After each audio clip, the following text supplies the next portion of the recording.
অংশ চাকরির অপেক্ষায় রয়েছেন। এটি শুধু বেকারত্বের সংখ্যা সমস্যা নয়, এটি উচ্চশিক্ষার গুণমানের প্রশ্ন।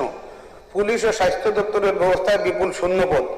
16 মার্চ 2026 আনস্টাফ কোয়েশনের উত্তরে হোম ডিপার্টমেন্টে 6,743টি শূন্যপদের কথা জানানো হয়েছে। স্বাস্থ্য দপ্তরের ক্ষেত্রে পরিস্থিতি উদ্বেগজনক।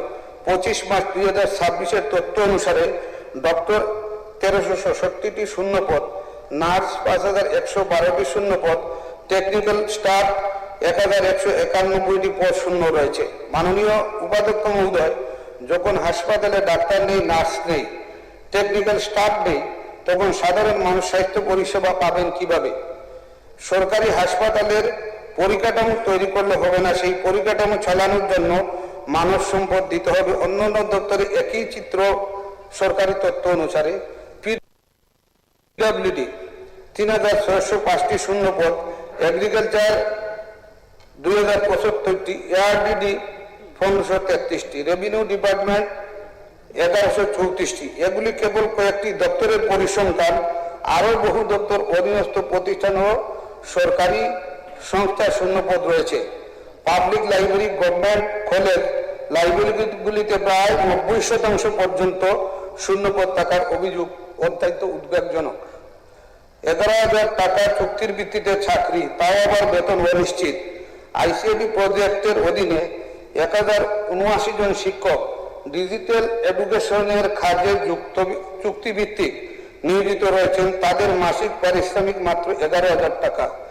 আজ প্রায় 27 আগস্ট 2026, কিন্তু জুলাই 2026 বেতন এখনো তাদের হাতে পৌঁছায়নি। যারা রাজ্যের ভবিষ্যৎ প্রজন্মকে ডিজিটাল এডুকেশনের মাধ্যমে শিক্ষিত করেছেন, তাদের যদি মাসের পর মাস বেতন নিয়ে অনিশ্চয়তার মধ্যে থাকতে হয়, তাহলে এটি অত্যন্ত দুঃখজনক। নিয়োগ প্রক্রিয়ার স্বচ্ছতা নিয়ে প্রশ্ন।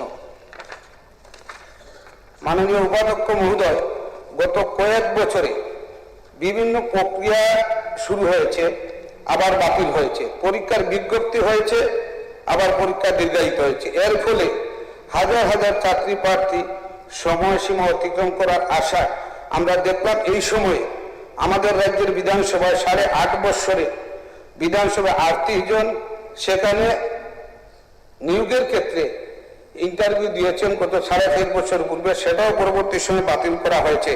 এখন আবার রাজ্যের সরকারি নিয়োগ প্রক্রিয়া দায়িত্ব একটি দিল্লি ভিত্তিক বেসরকারি সংস্থার হাতে দেওয়া হয়েছে, সেখানে তারা 38 জনকে নিয়োগ করেছেন।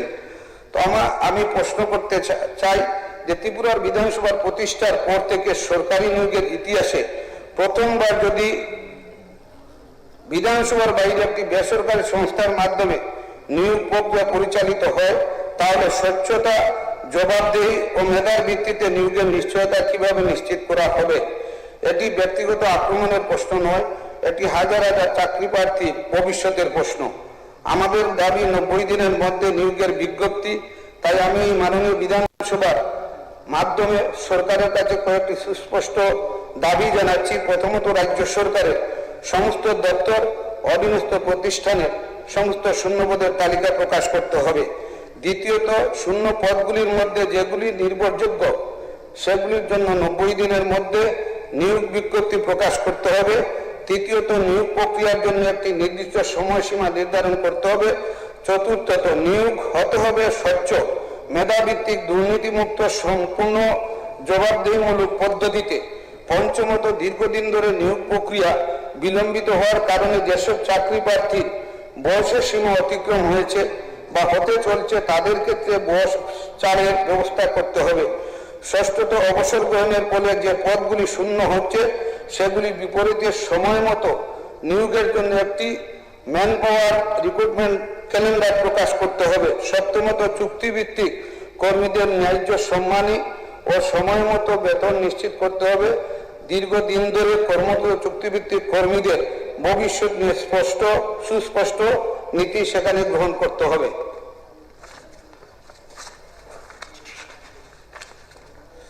মাননীয় উপাধ্যক্ষ মহোদয়, আজ এই সভায় দলমত নির্বিশেষে রাজ্যের বেকার যুবকদের পাশে দাঁড়ায় এবং তাদের এই বিধানসভার একটি ঐতিহাসিক বার্তা দিতে পারি। আমরা চাই চাই না যুবকদের হাতে শুধুমাত্র প্রতিশ্রুতির কাগজ তুলে দেওয়া হোক।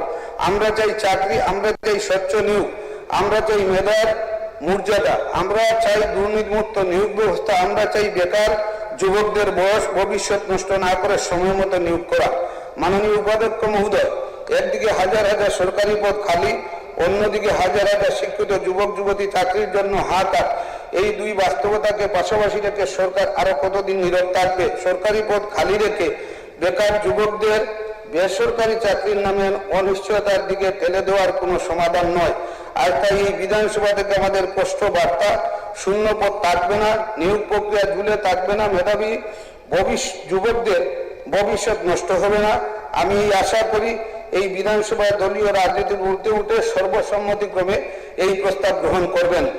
এছাড়া যে বিষয়টি আমি বলতে চাই, মাননীয় উপাধ্যক্ষ মহোদয়, বিজেপি দলের ভিশন ডকুমেন্টের মধ্যে 2018 সালে প্রতিশ্রুতি ছিল ভিশন ডকুমেন্টের পেজ নম্বর 9 লেখা ছিল ensuring that all educational institution have educate teaching and non teaching staff. সেখানে অপর্যাপ্ত শিক্ষক নিয়োগ করা হবে, কিন্তু আমরা দেখলাম বছরে 50,000 বেকারের চাকরি হবে, গড়ে গড়ে রোজগার হবে। 8 বছরের 3বার টেট পরীক্ষা নেওয়া হয়, জিআরএসদের ইন্টারভিউ প্রায় 4 থেকে 5 বছর পূর্বে নেওয়া হয়েছে, পরবর্তী সময়ে বাতিল করা হয়েছে, এখন পর্যন্ত নিয়োগ হয়নি। সর্বশিক্ষার যারা শিক্ষক সহ যারা প্রকল্প কর্মী তাদেরকে বলা হয়েছিল নিয়মিত করা হবে, অনিয়মিতদের নিয়মিত করা হবে। আমাদের রাজ্যে যারা সংখ্যালঘু অংশের মানুষ যারা রয়েছেন, তাদের ছাত্রছাত্রী যারা রয়েছেন, আমরা দেখেছি এই রাজ্যের মধ্যে তাদের শুধুমাত্র গান্ধী মেড মাদ্রাসা প্রায় 51টা মাদ্রাসা রয়েছে, কেন্দ্রীয় সরকারের প্রকল্পে প্রায় 129টি এসপিকিউএম মাদ্রাসা রয়েছে। সেগুলিতে গত 8.5 বছরে একজনের শিক্ষক নিয়োগ হয়নি, সেখানে প্রচুর শূন্য পদ রয়েছে। এই বিষয়গুলিকে দেখা আমরা দেখলাম এই সময়ে আমাদের রাজ্যে যারা ধর্মীয় সংখ্যালঘু অংশের মানুষ রয়েছেন, গত 8.5 বছরে শিক্ষার ক্ষেত্রে বলুন, অন্যান্য ক্ষেত্রে বলুন, কোনো ধরনের কোনো প্রকল্প, কোনো সুযোগ সুবিধা যেগুলি তারা সময় মতো পাননি। এই সময়ের মধ্যে আমি আমার যে বেসরকারি যে প্রস্তাব, এই প্রস্তাবের মধ্যে বিশেষ করে আমি এই সবার মধ্যে আমাদের মাননীয় সদস্য যারা আছেন, কারণ চাকরি কোনো দয়া নয়, এটি যোগ্য শিক্ষিত সমাজের ন্যায্য অধিকার। এই অধিকার প্রতিষ্ঠার জন্য আজ আমি এই প্রস্তাবটির সমর্থন চেয়ে সবার সামনে রাখছি। ধন্যবাদ মাননীয় অধ্যক্ষ মহোদয়।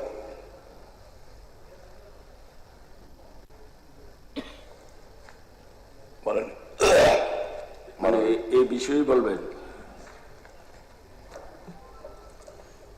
মাননীয় ডেপুটি স্পিকার মহোদয়, মাননীয় সদস্য শ্রীযুত ইসলাম উদ্দিন মহোদয় যে বেসরকারি প্রস্তাব এখানে এনেছেন,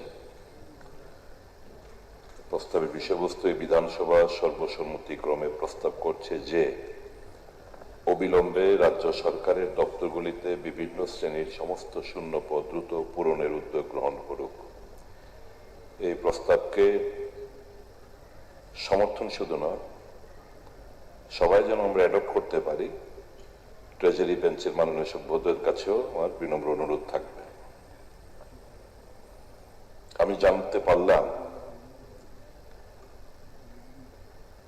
মিনিস্টারকে আমি দোষ দেব না, যে ফিনান্স মিনিস্টার নাকি এটা রিপ্লাই দেবে।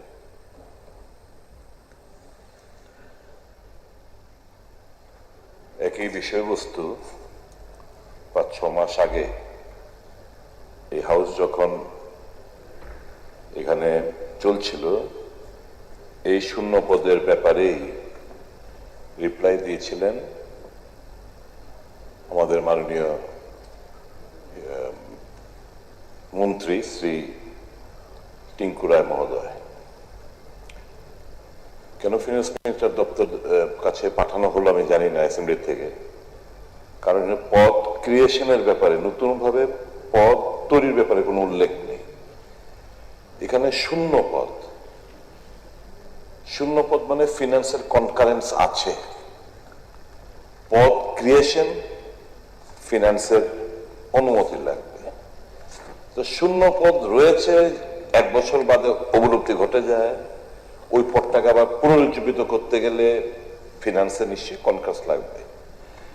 এখন যে শূন্য পদগুলো রয়েছে সে ব্যাপারে রিপ্লাই দিক, উনিও দিক, আমি অনুরোধ করব দুজন মন্ত্রী যেন এই ব্যাপারে অংশগ্রহণ করেন, কারণ আমার যে বক্তব্যটা রাখবো এটা related not to the finance but to the other minister, that is man power, যিনি মন্ত্রী, উনার দপ্তরের উত্তর দিলেই সবচেয়ে বেটার হবে। হাউএভার, হ্যাভিং সেড সো, এটা একটা ঠিক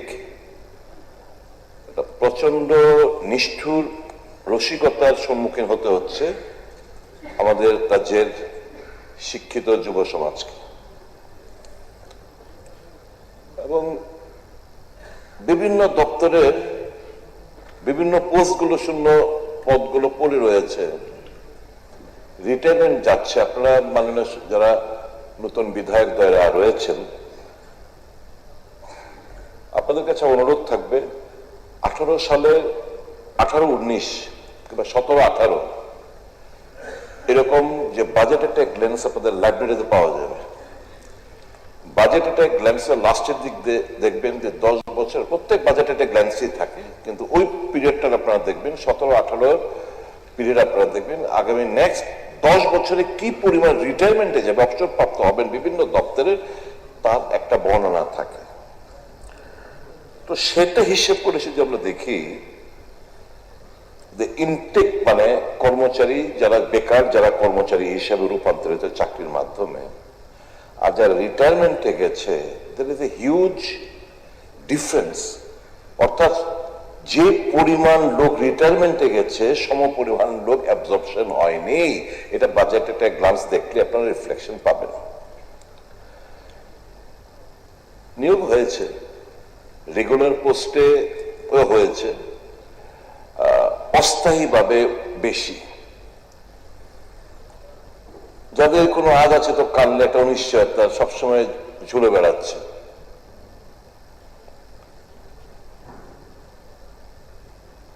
আউটসোর্সিং এ নিয়োগ হচ্ছে, এগুলো এখানে মাননীয় মুখ্যমন্ত্রী যখন সবগুলোকে বলে, ক্লাব করে বলে আমরা এত লোককে নিয়োগ করেছি, এগুলোকেও ধরে বলা হয়। বিভিন্ন দপ্তরে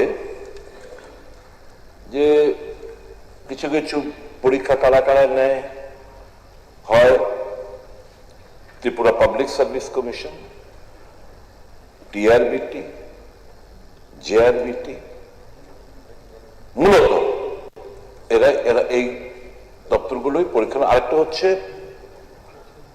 সেগুলো রেগুলার বেসিসে না, ওই সফেদের মাধ্যমে কিছু নিয়োগ হয়ে থাকে। মাননীয় মন্ত্রী লাস্ট টাইম যখন বিবৃতি দিয়েছিলেন ম্যান পাওয়ারের, আমি মাননীয় উপাধ্যক্ষ মহোদয় 24 থেকে 26 মাঝামাঝি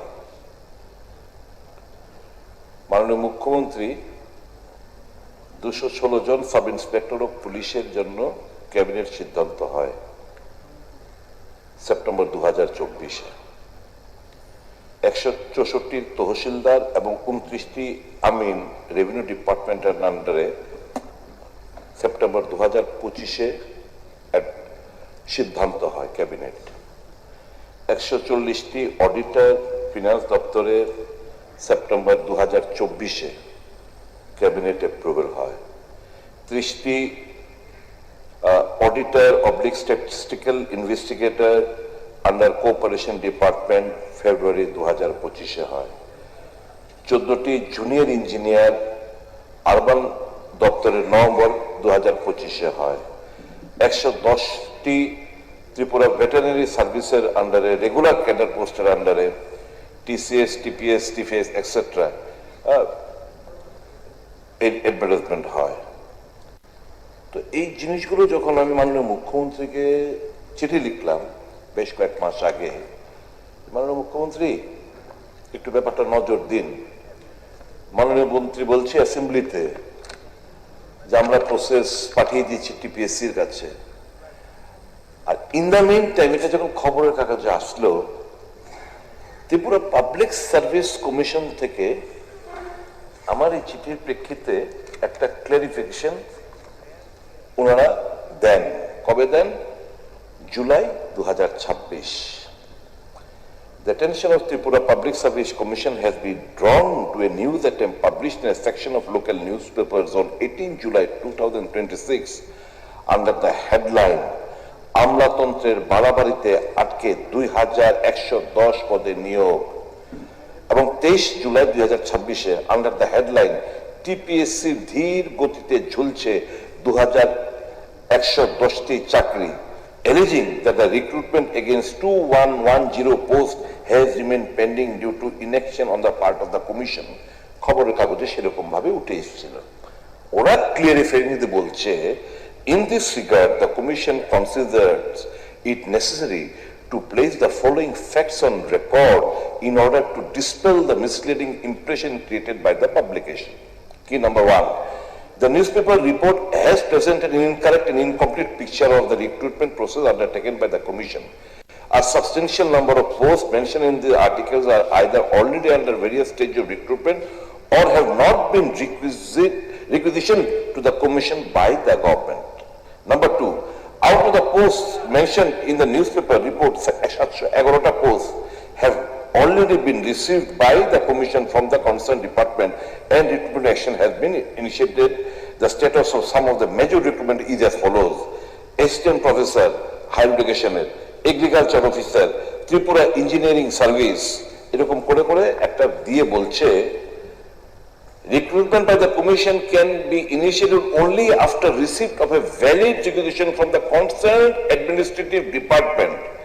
Thereafter, the recruitment process is conducted strictly in accordance with the applicable recruitment rules and statutory procedure।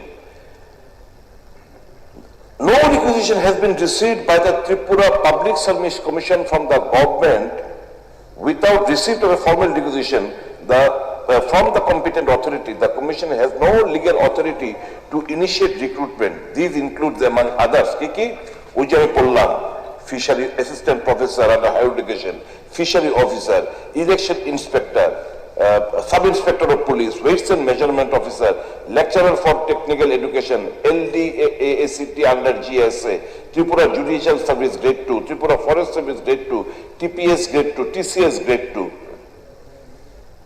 আর এখানে মাননীয় মন্ত্রী বলেছিলেন যে লেবার ইন্সপেক্টর মিস্টার টিঙ্কুরা বলেছিলেন ফ্লোরে দুবার যে 25 জন labour inspector post have been sent to the TPS which they have categorically stated যে না পাঠায়নি, পাঠানো ছাড়া আমরা কিভাবে আমরা অ্যাডভার্টাইজমেন্ট করতে পারি।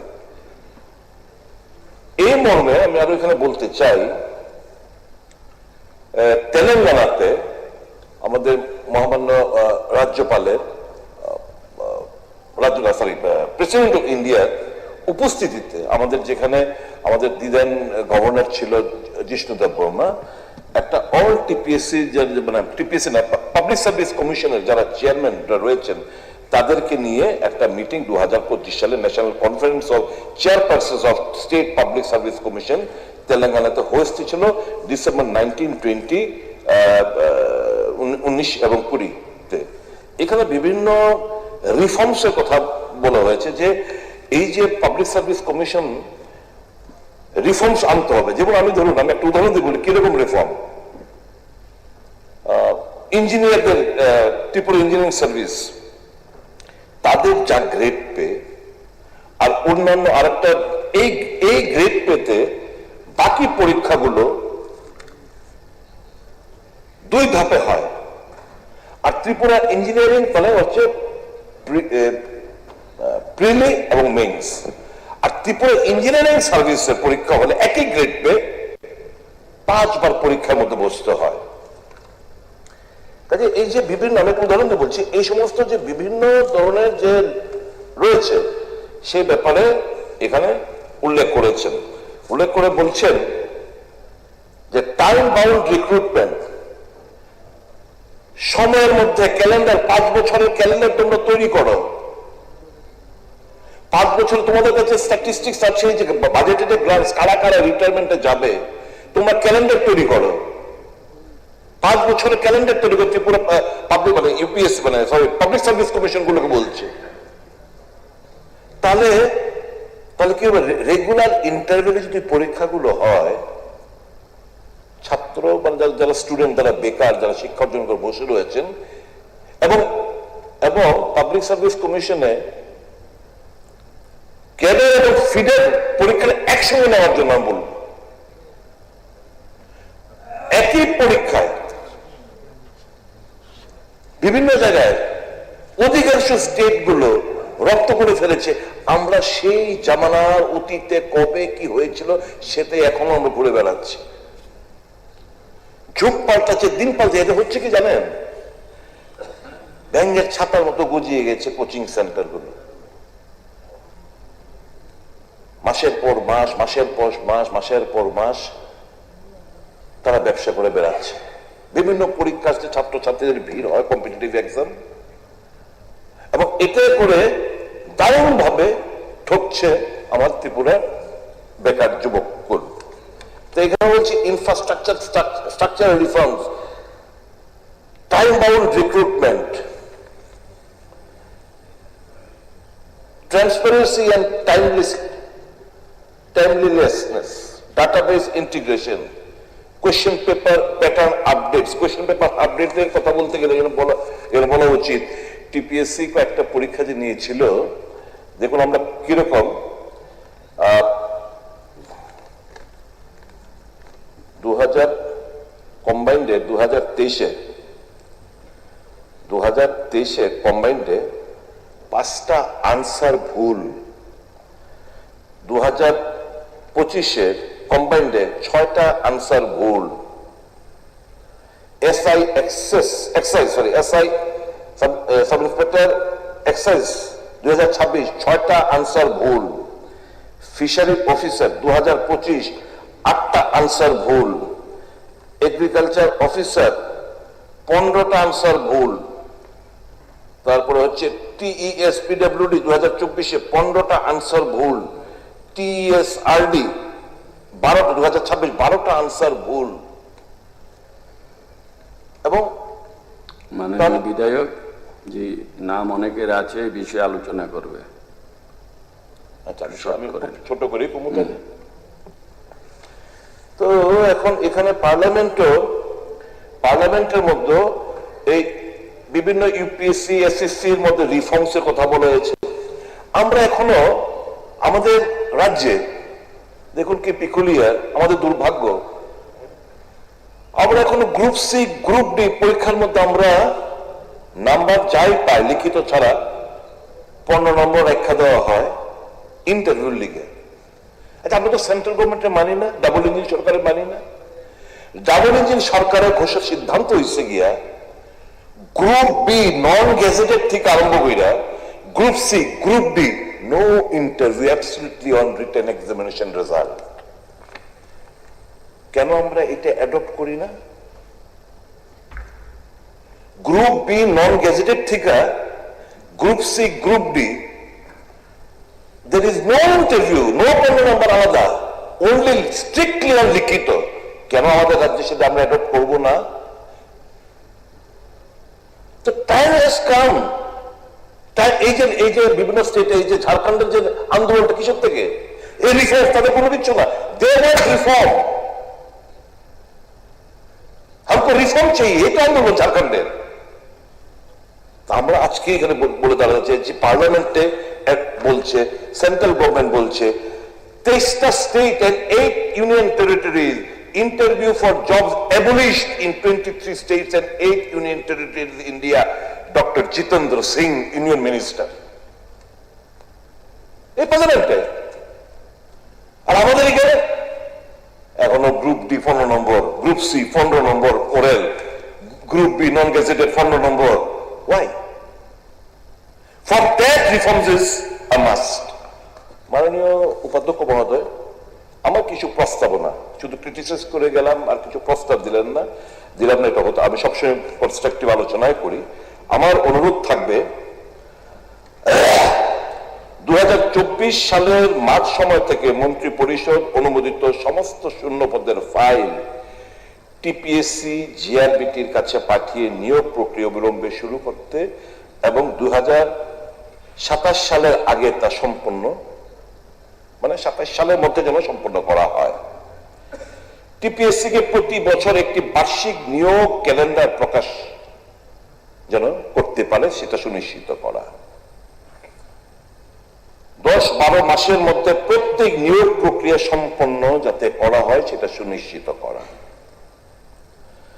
বার্ষিক একক নিয়োগ পরীক্ষা অ্যানুয়াল সিঙ্গেল রিক্রুটমেন্ট এক্সাম, যেটা অধিকাংশ বিভিন্ন স্টেটে ইতিমধ্যে মানে ইউপিসি থেকে শুরু করে বিভিন্ন স্টেট ইতিমধ্যে পাবলিক সার্ভিস কমিশন গুলো হাতে নিয়ে নিয়েছে, কি বার্ষিক একক নিয়োগ পরীক্ষা অ্যানুয়াল সিঙ্গেল রিক্রুটমেন্ট এক্সাম চালু করা হোক, যার মাধ্যমে আলাদা আলাদা 2-3টি পরীক্ষা না দিয়ে একটি মাত্র পরীক্ষার মাধ্যমে সমস্ত সিভিল সার্ভিস পদ যেমন টিসিএস, টিপিএস, টিএফএস ইত্যাদি এবং সরকারের ফিডার, সাবঅর্ডিনেট, মিসেলেনিয়াস পদগুলো গ্রুপ বি, গ্রুপ সি নিয়োগ করা। এর মধ্যে আসাম, বিহার, মধ্যপ্রদেশ, উত্তরপ্রদেশ, পশ্চিমবঙ্গ এবং অন্যান্য পাবলিক সার্ভিস কমিশন এই নিয়ম অনুসরণ করে নিয়েছে এবং এটি অবশ্যই প্রতি বছর মানে বার্ষিক যেন অনুষ্ঠিত হয়। পরের প্রস্তাব হচ্ছে সিভিল সার্ভিস পরীক্ষা বাদে বাকি সমস্ত নিয়োগের ক্ষেত্রে ডিসক্রিপটিভ পরীক্ষার পরিবর্তে শুধুমাত্র অবজেক্টিভ এমসিকিউ পরীক্ষা চালু করা। আদার দেন সিভিল সার্ভিস পরীক্ষা বাদে বাকি সবগুলো যেন এমসিকিউ পরীক্ষার মধ্য দিয়ে হয়।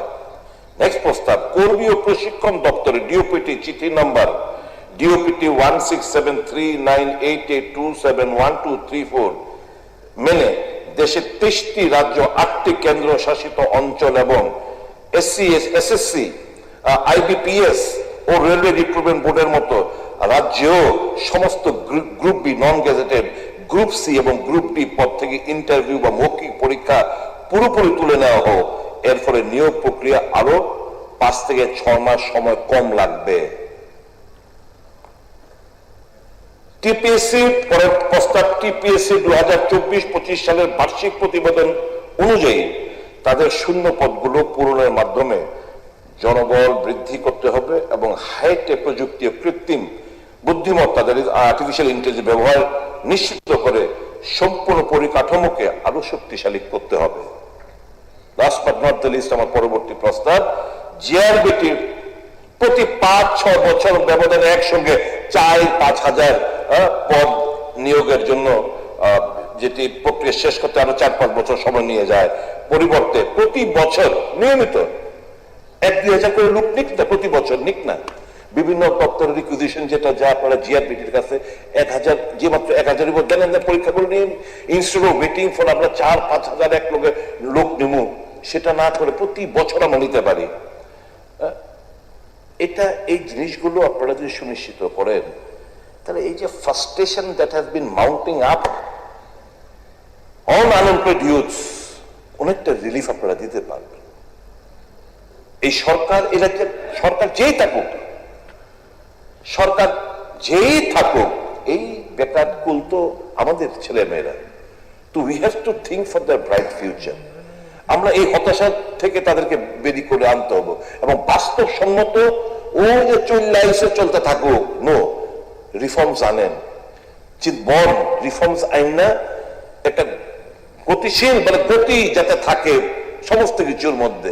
এই যে ক্যাবিনেট সিদ্ধান্ত হয়, এক মন্ত্রী প্রেস মিট করে, খুব কষ্ট হয়তো 3 বছর পর এটা একটা আশা জাগে তো, এই ক্যাবিনেট সিদ্ধান্ত নিচ্ছে, মন্ত্রী প্রেস মিট করছে, এবার আমি কোচিং সেন্টারে যাই, প্রিপারেশন লইতে আসি, 1 বছর যায়, 2 বছর যায়, 3 বছর যায়, আমি তো টাকা দিয়ে পড়তেই আসি, এটা শেষ কোথায়? তো বি ভেরি ভেরি প্র্যাকটিক্যাল। ওই কেউ লেখা দিল, আপনারা বয়ান করে লাইলেন, অ্যাপ্লাই ইউর মাইন্ড। আছে এফিসিয়েন্ট লোক আছে, আবার অনেক ভালো ভালো এফিসিয়েন্ট মিনিস্টার আছে না, পারতো না কেন? We are there to help. Always যে ক্রিটিসিজম থেকে আমি তো ক্রিটিসিজম করিনি, ফর দ্য বেকারের জন্য আমি কিছু কথা মানে আমার যতটুকু বুদ্ধি রয়েছে, আমার থেকে আরো বেটার হতে পারেন অনেকরা রয়েছেন। আমার আমার জিনিসগুলো অফিসারও ভেন্টিলেট আমি করলাম, এরাও নিশ্চয়ই they will take stock of the situation. সমস্ত কিছু মিলে সবাই মিলে এই যে একটা গঠবন্ধা যে একটা সিস্টেম, এই সিস্টেমটা পরিবর্তন ঘটাই, এবং তখন দেখবেন এই যে শূন্য পদগুলো যেটা আজকে বলছে নির্দ্বিধায় যে কর্মচারীর সংখ্যা রাজ্যের মধ্যে কমে গেছে। আজ থেকে 10-12 বছর আগে যে কর্মচারী যে সংখ্যাটা ছিল, আমাদের সংখ্যাটা সেই জায়গায় নেই। রেগুলার এমপ্লয়িজ কথা বলছি, এখন বিভিন্ন বিভিন্ন রেগুলার এমপ্লয়িজের পদগুলো এটা আউটসোর্সিং করে দিচ্ছে। এটা এটা ওই ঠিকাদারের মাধ্যমে এখানে লোক ম্যান পাওয়ার আপনারা নিচ্ছেন। Why this will happen? Please try to evaluate the ground reality. খুব খুব করুণ অবস্থার মধ্যে শিক্ষিত বেকাররা রয়েছে। সবাইকে চাকরি দিতে পারবে কোনো সংখ্যা ইম্পসিবল, দাবিও করি না। পাশাপাশি যারা ইন্ডাস্ট্রি এন্ড কমার্স মিনিস্টার রয়েছেন, where is my fault of my state? Why are we মানে unable to establish ছোট এবং মাঝারি শিল্প কেন আমরা এখানে করতে পারছি না? Try to introspect. Then you can absorb so many people. IT sector একটা প্রশ্ন ছিল বোধহয় আজকে, আমি খুব খুশি হয়েছিলাম, ভেবেছিলাম কোশ্চেনটা আসবে। IT সেক্টরে আমরা কেন আমরা এই যে বিভিন্ন জায়গায় রয়েছে দারুণ দারুণ আগরতলা হাটের মধ্যে আমরা আমরা আমাদের এই ছেলেরা ব্যাঙ্গালোর, পুনে, বিভিন্ন জায়গায়, অন্ধ্রপ্রদেশ বিভিন্ন জায়গায় চাকরি করছে। They want to come home. এখানে যদি আমরা IT সেক্টরের উপর একটু জোর দেই তাহলে একটা রেভলিউশন আমরা আনতে পারি। তো আমার সরকার আশা করি এই ব্যাপারগুলোতে বিবেচনার মধ্যে এনে একটু গতি বাড়ানোর চেষ্টা করবেন, এবং এই যে বেকারদের যে প্রবলেমগুলো সেগুলো খুব রিয়েলিস্টিক ভাবে, মাননীয় প্রণজিৎ বাবু যখন ছিল, এই শিক্ষিত বেকাররা এখন অটো চালায়, শিক্ষিত বেকাররাই টমটম চালায়, সারা রাজ্য জুড়ে এই কথা বলছি। সবাইকে চাকরি দিতে পারবে বলছি না, মেধাবী ছেলেরা অন্য কিছু করে বেড়াচ্ছে। Try to be sympathetic towards them also. বিভিন্ন এখন ধরুন কি হচ্ছে জানেন, টার্গেট দিয়ে দেওয়া হচ্ছে, ভাই ট্রান্সপোর্ট ডিপার্টমেন্ট কিংবা ওই কি বলে ট্রাফিক নাকি ট্রাফিক, এত পেনাল্টি আদায় করতে হইবে, যেন তো রকম পেনাল্টি আদায় করতে হইবে। আমি জানি না আমার যে আমি বাইক নিয়ে যেতেছি, গাড়ি নিয়ে যেতেছি, আমাদের পলিউশনটা শেষ হয়ে গেছে, আমি জানি না, আমার ধরে পেনাল্টি 5,000, 3,000, 10,000 পেনাল্টি। তো এরকম করে তো আমরা আমাদের যুবকদের সঙ্গে আমরা সহায়তা করছি না। তো আমি ড্রিফট হতে চাই না, আমার এই সাবমিশন থাকবে এটাই, এবং আমি খুব সাধুবাদ জানাবো মাননীয় সদস্যকে, যিনি আজকে এই শূন্য পদ পূরণের জন্য, যতগুলো শূন্য পদ আছে সবগুলো পূরণের জন্য যে প্রস্তাব এনেছেন, তাকে সর্বতভাবে সমর্থন করি, এবং সুনিশ্চিত করবেন যে ল্যাপস যেন না হয়। That will be the credit of the finance minister. কেন এতগুলো পোস্ট অ্যাবলিশড হয়ে যাবে? হ্যাঁ, আবার নতুন করে আপনারা ক্রিয়েট করতে পারেন, যখন রিকুইজিশন লাগবে আপনারা রিক্রিয়েট করতে পারেন। তো কেন অ্যাবলিশড হবে? ঠিক আছে, মাননীয় উপাধ্যক্ষ মহাশয়, ধন্যবাদ, আপনি আমাকে সময় দিয়েছেন, and you have cooperated with me. Thank you so very much. That's why I kept myself cool. এই বিষয়ে আলোচনা করার জন্য আমি মাননীয় সদস্য রঞ্জিত দেববর্মা মহাশয়কে বলছি।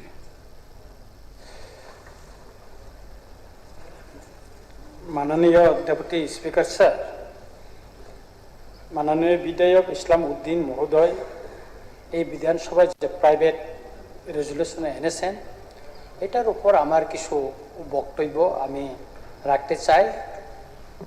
আমি বিশেষ করে ককবরকে এটা বললে ভালো হবে আমি মনে করি, যেহেতু ত্রিপুরার অধিকাংশ অনেক বেকার যুবতীরা বাংলা সঠিকভাবে বুঝেন না, এবং ককবরকে বললে এটা ভালো হবে মনে করি। এবং এই বিষয়ে আমাদের মাননীয় বিধায়ক সুদীপ রায় বর্মন মহোদয় সুন্দর বাংলায় বলেছেন, সেই হিসাবে আমি ককবরকে বলতে চাই। ব্রহ্মগান ডেপুটি স্পিকার স্যার, চাকরি ত্রাং যাব অবকাহাম ক, কিন্তু দীর্ঘ বছর বিভিন্ন ডিপাर्टमेंट जे साख्रि तलांजाक दङ आरो गोबां मा एसटी रंनि वैकेंसी दङ जेनारेल रंनि तलांजागौ एससी रंनि तलांजागौ थां कोन जागायाव किन्तु एसटी रंनिखाय अनेक जागा तलांजागिया बैकलग दं थाङो गोबां मा बैकलग जुदि डाटा नंनाय एसटी बैकलग 20,000 न'खर दङ आगिवा एसटी रंनि शिक्षित न नायतो गैमाया ताबो एसटी बेकार शिक्षित एमए पास থেকে শুরু করে गोबां मा बेकार इंजिनियर डॉक्टर गोबां मा परिजाक बेकार ताबो खलाई दं तेबो दुखनि कखंखा त्रिपुरा हास्तेनि गोबां मा बेकार ताबो फातार हावा थांगै सुखिदार खलायो बिनो दुगानो बेंगलुरु थांकाय दिल्लीआव थांकाय सोंनुगौ बरक आरो सुखिदार खायो गोबां रेस्टुरेंट रग बरक सामुं थांगौ चिना आगरतलानि गोबां सुपार मार्केट बिउटी पार्लर रग थांनाय दी मैक्सिमाम ग्रेजुएट सिख्ला सिख्लि रग सामुं थांगौ बेतन बोसोर 6,000 7,000 8,000 आनी कखंखा चाकरी तलांखाय जेखाने 100% रुस्टार दंमोनि आबो तांगै लगे लगे नारो फिलआप खायजायमु तांगै बैकलग मुइ थां जुदि सरकारि नियम अनुसारे जुदि रिक्रुटमेंट सঠিক ভাবে एसटी रंगबो जुदि सुजुग रिवै रिक्रुटमेंट काकाय तिनि मुसे बैकलग दंना निकबिया प्रत्येकटा डिपार्टमेंट खोलुइ नायखाय साइमानो एसटी बैकलग जत जागानो गोबां मा दं अथच जोंनि शिक्षित गोबां बेकार दिनै साख्रि माया हताश गोबां बर' परिबार सोलिमाया कोनो कोनो शिक्षित बेकार যুবক कायजामानि परेबो कर्मसंस्थाननि अभाब बाय सामुंनि ग्रैबाय परिबार पर्यन्त कागलायजाकथिं थाङो बिसिन नङै थाङो अमते दुखजनक घटना दङ त्रिपुरायाव अनेक बरक सुइसाइड खायो का अबन आनि कयमुं दंनाय जे अमत चिन अधिकार से सानो मा आलादा बादे जोंनो कोटा खायरि दिन जों साया गभर्नमेंट रुल्स तुइ जे नियम कानुन दंमाने 100% जे रुस्टार दंमाने ओ रुस्टार तुसि जों साख्रि सानो ओ रुस्टार माने उइसि जोंनो रिक्रुटमेंट जे वेकेंट दंमोन फिलआप खायरि हिनो जों आलादा साइना सार किन्तु मतिनि खालाय जायगा अम देखे दीर्घ बছর और फिलआप खायजानो बागैना तिनि हाजार हाजार एसटी ने रंनि बैकलग दङै थांगा आर यांगो त्रिपुरासा बेकार युवक युवतीर चाकरी माया हताश दिन काटो अम देखे बंचनानि बागै त्रिपुरासार जततो बुसकाङो आगगनानि दंमानि आगग मालिया अर्थनैतिक दिक থেকে বড় উপলব্ধ ক্লাই থাঙ্কা পাহাড় সামুং টাঙানি কোনো সুযোগ করে শহর ফাইটাকাই টমটম চালকনানি দোকানো বইনি দোকান রগ টংনানি সারা বনি কপালতে কিছু করে মা অমনিসাই দুঃখনি কেরেন কথা মা তাই করে নিন जों साइमानो का अबनि बादिन आं सानानि मुसुंगो जे एसटी जे बैकलग दंमानि अबनो स्पेशल ड्राइव खायो रिक्रुटमेंट खालायदि अब बुंनो अधिकार न रिरेदि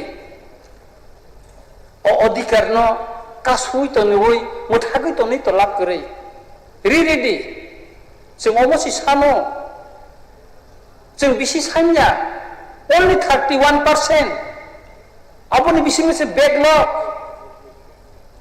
तामुं नाय जों टेबो उकलग सुरि थांनाय अहानि बोसारक टेबो उकलग सुरि थानाय सार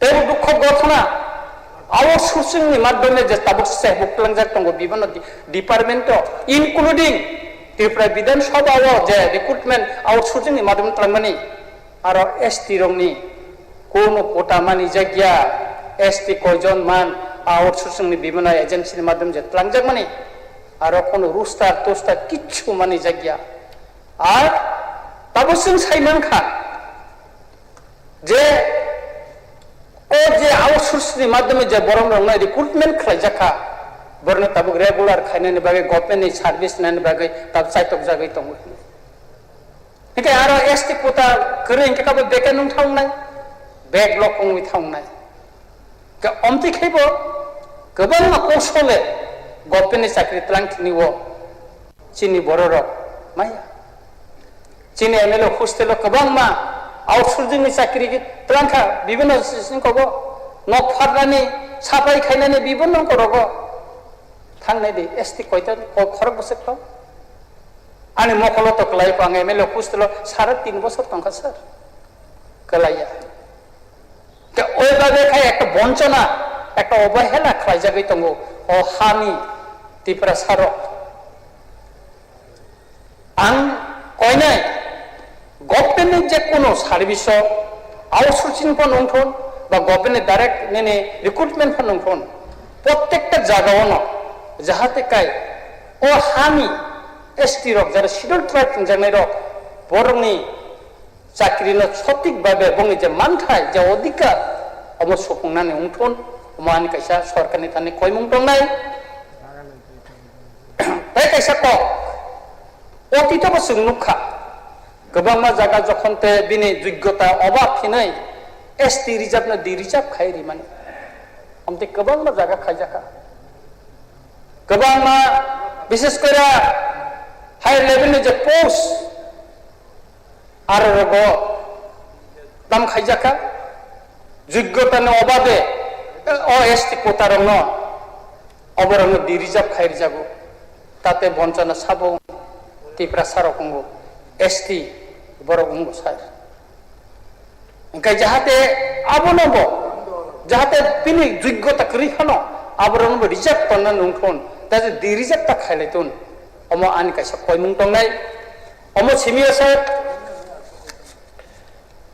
तिनि जोंर नुखा चिनि त्रिपुरा राज्यर जनजाति कायसा कल्याण दप्तर दङ अब दप्तर मन्त्री बो दङ तिनि और करै ताबो करै और मानन्ते एससी मन्त्री सुधांशु दास साका बो करै नै बक बरगो मान तारपरे सर तामो जे एसटी रंनि जे बेकलग कमि दंमानि ओ जे 100% जे रुस्टार माने जायगा माने आबो बिनि नजरत तंगान साइनैया किन्तु बिनि दायित्व दङ बिनि रेसपन्सिबिलिटी दङ बो कैबिनेट प्रोग्राम सालायमानो ओ बेकलग न सुफुंनानै बागै किन्तु जों तिनि जरा खानायाखौ बो कैबिनेट ओ बेकलग रंग सुफुंनानै बागै कक सामानि कोनो दिन पर कोन समय पर आं सामानि खानायाखौ ना विधानसभा ना कैबिनेट न अन्य जागाव बाहायके उंसेनाय बाहायके तिफ्रासा सिकला सिकली बेकारावनि कपाल खलकसिनाय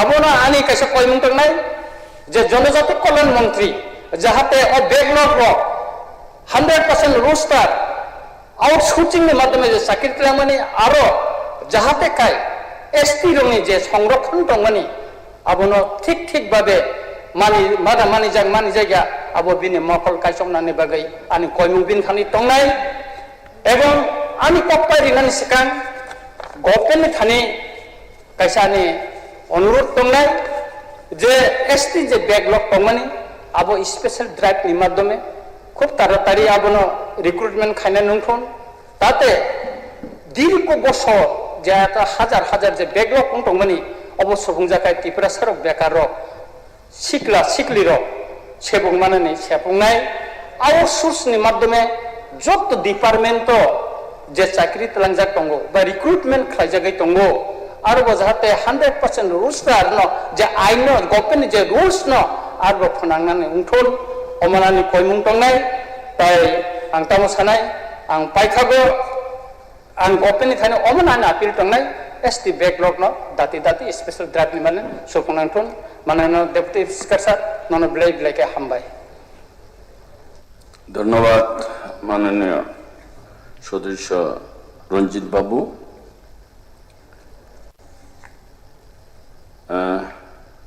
আপনাদের দুইজন আছে কি? দুইজনই বলবেন না একজন বললে হবে? সময় অনেক। হ্যাঁ, আচ্ছা আচ্ছা, ওকে। মাননীয় সদস্য নির্মল বিশ্বাস।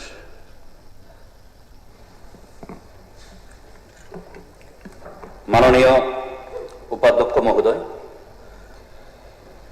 মাননীয় সদস্য ইসলাম উদ্দিন মহোদয় প্রাইভেট মেম্বার রেজুলেশনের মাধ্যমে অত্যন্ত গুরুত্বপূর্ণ একটি বিষয় আজকের এই সভায় উত্থাপন করেছেন। আমি আশা করছি এই বিধানসভা আমরা সর্বসম্মতভাবে এই প্রস্তাবকে সমর্থন করব। আমাদের রাজ্যের বেকাররা প্রচন্ড হতাশায় ভুগছে। আমার আগে তিনজন সম্মানীয় সদস্য এই প্রস্তাবের উপর আলোচনা করতে গিয়ে কথাগুলি বলছিলেন। রাজ্যের হাজার হাজার বেকাররা এই বিধানসভার দিকে তাকিয়ে আছে। 3 দিনের বিধানসভার অধিবেশন চলছে। এখান থেকে এই রাজ্যের বেকার যুবকদের জন্য কি সিদ্ধান্ত হয়, কি আলোচনা হয়। কিন্তু স্যার, এটা ঘটনা যে আমাদের রাজ্যে প্রায় প্রতিটি দপ্তরে রাজ্য সরকারের শূন্যপদের পাহাড় জমে আছে। প্রত্যেকটা দপ্তর যদি আমরা দেখি, এমন কোনো দপ্তর নেই যেখানে শূন্যপদ নেই। এবং এটাই বিধানসভাতেই আমরা গত 1 বছর আগে বিভিন্ন দপ্তরের দেওয়া যে তথ্য, তার মধ্য দিয়ে আমাদের সামনে আসে।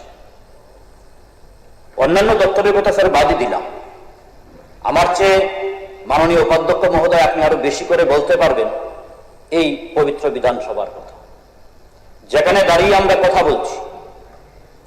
এই বিধানসভায় আজকে কর্মচারী সংকট কোন জায়গায়? আজ থেকে 8 বছর, 10 বছর, 12 বছর আগে বিধানসভার মধ্যে কর্মচারী সংখ্যা কত ছিল? আজকে কোন জায়গায়? কিছু আউটসোর্সিং, তার মাধ্যমে এখন বিধানসভার কাজকর্ম চালাতে হচ্ছে। এবং এই চেহারা শুধু বিধানসভার ক্ষেত্রে না, রাজ্যের অধিকাংশ দপ্তরের ক্ষেত্রে। এবং আমরা দেখলাম এখানেও নিয়োগ করবার জন্য তার একটা প্রক্রিয়া শুরু হয়েছিল এবং মাঝপথে সেটা আবার বাতিল হয়ে যায়। এভাবে বিভিন্ন সময়ে আমরা লক্ষ্য করি যে রাজ্যের বিভিন্ন দপ্তরগুলির মধ্যে ইন্টারভিউ হয়, ঘোষণা হয়, কিন্তু পরবর্তী সময়ে এগুলি আবার বাতিলও হয়ে যায়। আমাদের সবচেয়ে বেশি যে সংকট, এটা হচ্ছে শিক্ষা দপ্তরে, স্বাস্থ্য দপ্তরে, যে দপ্তরগুলির সঙ্গে মানুষের প্রতিদিনকার যোগাযোগ, প্রতিদিনকার সম্পর্ক। আমরা দেখছি এই দপ্তরগুলির মধ্যে সবচেয়ে বেশি সেখানে কর্মচারী সংকট। গতকাল আমাদের এই সভায় শিক্ষক সংকট সম্পর্কে মাননীয় বিরোধী দলনেতা একটা বিষয় উত্থাপন করেছিলেন, সেখানে বিস্তৃত আলোচনা হয়েছে। আমরা জানি যে আমাদের রাজ্যে পূর্বতন বামফ্রন্ট সরকারের সময় বছরে 2 বার করে টেট পরীক্ষা হতো শিক্ষক নিয়োগের জন্য। কিন্তু আজকে কোন জায়গায়? আজকে বছরের পর বছর পেরিয়ে যায়, সেখানে টেট পরীক্ষাই তো হয় না। 2022 সালে হয়েছিল, পরবর্তী সময় আবার 2025 সালে হয়েছে, 3 বছর পরে। 2025 সালের পর আজকে 26 সাল, প্রায় শেষের দিকে। এবং পরীক্ষায় যা হচ্ছে, সেখানে নিয়োগ করার ক্ষেত্রে আমরা দেখছি সেটা দীর্ঘ বিলম্বিত হচ্ছে। রাজ্যের স্কুলগুলির মধ্যে শিক্ষক সংকট এটা প্রতিদিনকার একটা আলোচিত ঘটনা। রাজ্যের বিভিন্ন প্রান্তে আমরা দেখি প্রায় প্রতিদিনই যখন রাস্তা অবরোধ হয়, আন্দোলন হয়, তার যে মূল যে দাবিগুলি, সেখানে দেখা যায় যে শিক্ষক সংকট একটা অন্যতম বিষয়। এই সড়ক অবরোধের ছাত্ররা রাস্তায় নেমে আসছে, যে সময়টা ছাত্রদের ক্লাসরুমে থাকার কথা তারা রাস্তায় এসে বসছে। শিক্ষক সংকট এমন একটা জায়গার মধ্যে গিয়ে পৌঁছেছে। এবং শুধু স্যার শিক্ষক সংকটের বিষয় না, প্রত্যেকটা দপ্তর ধরে ধরে যদি আমরা দেখি, স্বাস্থ্য দপ্তর, সেখানে চিকিৎসকের সংকট, স্বাস্থ্য কর্মীদের সংকট। ফলে আজকের এই যে বিষয়টা এখানে উত্থাপিত হলো যে শূন্যপদ, সমস্ত শূন্যপদগুলি পূরণ করা। আমাদের রাজ্যে বর্তমানে শূন্যপদের সংখ্যা প্রায় 60,000-এর কাছাকাছি। স্যার, আমরা শুনেছিলাম 2018 সালে বিধানসভা নির্বাচনের আগে গোটা রাজ্যে একটা প্রচার দেওয়ার চেষ্টা হয়েছে যে ত্রিপুরা রাজ্যে তৎকালীন সময়ে নাকি রাজ্য সরকারের বিভিন্ন দপ্তরগুলিতে শূন্যপদ প্রায় 50,000, এবং নতুন সরকার তৈরি হলে পরে প্রথম ক্যাবিনেটে সিদ্ধান্ত নিয়ে সমস্ত শূন্যপদ পূরণ করা হয়। যদিও তখন পূর্বতন সরকার পক্ষ থেকে এটা বলা হয়েছিল যে না, শূন্যপদ এতটা না, অনেক কম ছিল। 2019 সালে এই বিধানসভায় একটা প্রশ্নের মাধ্যমে আমরা তখন জানতে পারলাম, সরকারের দিক থেকে যে উত্তর দেওয়া হলো, সেই সংখ্যাটা 20,000-এর কম ছিল। আমার যতটুকু মনে পড়ে 17 কিংবা 18,000-এর কাছাকাছি ছিল ফিগারটা। কিন্তু সেদিন এমন একটা প্রচার দেওয়া হয়েছে এবং সেই সঙ্গে বলা হয়েছিল যে বছরে আবার 50,000 করে সেখানে চাকরি হয়। কিন্তু আজকের সময়ে স্যার, এটা ঘটনা যে আমাদের রাজ্যের বেকাররা প্রচন্ড হতাশায় ভুগছেন। আজকেও আমাদের এই অধিবেশনে আলোচনা হয়েছে নেশা নিয়ে। এই যে নেশার এত বাড়ন্ত, তার পিছনে একটা কারণ, কাজ নেই, কর্মসংস্থানের প্রশ্নে প্রচন্ড হতাশা আছে। আমাদের রাজ্যের যুবকদের একটা ভালো অংশ এখন বহির্রাজ্যে চলে যাচ্ছেন, বিশেষ করে দক্ষিণ ভারতের দিকে। ফলে আমরা আশা করি যে সরকার এই বিষয়গুলি বিবেচনার মধ্যে রেখে সেখানে প্রয়োজনীয় উদ্যোগ গ্রহণ করবেন, এবং শুধুমাত্র শূন্যপদের ক্ষেত্রেই না, আমরা বলতে পারি যেমন ধরুন যারা স্কিম ওয়ার্কার রয়েছে, তারা সেখানে নিয়মিত তাদের বেতন হচ্ছে, তাদের বেতন ভাতার প্রশ্নে, বিভিন্ন পাওনার প্রশ্নে তাদের মধ্যে ক্ষোভ রয়েছে, তাদের কথা রয়েছে, তাদের দাবি রয়েছে। আমি দেখছিলাম 3 দিন আগে আমাদের খোয়াই জেলার মিড ডে মিল ওয়ার্কাররা জমায়েত হয়ে সেখানে মিছিল সংগঠিত করছেন। তাদের কি বক্তব্য যে আমরা 3 মাস ধরে বেতন ভাতা পাচ্ছি না। কত টাকাই তারা পান? আজকের মূল্যবৃদ্ধির বাজারে যখন চিনির দাম 70 টাকা, 1 লিটার তেল কিনতে হয় 200 টাকা, সেই সময় একজন 7,000, 8,000, 5,000 টাকা বেতন পেয়ে থাকে, তারা যখন 2 মাস 4 মাস পেরিয়ে যায় বেতনটা পান না, স্বাভাবিকভাবে এই মানুষগুলি চলবেন কিভাবে?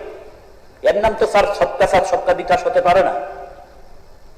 যথার্থ অর্থেই যদি সবকা সাথ সবকা বিকাশ করতে হয়, তাহলে আমরা বলবো এই সমস্ত ক্ষেত্রগুলিতে সরকার সেখানে প্রয়োজনীয় উদ্যোগ গ্রহণ করুক।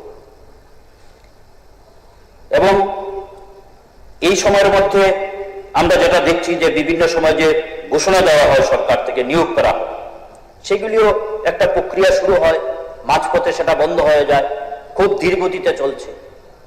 এমনকি কোনো কোনো ক্ষেত্রে সেই ইন্টারভিউ প্রক্রিয়ার মধ্যেও বিভিন্ন ধরনের ঘোটালা বেরিয়ে আসছে। যেমন গত মাসে একটা সংবাদ শিরোনাম আমাদের নজরে আসলো, এনএইচএম এর অধীনে কমিউনিটি হেলথ অফিসার CHO পদের নিয়োগ পরীক্ষা। এবং একটা গুরুতর প্রশ্ন উঠে আসলো যে সেই প্রশ্ন ফাঁস হয়ে গেছে। তাদের মধ্যে একটা বিরাট ক্ষোভ, বিভিন্ন সংবাদপত্রে আমরা দেখলাম, এটা শিরোনাম হলো, সংবাদ প্রকাশিত হলো। এইভাবে এই ধরনের কিছু কিছু ঘটনা প্রায় সময় নজরে আসছে। ফলে সমস্ত দিক মিলিয়ে মাননীয় উপাধ্যক্ষ মহোদয়, আপনার মাধ্যমে আমি সরকারের কাছে এই দাবি রাখবো এবং আশা করব আমরা সবাই মিলে এই প্রস্তাবকে যেমন গ্রহণ করব, তার পাশাপাশি আগামী দিনে কিভাবে আমাদের রাজ্যের বেকারদের যে আশা, যে প্রত্যাশা, হ্যাঁ, সবাইকে সরকারি চাকরির ব্যবস্থা করা যাবে না, এটা ঠিক, কিন্তু তারপরে এই অবস্থার মধ্যে দাঁড়িয়ে যতটুকু সুযোগ রয়েছে, সম্ভাবনা রয়েছে, এবং আপনারা তো ডাবল ইঞ্জিন গভর্নমেন্ট, অনেক বেশি ক্ষমতা রয়েছে, স্বাভাবিক ডাবল ইঞ্জিন গভর্নমেন্টের কাছে এই রাজ্যের বেকার যুবকদের, এই রাজ্যের মানুষের চাহিদা তো ডাবল, অনেক বেশি প্রত্যাশা। ফলে সেই প্রত্যাশা পূরণ করবার প্রশ্নে সেখানে প্রয়োজনীয় উদ্যোগ, ভূমিকা গ্রহণ করবেন। এবং সেই সঙ্গে আমার দাবি থাকবে যে অবিলম্বে সমস্ত শূন্যপদগুলি পূরণ করার জন্য সরকার সেখানে উদ্যোগ গ্রহণ করুক। টেট পরীক্ষা যেভাবে আমাদের রাজ্যে ছিল শিক্ষক নিয়োগের ক্ষেত্রে বছরে 2 বার, সেইভাবে আবার এটা চালু হোক। অন্ততপক্ষে বছরে 2 বার টেট পরীক্ষা হোক, এবং পরীক্ষার পরে এই প্রক্রিয়াটাকে বিলম্বিত না করে দ্রুত সেখানে নিয়োগ করা হোক। জিআরবিটি তার মাধ্যমেও সেই নিয়োগ প্রক্রিয়া অন্ততপক্ষে বছরে 1 বার করার জন্য সরকার উদ্যোগ গ্রহণ করুন। পাশাপাশি আপনাদেরই দেওয়া প্রতিশ্রুতি, আজ থেকে 8.5-9 বছর আগে ভিশন ডকুমেন্ট, সেই প্রতিশ্রুতি বাস্তবায়নের জন্য সরকার যথাযথ ভূমিকা গ্রহণ করুক। এই কয়টি কথা বলে কিছুক্ষণ সময় দেওয়ার জন্য মাননীয় উপাধ্যক্ষ মহোদয়, আপনাকে ধন্যবাদ জানিয়ে আমার কথা বলা শেষ করছি। আশা করছি আমরা সবাই এই প্রস্তাবকে সেখানে সমর্থন জানাব। ধন্যবাদ। ধন্যবাদ মাননীয় সদস্য নির্মল বিশ্বাস। আমি এখন মাননীয় সদস্য দীপঙ্কর সেন বাবুকে বলবো শর্টকাটে বলার জন্য।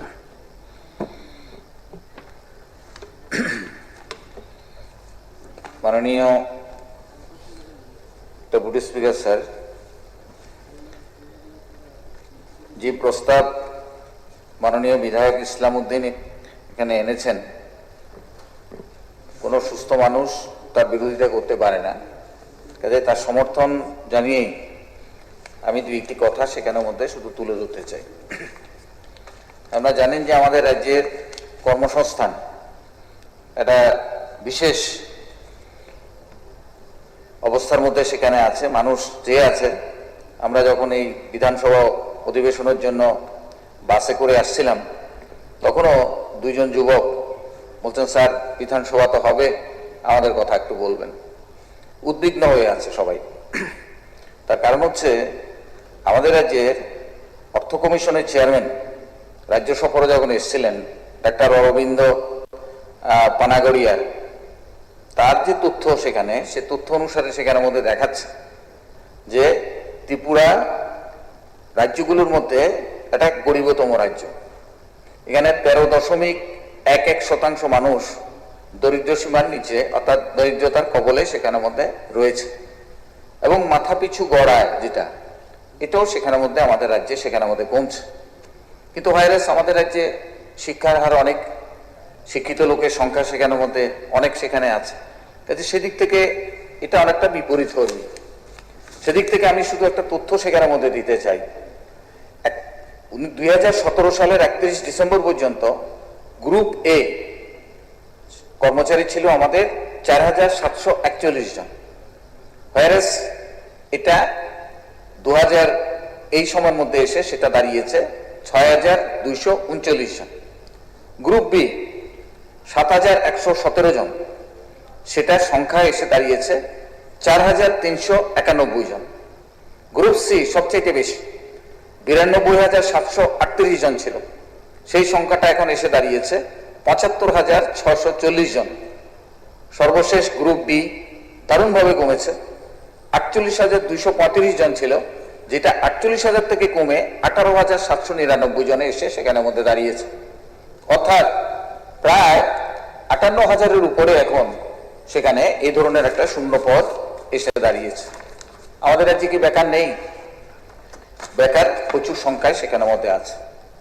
স্নাতকোত্তর বেকার 64,096 জন, স্নাতক 89,021 জন, HS+2 38,117 জন, মাধ্যমিক 2,53,890 জন, ডিপ্লোমা 19,083 প্লাস তার সঙ্গে 12,649, মাধ্যমিক ফেল 67,664 জন, ITI পাস 8,787 জন, engineering pass 15,000, doctor 3,000, nurse paramedic 9,000, BEd MEd 11,000, নেটস ল্যাব 1,899 জন।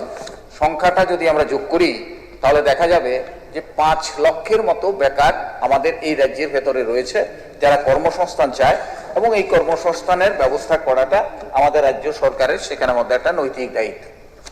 কাজ পাচ্ছে না, যার ফলে দেখা যাচ্ছে শ্রম দপ্তরের একটা তথ্য আপনাদের সামনে সেখানের মধ্যে বলছি, 92,097 জন যারা আমাদের রাজ্য থেকে বাইরের রাজ্যে গিয়ে সেখানে কাজের সন্ধানে চলে গেছে।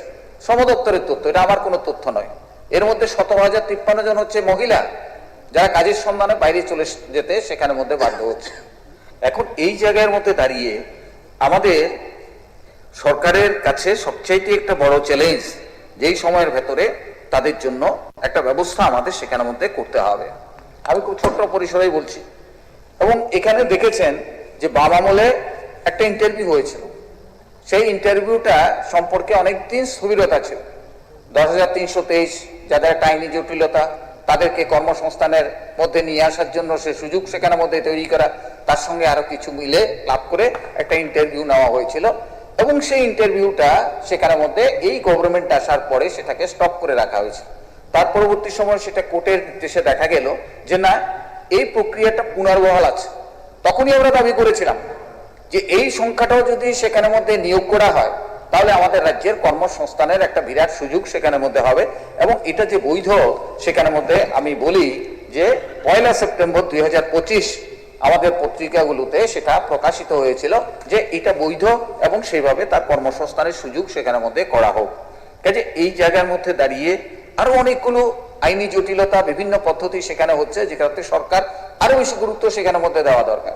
যেমন দেখুন প্রাইমারি টিচার, এখন কি সিদ্ধান্ত সেখানে প্রাইমারি টিচার সারা দেশের ক্ষেত্রে সেখানে মধ্যে বলা হচ্ছে যে তারা যদি টেট কোয়ালিফাই না হয় তাহলে তারা চাকরির মধ্যে থাকবে না। আমি জানি না অর্থমন্ত্রী এখানে আছেন, কি সিদ্ধান্ত গভর্নমেন্ট সেখানে মধ্যে আছে। অন্যান্য রাজ্যগুলো জরুরি ভিত্তিতে তাদের টেট ব্যবস্থা করা হচ্ছে, যদি না হয় তাহলে এই লোকগুলো সেখানে মধ্যে চাকরি থেকে ছাঁটাই হয়ে যাবে। তাহলে তার জন্য জরুরি ভিত্তিতে সহজ পদ্ধতিতে কিভাবে টেট নিয়ে তাদের কর্মসংস্থানের সুযোগ করতে পারে, বিভিন্ন রাজ্যগুলো সেখানে মধ্যে তার জন্য তড়িঘড়ি সিদ্ধান্ত গ্রহণ করেছে। কিন্তু আমি এখন পর্যন্ত দেখিনি আমাদের স্টেট গভর্নমেন্ট এই ধরনের কোনো উদ্যোগ সেখানে মধ্যে গ্রহণ করেছে। কাজে এইটা আমি সেখানে মধ্যে দেখিনি। কাজে লাস্ট আমি যে কথাটা সেখানে মধ্যে বলবো যে আমাদের রাজ্য সরকার এবং অর্থমন্ত্রীর কাছে এটা একটা বড় চ্যালেঞ্জ। একদিকে হচ্ছে ঋণের বোঝা আমাদের রাজ্যে, যে ঋণের বোঝা 2017 সালে 11,851 ছিল, সে ঋণের বোঝা 2024 সালে এসে 24,685 হয়েছে। আর 2026 সালে সেটা 26,300 কাছাকাছি সেখানের মধ্যে এই ঋণের বোঝা সেখানের মধ্যে হয়েছে কোটি টাকা।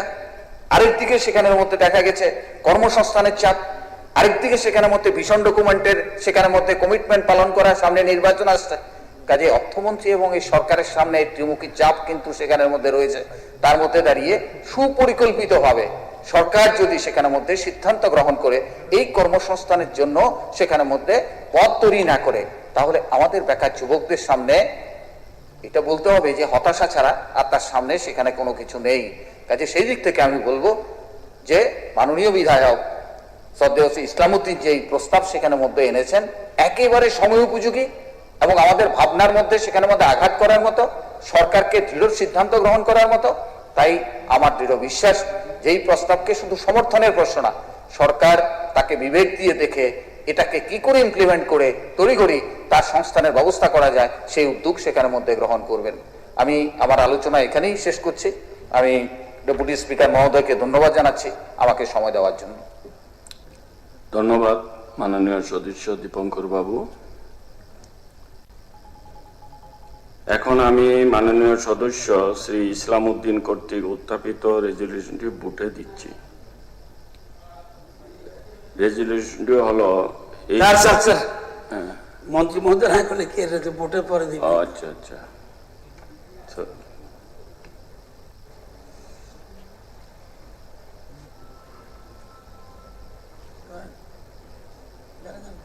এখন মাননীয় মন্ত্রীকে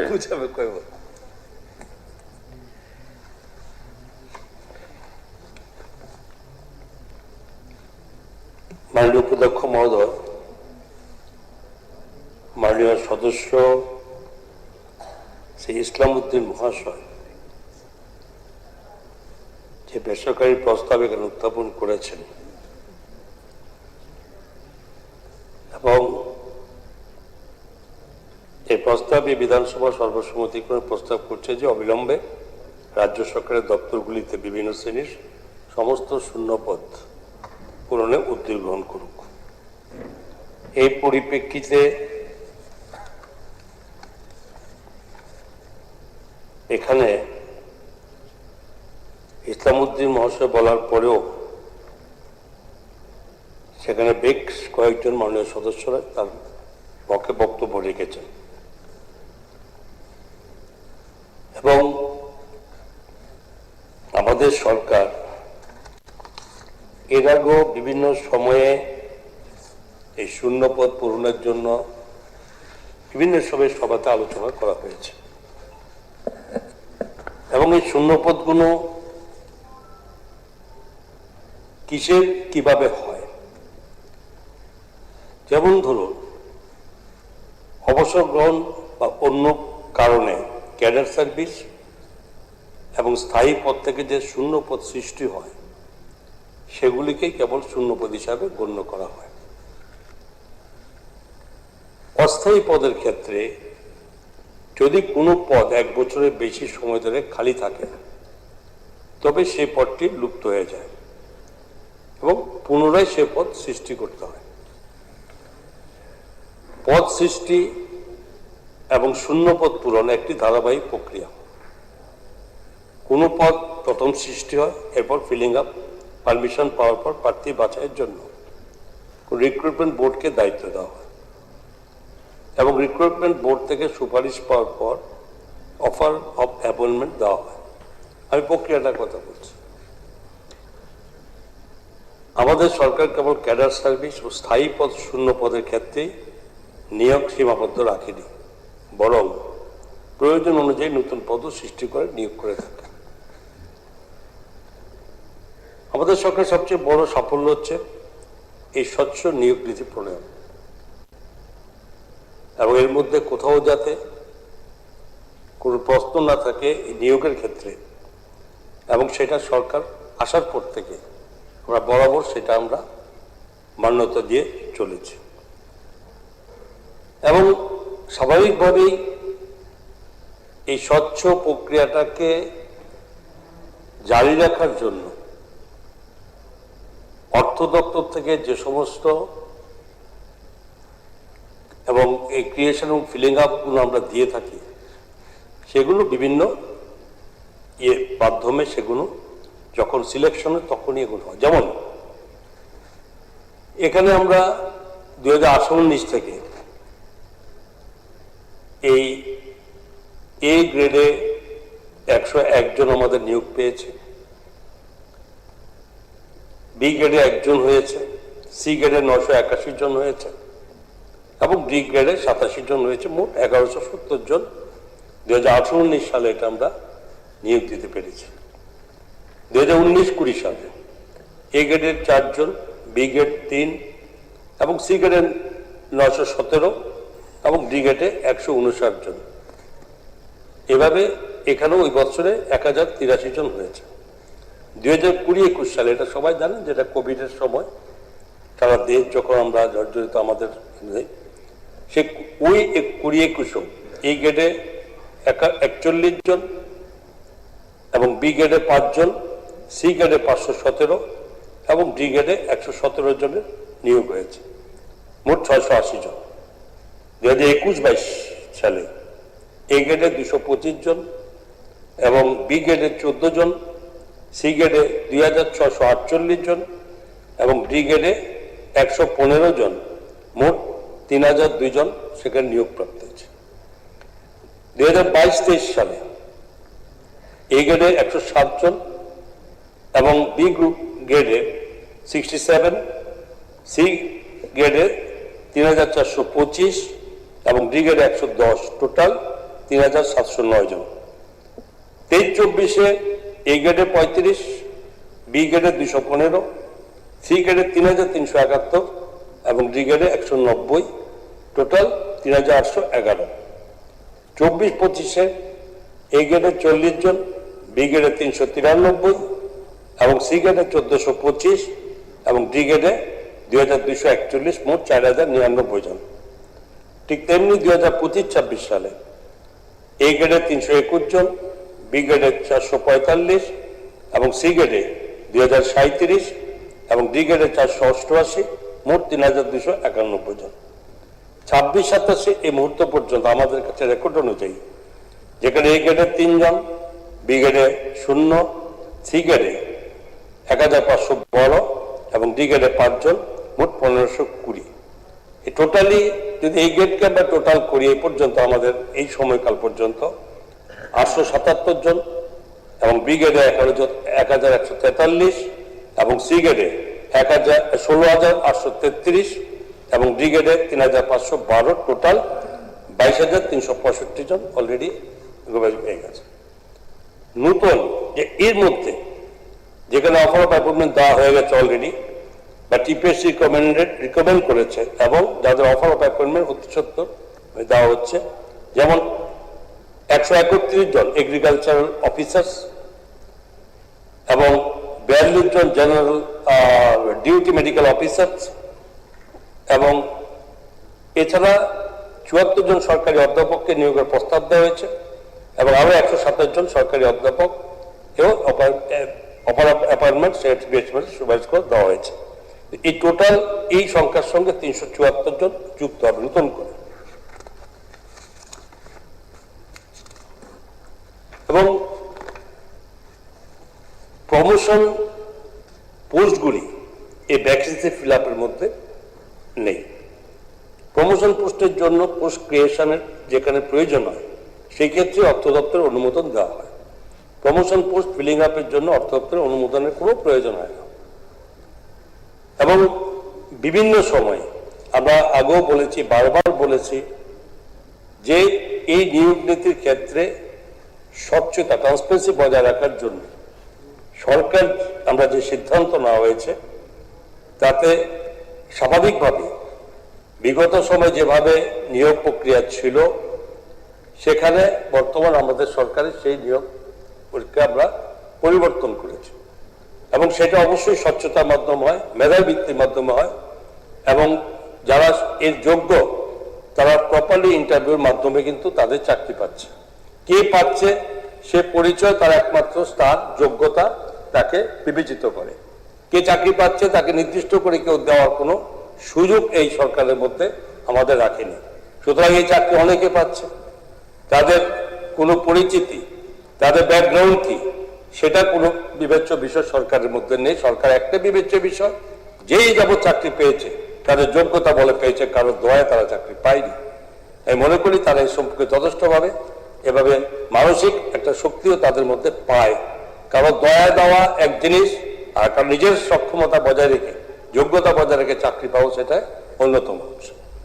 তো এই বিভিন্ন এই নিয়ম নীতি মেনে টিপিএসসি, জিআরবিটি, টিআরবিটি বা অন্য কোনো রিক্রুটমেন্ট বোর্ডের মাধ্যমে যখন নিয়োগ প্রক্রিয়া একটু সময় সাপেক্ষ, এটা বারবার আমরা স্বীকারও করেছি, মাননীয় মুখ্যমন্ত্রী স্বীকার করেছেন যে এটা সময় সাপেক্ষ, কিন্তু সরকারের কাজকে বন্ধ রাখা যাবে না। সরকারি কাজকে জনগণের স্বার্থে যেখানে সরকারের কাজ এটা চালু রাখার জন্য অবশ্যই আমরা এই পাবলিক সেবা এবং উন্নয়ন প্রক্রিয়া ব্যবস্থা না হয় তার জন্য আমরা অবশ্যই আউটসোর্সিং এবং কন্ট্রাকচুয়াল চাকরি সময় সময় আমাদেরকে দিয়ে এই সমস্ত কাজগুলো আমাদের পরিচালনা করে রাখতে হয়েছে।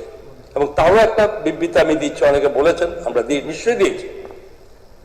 যেগুলো নিয়োগ প্রক্রিয়া দেরি হচ্ছে সেখানে সরকারের কাজ চলতে হবে এবং সেখানে যার জন্য কি হয়েছে আমি আবারও সেটা সংখ্যা 2018-19 থেকে বলছি যে কন্ট্রাকচুয়াল চাকরি 18-19 আমরা 34 জন দিয়েছি এবং 19-20 476 জন দিয়েছি এবং 2020-21 1435 জন দিয়েছি, 2021-22 সালে 2769 জনকে দিয়েছি এবং 2022-23 1560 জনকে দিয়েছি, 2023-24 3694 জনকে দিয়েছি এবং 2024-25 3349 জনকে দিয়েছি, 2025-26 598 জন দিয়েছি এবং 2026-27 169 জনকে দিয়ে যার টোটাল সংখ্যা 14,084।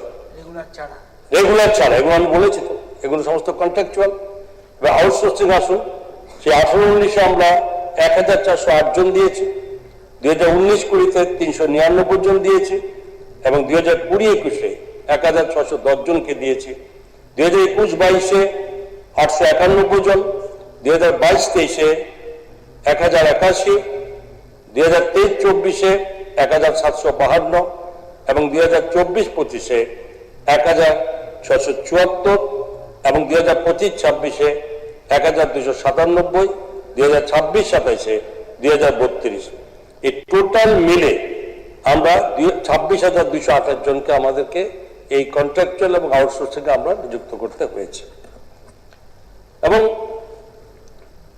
এছাড়াও যেখানে শূন্যপদ কেবলমাত্র এন্ট্রি পোস্টেই থাকে না, কর্মচারী অবসর গ্রহণের পর শূন্যপদ অটোমেটিক্যালি সৃষ্টি হয়। যখন কোনো কর্মচারী অবসরে যান তখন যে পদ থেকে অবসরে যান তা গ্রুপ ডি ব্যতীত অন্য পদ সাধারণত পদোন্নতির মাধ্যমে পূরণ করা সম্ভব। এবং বর্তমান সরকার আমলে পদোন্নতি সংক্রান্ত একটি মামলা মহামান্য সুপ্রিম কোর্টে বিচারাধীন থাকায় অনেকদিন যাবৎ আমরা পুরো পদোন্নতি প্রক্রিয়া বন্ধ ছিল।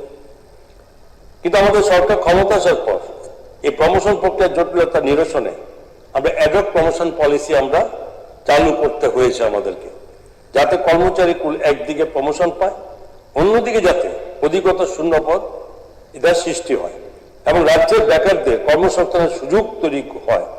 অ্যাডহক প্রমোশন পলিসির মাধ্যমে যারা প্রমোশন পেয়েছিল তাদেরকে পরবর্তীকালে রেগুলার করা হয়েছে। যেহেতু প্রমোশন রিলেটেড মামলাটি এখন মহামান্য সুপ্রিম কোর্টের বিচারাধীন আছে, তাই আমাদের সরকার আইনত বিষয়গুলো বিবেচনা করে দেখছে যাতে এই মুহূর্তে আইনসম্মতভাবে দ্রুত পদোন্নতি পাওয়া যায়।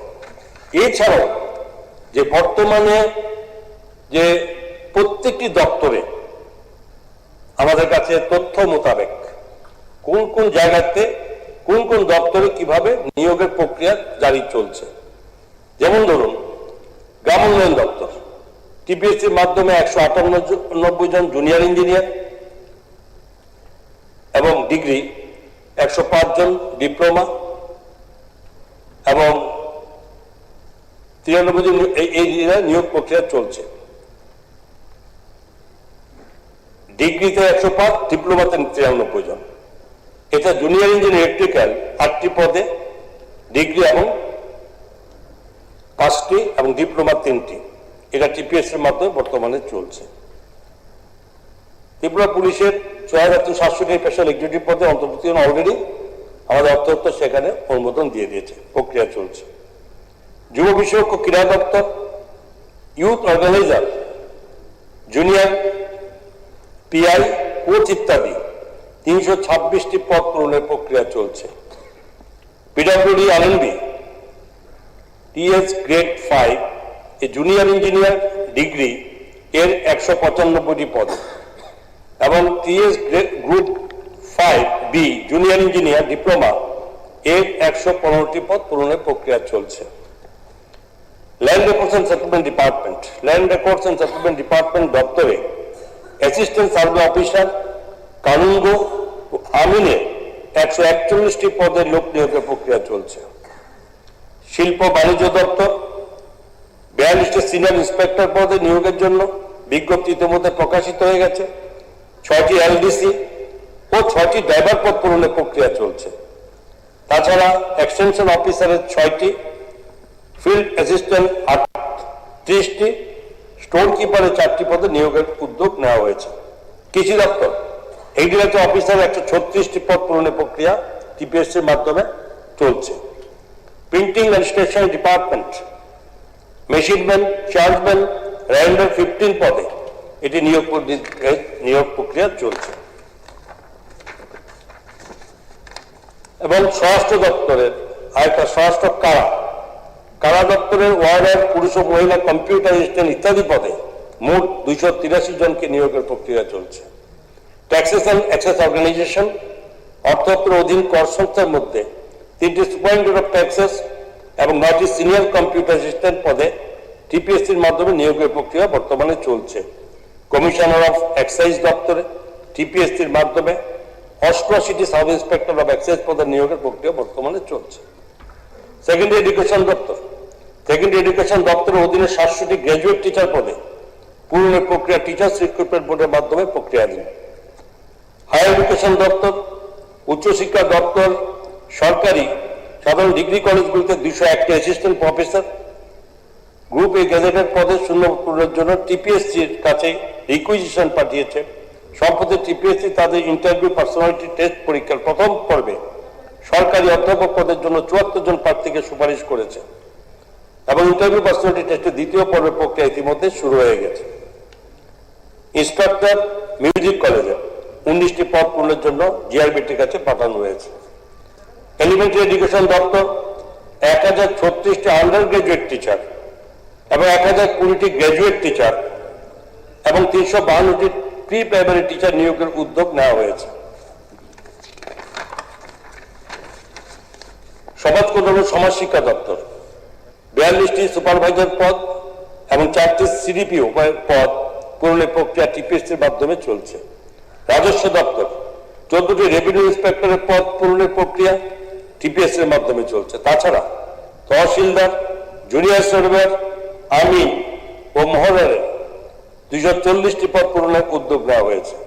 পানি সম্পদ বিকাশ দপ্তর ভেটেরিনারি অফিসার 110টি পদ পূরণের প্রক্রিয়া টিপিএসসির মাধ্যমে বর্তমানে চলছে। নির্বাচন দপ্তর 36টি জুনিয়র কম্পিউটার অ্যাসিস্ট্যান্ট, 11টি এলটিসি ও 4টি গ্রুপ ডি পদ জিআরবিটির মাধ্যমে নিয়োগ করার প্রক্রিয়া চলছে। পর্যটন দপ্তর অ্যাসিস্ট্যান্ট টুরিস্ট অফিসারের 2টি পদ, এলডিসি 6টি পদ ও গ্রুপ ডি 13টি পদ পূরণের উদ্যোগ নেওয়া হয়েছে। অর্থ পরিসংখ্যান দপ্তর ইনভেস্টিগেটরের 23টি পদ পূরণের উদ্যোগ নেওয়া হয়েছে। জিএপিএনটি ডিপার্টমেন্ট 100টি PA2 পদ পূরণের প্রক্রিয়া টিপিএসসির মাধ্যমে বর্তমানে চলছে।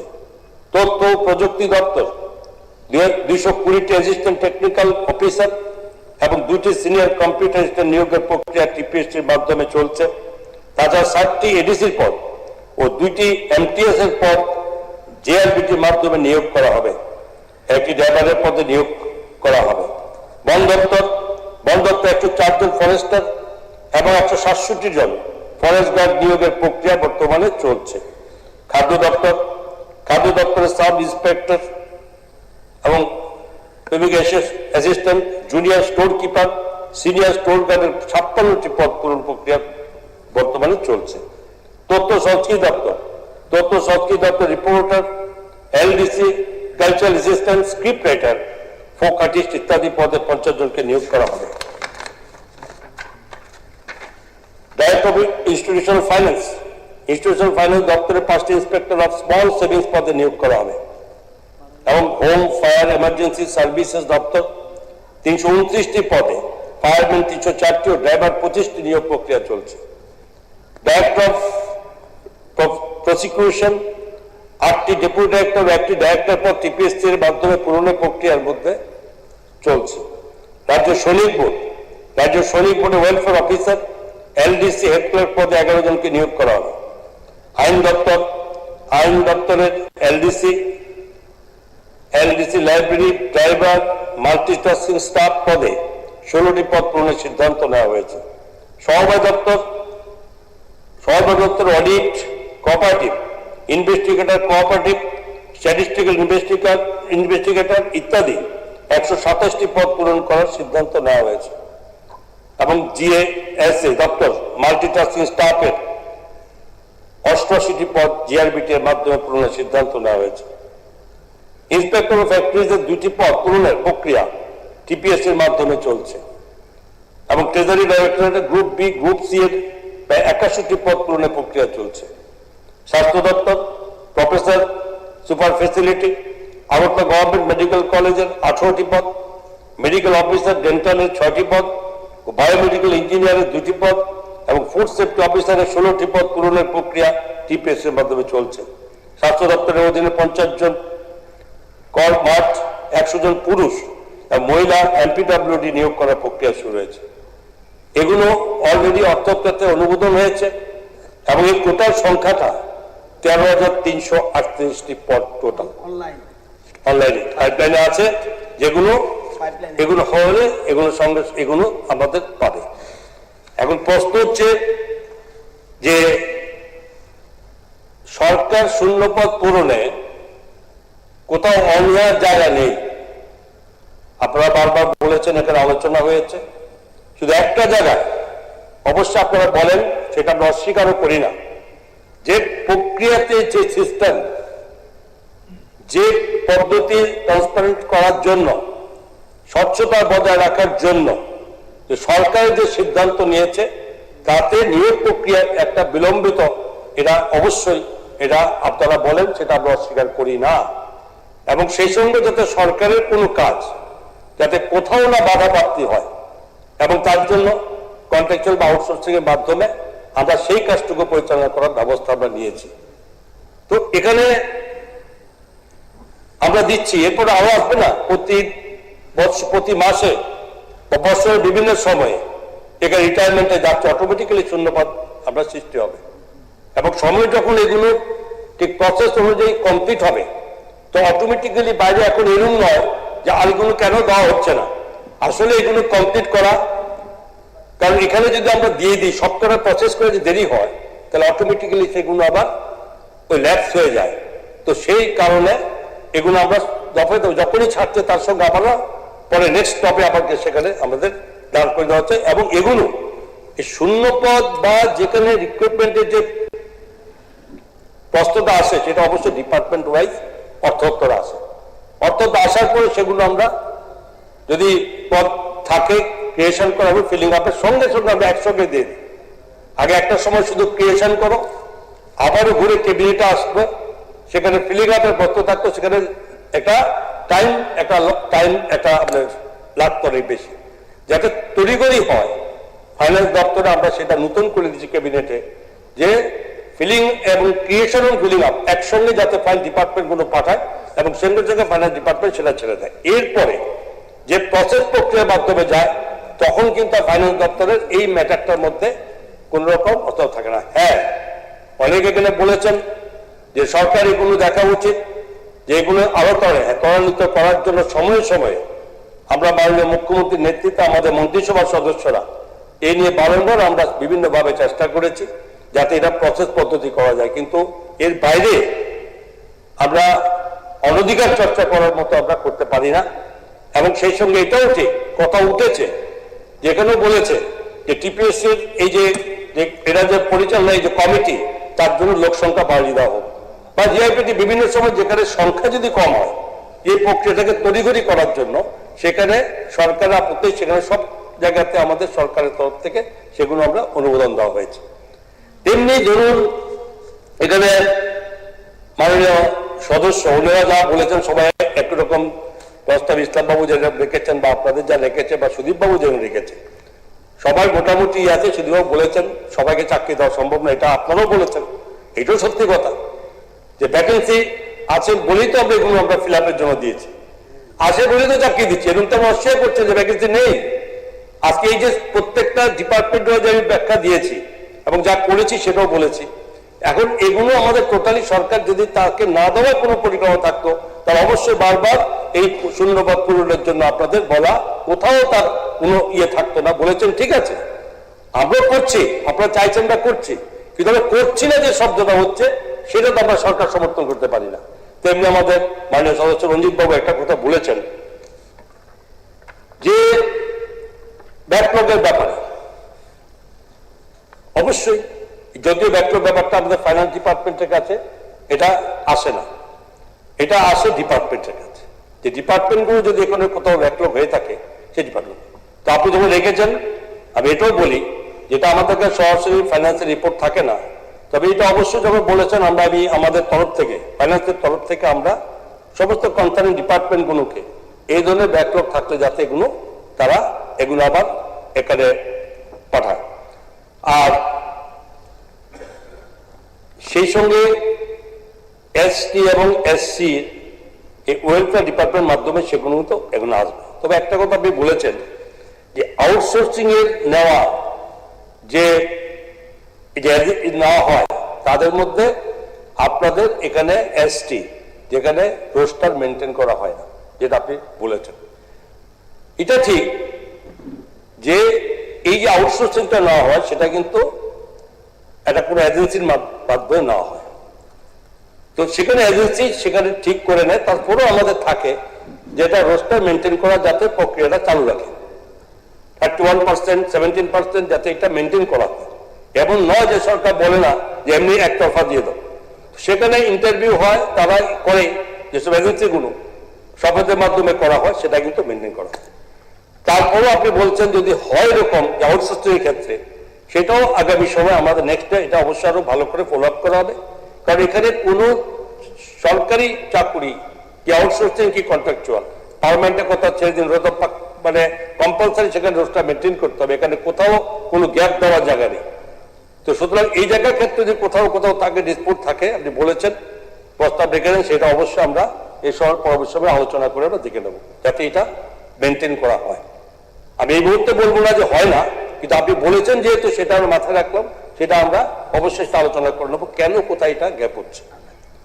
এবং আমি অর্থের পক্ষ থেকে আমি আমার এই ডিটেলস আমার মানে যা তথ্য তা আমি দিয়েছি আপনাদের কাছে, এবং আমি অবশ্যই বলবো যে এই বেসরকারি প্রস্তাবে যেখানে ইসলামউদ্দিন মহোদয় এনেছেন, আপনাকে অবশ্যই সেটা বলবো যে আপনি এনেছেন এবং সেটা নিয়ে আলোচনা করার দায়িত্ব সরকারের আছে, এবং সরকার তার আপনার যে বক্তব্য রেখেছেন সেটা সরকারের পক্ষ থেকে যত রিপোর্ট সেটা আপনাকে এই সভাকে জানানো এটা আমাদের অবশ্যই কর্তব্য। কিন্তু যে অর্থ নিয়ে আপনারা বলছেন যে শূন্য পদ পূরণ করতে সরকার রাজি হয় না এবং সরকার করছে না, সরকার অবহেলা করছে বা সবাই এটা অবজ্ঞা করছে, সেটা আমরা সেটা মেনে নিতে পারি না।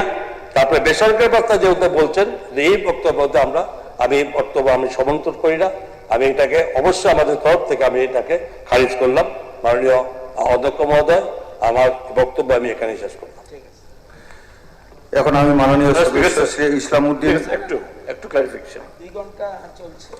ঠিক আছে, খুব গুরুত্বপূর্ণ আলোচনা। মাননীয় অর্থমন্ত্রীকে ধন্যবাদ, খুব পরিশ্রম করেছেন নিজেদের পক্ষে যুক্তি টানার জন্য, আপনাকে করতেই হবে, করেছেন, ঠিক আছে। কিন্তু আপনার কিছু যুক্তি দেখিয়েছেন যে ভ্যাকান্সি মানি 1 বছর থাকলেই যদি 1 বছর যদি পরে যদি মধ্যে যদি রিক্রুটমেন্ট না হয় এটা আর থাকে না। আরে শুনুন না, এত অধৈর্য কেন, এত অধৈর্য কেন? আপনি 1 বছরের মধ্যে রিক্রুট করতে পারেন না, this is your failure, it is your failure. কিন্তু এই পদ তো ক্রিয়েট করা হয়েছিল, that was a permanent post. সেই পার্মানেন্ট পোস্ট আপনি 1 বছর নানা কারণে, হতে পারে রিক্রুটমেন্ট বোর্ডের কারণে, হতে পারে আপনি ফাইন্যান্স থেকে রিক্রুটমেন্টের যে ক্লিয়ারেন্স দেননি, হয়নি, এই জন্য এটা অ্যাবলিশ হয়ে গেছে। This is the failure of the government, number 1। Number 2 বলছেন না, এখানে আমাদের প্রস্তাবে, মাননীয় ইসলামউদ্দিন সাহেবের প্রস্তাবে এখানে কোন রিক্রুটমেন্ট হয় না, কথা বলা হয়নি। বলা হয়েছে বাল্ক অফ ভ্যাকান্সিস এটা পূরণ করা হোক। এই যে আপনি তথ্য দিয়েছেন, হ্যাঁ, তথ্য আপনি একদম অ্যাকুরেট দিয়েছেন।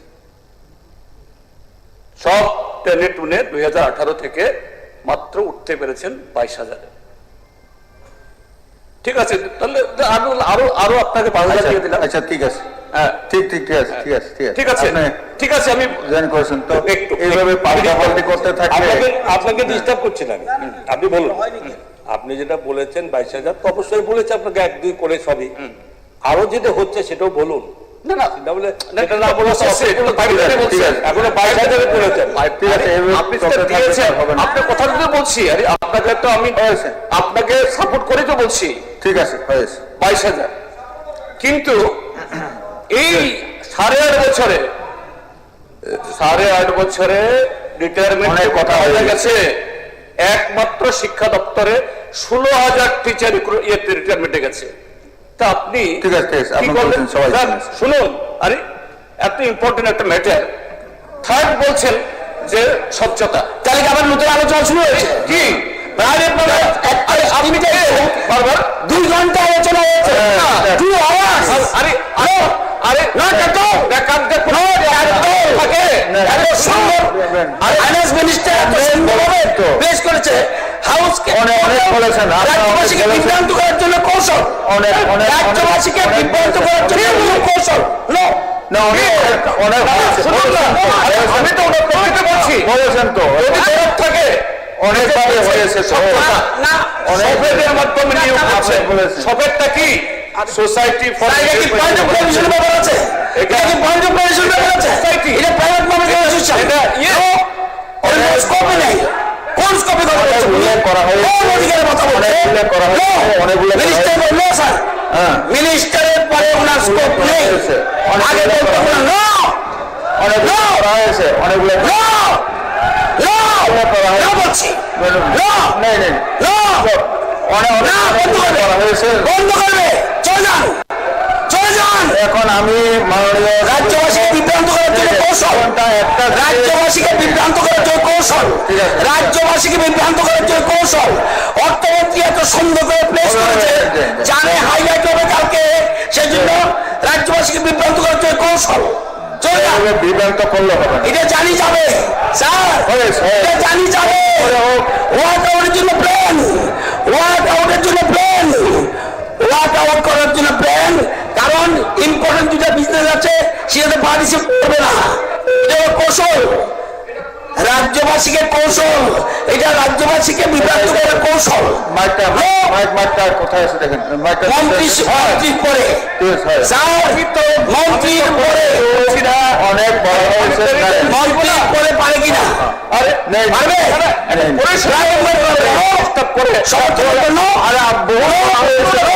ওনাকে বসেন আপনি, আমি বলবো, আমি বলছি আপনাকে দেওয়া হয়েছে, ঠিক আছে, আমি তো শেষ করছি, আমি শেষ করছি, আমি বলছি না বসুন, আরে আপনি কথা বলতে স্কোপ নেই, অনেক অনেক বলা হয়েছে, এটা সিপিএমের আমল না, দুই তিনজন বলেছে, এটা সিপিএমের আমল না, গায়ের জোর চলবে না এখানে, এটা একদম গুটিয়ে ফেলবো, গায়ের জোর চলবে না এখানে। ভোট দাদাগিরি করেছেন, ঠিক আছে, ৩৫ বছর ভোট দাদাগিরি করেছেন, বলেছেন অনেক অন্যায় করেছেন, অনেক পাপ করেছেন, ক্রাইম করেছেন, কোনো কথা বলবেন না, কোনো কথাই বলবেন না। আরে কেউ একদম স্টপ, একদম স্টপ, একদম না এলপি সাহেব বন্ধ করুন। আরে ওনাকে বলুন না, ওনাকে বলুন আগে, ওনাকে বলুন, বসো, এলপি সাহেব বসো, বসেন বসেন বসো, এখন বসো। এখন আমি মাননীয় সদস্য শ্রী ইসলাম উদ্দিন কর্তৃক উত্থাপিত রেজলিউশনটি বুথে দিচ্ছি। রেজলিউশনটি হলো, এই বিধানসভা সর্বসম্মতিক্রমে প্রস্তাব করছে যে অবিলম্বে রাজ্য সরকারের দপ্তরগুলিতে বিভিন্ন শ্রেণীর সমস্ত শূন্য পদ দ্রুত পূরণে উদ্যোগ গ্রহণ করুক। যারা এই প্রস্তাবের পক্ষে আছেন তারা হ্যাঁ বলবেন, যারা এই প্রস্তাবের বিপক্ষে আছেন তারা না বলবেন। আমি মনে করি যারা না বলেছেন তারাই সংখ্যাগরিষ্ঠ, তারাই সংখ্যাগরিষ্ঠ, তারাই সংখ্যাগরিষ্ঠ। অতএব মাননীয় সদস্য ইসলাম উদ্দিন আনিত রেজুলেশনটি সবার বাতিল হলো, বাতিল হলো।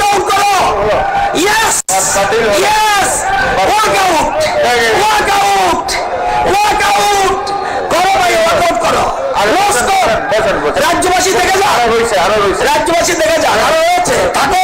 বসেন বসেন বসেন, আরে বসেন বসেন বসেন, আরে বসেন, শুনেন শুনেন শুনেন শুনেন, অধৈর্য হবেন না, সবাই শুনবেন। দ্বিতীয় রেজুলেশনটি এনেছেন মাননীয় সদস্য শ্রী তফাজ্জল হোসেন। আমি এখন মাননীয় সদস্য শ্রী তফাজ্জল হোসেনকে অনুরোধ করছি ওনার রেজুলেশনটি সবাই উত্থাপন করে আলোচনা শুরু করার জন্য। ধন্যবাদ মাননীয় স্পিকার। আজকে এই পবিত্র বিধানসভায় আমি যে বেসরকারি প্রস্তাবটি পেশ করতে যাচ্ছি সেটি শুধু ইনফরমেশন টেকনোলজি ডিপার্টমেন্টের মধ্যে সীমাবদ্ধ নয়।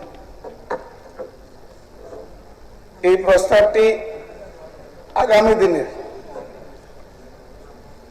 নেক্সট জেনারেশন তথা যুব সমাজের ভবিষ্যৎ তথা কর্মসংস্থান এবং ত্রিপুরা রাজ্যের অর্থনীতি। রেজুলেশনটা আগে পরে নিন। পড়ছি স্যার, পড়ছি স্যার, আগে পরে নিন প্লিজ। এটা পরে তারপরে আপনি পড়ছি স্যার, আগে পড়েন, আগে পড়েন, আগে পড়ে তারপর। এটি আমাদের জন্য আচ্ছা, আমার উত্থাপিত বেসরকারি প্রস্তাবটি হলো রাজ্যের যুব সমাজের কর্মসংস্থান বৃদ্ধি ও তথ্য প্রযুক্তি নির্ভর অর্থনীতি গড়ে তুলতে ত্রিপুরা ইনফরমেশন টেকনোলজির ব্যবস্থাপনার যথাযথ সম্প্রসারণ সহ স্টার্টআপ হাব গড়ে তোলার লক্ষ্যে ত্রিপুরা সরকার নতুন করে আরো উপযুক্ত কিছু পদক্ষেপ গ্রহণ করুক। আরেকবার বলবো স্যার, তাদেরকে একবারেই যথেষ্ট। এরপরে প্রথম পরে তারপরেই শুরু করেন। আচ্ছা, আপনার কি যুক্তি আছে বলুন। আচ্ছা, এই পবিত্র বিধানসভায় আমার এই প্রস্তাবটি শুধু ইনফরমেশন টেকনোলজি ডিপার্টমেন্টের মধ্যে সীমাবদ্ধ নয়, এটি নেক্সট জেনারেশন অর্থাৎ আগামী প্রজন্ম, তার ভবিষ্যৎ এবং কর্মসংস্থান এবং আমাদের ত্রিপুরা সরকারের ইকোনমি অর্থনীতি কোন দিকে যাবে তার সাথে সরাসরি যুক্ত। আমি আজকে একটু পরিষ্কার করে বলতে চাই, এই প্রস্তাবটি, এই বেসরকারি প্রস্তাবটি কোনো বেসরকারি বেসরকারি কোথায় আপনি পাচ্ছেন? কোন রাজনৈতিক প্রস্তাব নয়। তাই আমি অনুরোধ করব সরকার দলের যারা মাননীয় সদস্যগণ আছেন এবং মন্ত্রীগণ আছেন এবং বেসরকারি অর্থাৎ বিরোধী দলের যারা সদস্যগণ আছেন তাদেরকে অনুরোধ করব সমর্থন করার জন্য। ঠিক আছে। আজকের এই প্রস্তাবের কেন্দ্রবিন্দু আগামী দিনের যুব সমাজ। মাননীয় স্পিকার স্যার, আমরা এমন একটি সময় বাস করছি যখন পৃথিবী অর্থনীতি দ্রুত বদলাচ্ছে। এমন একটা সময় ছিল শিল্প বলতে বোঝানো হতো factory, machinery, land, physical production. আজকের পৃথিবীতে একটি কম্পিউটার, আজকের পৃথিবীতে যদি একটি শিক্ষিত বেকারের কাছে একটি কম্পিউটার, একটি ব্রডব্যান্ড ল্যান্ড কানেকশন থাকে, একটি স্কিল টিম বা একটি ইনোভেটিভ আইডিয়া দিয়ে বিশ্বের বাজারে ব্যবসা করা সম্ভব। আজ একজন তরুণ আগরতলায় বসে আমেরিকার একটি কোম্পানির জন্য সফটওয়্যার তৈরি করতে পারে, একজন যুবক কমলপুর কৈলাস শহর বসেও গ্রাফিক ডিজাইন তৈরি করতে পারে এবং কাজ করতে পারে, একজন তরুণী ত্রিপুরায় বসে দেশের অন্য প্রান্তের কাস্টমারের জন্য প্রফেশনাল সার্ভিস দিতে পারেন। অর্থাৎ কর্মসংস্থানের জন্য সবসময় কর্মস্থানের কাছে যেতে হবে, এই পুরনো ধারণাটি এই টেকনোলজির জমানায় এসে ভেঙে দিয়েছে। এটাই আমাদের বড় সুযোগ। ভারতের পরিবর্তিত অর্থনীতির দিকে যদি আমরা তাকাই, ভারতের পরিবর্তিত অর্থনীতি মানে কি? মাননীয় স্পিকার স্যার, আমরা ভারতবর্ষ স্বাধীন হয়েছে, আমরা 80 বছরে পা দিয়েছি। এই 80 বছরে ভারতবর্ষের দিল্লির মসনদে অনেক প্রধানমন্ত্রী এলেন আর গেলেন, কিন্তু আমাদের বিশ্বনেতা নরেন্দ্র মোদীজি যখন 2014 সালে দিল্লির মসনদে তিনি বসলেন, তাহলে আজকে 80 বছর ধরে ভারতবর্ষের ইকোনমি 24 নাম্বার, 23 নাম্বার, 17 নাম্বার, অর্থাৎ 12 নাম্বার, 15 নাম্বারে ছিল। যখন আমার যশস্বী প্রধানমন্ত্রী নরেন্দ্র মোদীজি 2014 সালের পর আজকের দিনে ওনার অক্লান্ত পরিশ্রম এবং টার্গেটের জন্য ভারতবর্ষের ইকোনমি অর্থনীতি এখন 4 নম্বরে পৌঁছেছে। তার কারণ আজ ভারত বিশ্বের অন্যতম গুরুত্বপূর্ণ টেকনোলজি এবং স্টার্টআপ ইকোসিস্টেমে পরিণত হয়েছে। কার জন্য? আমার নরেন্দ্র মোদীজির যে দূরদর্শী নেতৃত্ব, তার জন্য আজকে ভারতবর্ষের অর্থনীতিতে 4 নম্বরে। সরকারি তথ্য অনুযায়ী 31 মার্চ 2026 পর্যন্ত দেশে ডিপিআইআইটি দ্বারা স্বীকৃত প্রায় 2 লক্ষের উপরে স্টার্টআপ স্বীকৃতি পেয়েছে। এই 2 লক্ষ স্টার্টআপের মাধ্যমে 23 লক্ষ ভারতবর্ষের বেকারের কর্মসংস্থান হয়েছে। তাই FY দ্বারা 2025 এবং 26 সনে 55,000 স্টার্ট আপ FY দ্বারা স্বীকৃতি পেয়েছে। তাই 2024 সালে শেষ নাগাদ ভারতবর্ষে স্টার্ট আপ 51%-এরও বেশি 2 টায়ার 3 টায়ার শহর থেকে এসছে। আজকের দিনে অর্থাৎ স্টার্ট আপের জন্য ব্যাঙ্গালোর, হায়দ্রাবাদ, বোম্বাই, গুজরাট, দিল্লির প্রয়োজন নেই। আমাদের আগরতলার মতো ছোট শহরে স্টার্ট আপ হাব তৈরি করা যায়। সুতরাং ইনফরমেশন টেকনোলজি এখন আর কেবল কম্পিউটার সায়েন্স গ্রাজুয়েটদের বিষয় নয়, কমার্সের ছাত্ররাও সেটা করতে পারে, আর্টসের ছাত্ররাও সেটা করতে পারে, সায়েন্সের ছাত্ররাও করতে পারে, পলিটেকনিক্যালের ছাত্ররাও করতে পারে, সাধারণ গ্রাজুয়েট সকলের জন্য টেকনোলজি বেসড এমপ্লয়মেন্ট এর দরজা খুলেছে। আমাদের কাজ হলো এই দরজাটি ত্রিপুরা যুবকদের সামনে আরো বেশি করে খুলে দেওয়া। মাননীয় স্পিকার স্যার, আমি অত্যন্ত আনন্দের সঙ্গে বলতে চাই যে আমাদের রাজ্যে সরকার এই বিষয়ে সদর্থক চিন্তা ভাবনা করছেন। আইটি সেক্টরকে এগিয়ে নিয়ে যেতে ইতিমধ্যে রাজ্য সরকার বেশ কিছু গুরুত্বপূর্ণ উদ্যোগ গ্রহণ করেছেন, যেমন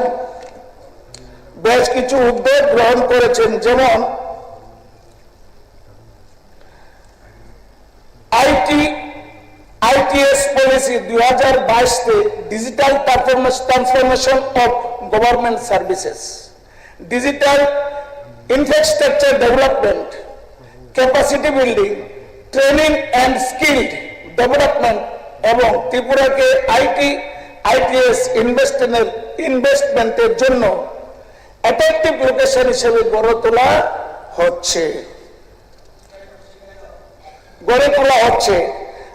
আমার এই প্রস্তাবের মূল লক্ষ্য হচ্ছে এই 7টি স্তম্ভকে এক জায়গায় নিয়ে আসা।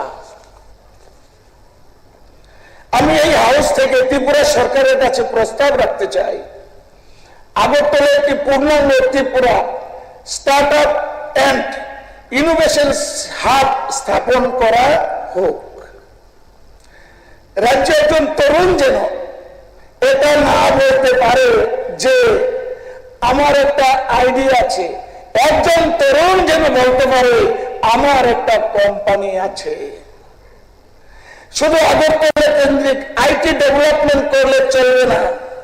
ত্রিপুরার ট্যালেন্ট আগরতলাতেই সীমাবদ্ধ নয়, ত্রিপুরার ট্যালেন্ট আগরতলাতে সীমাবদ্ধ নয়।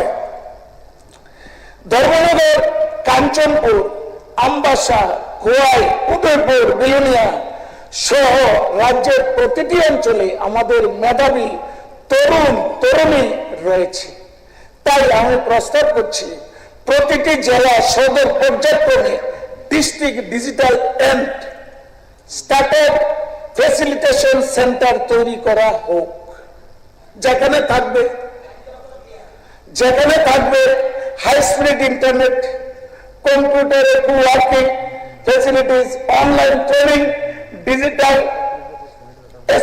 Entrepreneurship programme, government e-service training, startup counselling এবং ভার্চুয়াল মনিটরিং। এতে আগরতলা না এসেও একজন তরুণ স্টার্টআপ ইকোসিস্টেমের সঙ্গে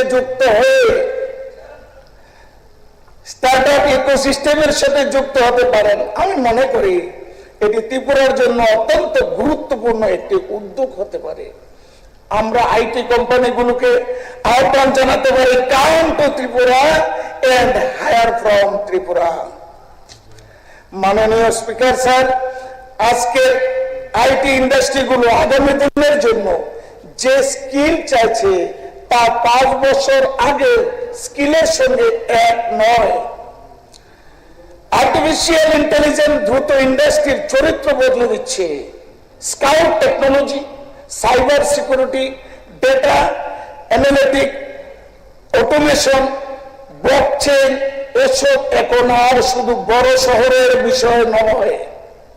তাই আমাদের যুবকদের শুধু বেসিক কম্পিউটার ট্রেনিং দিলে হবে না, আমাদের লক্ষ্য হওয়া উচিত degree to skill, skill to job, job to entrepreneurship. অর্থাৎ ডিগ্রি থাকবে, তার সঙ্গে ইন্ডাস্ট্রি রেডি স্কিল থাকবে, তারপর এমপ্লয়মেন্ট এন্টারপ্রেনারশিপের সুযোগ থাকবে। আমাদের বিশ্ববিদ্যালয় কলেজগুলোকে স্টার্ট আপ ইকোসিস্টেমের সঙ্গে আরো নিবিড়ভাবে যুক্ত করতে হবে। সম্ভব হলে অধিকাংশ কলেজ ইনোভেশন ক্লাব এবং এন্টারপ্রেনারশিপ সেল গড়ে তোলা যেতে পারে। প্রতি বছর ত্রিপুরা স্টুডেন্ট দ্বারা ইনোভেশন চ্যালেঞ্জ প্রোগ্রামের প্রয়োজন করা যেতে পারে, যেখানে ছাত্রছাত্রীরা নিজেদের আইডিয়া উপস্থাপন করে সেরা আইডিয়াগুলোকে টেকনোলজি সাপোর্ট মার্কেটিং লিঙ্কেজ দেওয়া যেতে পারে। তাহলে আমরা হয়তো আজকের কলেজ স্টুডেন্টের মধ্যে আগামী দিনের এন্টারপ্রেনারশিপ খুঁজে পাবো।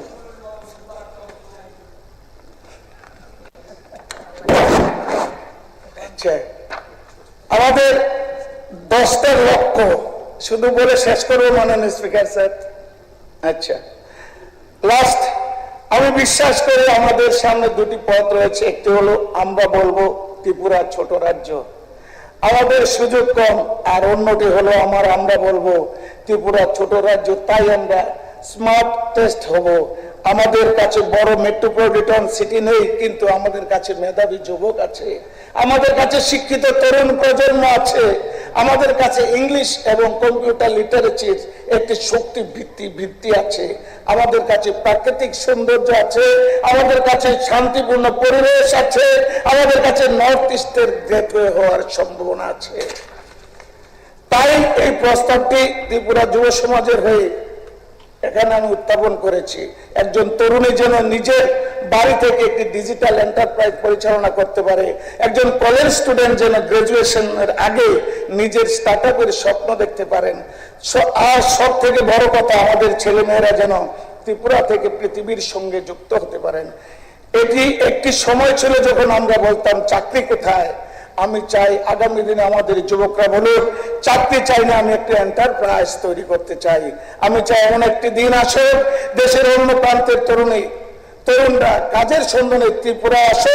একটি সময় ছিল যখন আমরা অন্য রাজ্যের ডেভেলপমেন্টের মডেল অনুসরণ করতাম, কিন্তু আমি চাই আগামী দিনে অন্য রাজ্য থেকে ত্রিপুরার মডেল আসুক। মাননীয় স্পিকার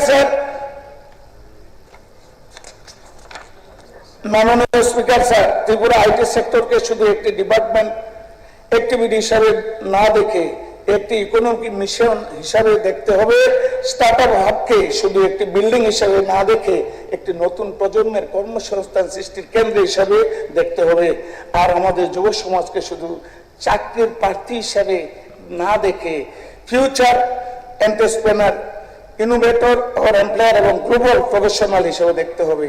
সেই লক্ষ্যে আজ আমি সম্মানিত সবাই, সরকারি ও বেসরকারি এবং বিরোধী পক্ষের মাননীয় সদস্যবৃন্দদের কাছে আবেদন জানাচ্ছি, দলমত নির্বিশেষে এই গঠনমূলক প্রস্তাবটিকে গ্রহণ করা হোক। এই হাউস থেকে রাজ্যের সরকারকে অনুরোধ করা হোক ত্রিপুরার ইনফরমেশন টেকনোলজির ব্যবস্থা আরো ব্যাপক সম্প্রসারণ, আধুনিক design infrastructure, industry oriented skill development, একটি পূর্ণাঙ্গ Tripura startup and innovation hub গড়ে তোলার জন্য প্রয়োজনীয় নতুন পদক্ষেপ গ্রহণ করা হোক। আমার এই একটি গড়ে তোলা হোক। আমরা এখন একটি ত্রিপুরা গড়ে তুলতে চাই, যেমন প্রযুক্তি শুধু মোবাইল ফোনে থাকে না, প্রযুক্তি থাকবে শিক্ষায়, প্রযুক্তি থাকবে কৃষিতে, প্রযুক্তি থাকবে শিল্পে, প্রযুক্তি থাকবে প্রশাসনে, প্রযুক্তি থাকবে স্বাস্থ্য পর্যটনে, এবং সর্বোপরি প্রযুক্তি থাকবে আমাদের যুব সমাজের হাতে। কারণ আজকের প্রযুক্তি বিনিয়োগ মানে আগামী দিনের কর্মসংস্থানের সুযোগ। আজ এই জন্য এই তরুণদের স্কিল ডেভেলপমেন্ট আগামী দিনে একটি পরিবার অর্থনৈতিকভাবে শক্তিশালী করা, আর আজ একটি স্টার্টআপকে সুযোগ দেওয়া মানে আগামী দিনের বহু মানুষের কর্মসংস্থানের দরজা খুলে দেওয়া। এই বিশ্বাস নিয়ে আমি আশা করি এই প্রস্তাবটি মূল উদ্দেশ্যের সঙ্গে এই হাউজের সকলের একমত হবেন, এবং আজ সংশ্লিষ্ট দপ্তরের মাননীয় মন্ত্রী ওনার বক্তব্যের প্রয়োজনীয় কার্যকর পদক্ষেপ গ্রহণের আশ্বাস দেবেন। মাননীয় স্পিকার, এই কটি কথা বলে আমার আনিত বেসরকারি প্রস্তাবটি এখানে উত্থাপিত করলাম এবং আপনার মাধ্যমে আমি সবাইকে অনুরোধ করব এই প্রস্তাবটি সবাই গ্রহণ করার জন্য। ধন্যবাদ মাননীয় স্পিকার স্যার। আলোচনায় কি অংশগ্রহণ করবেন?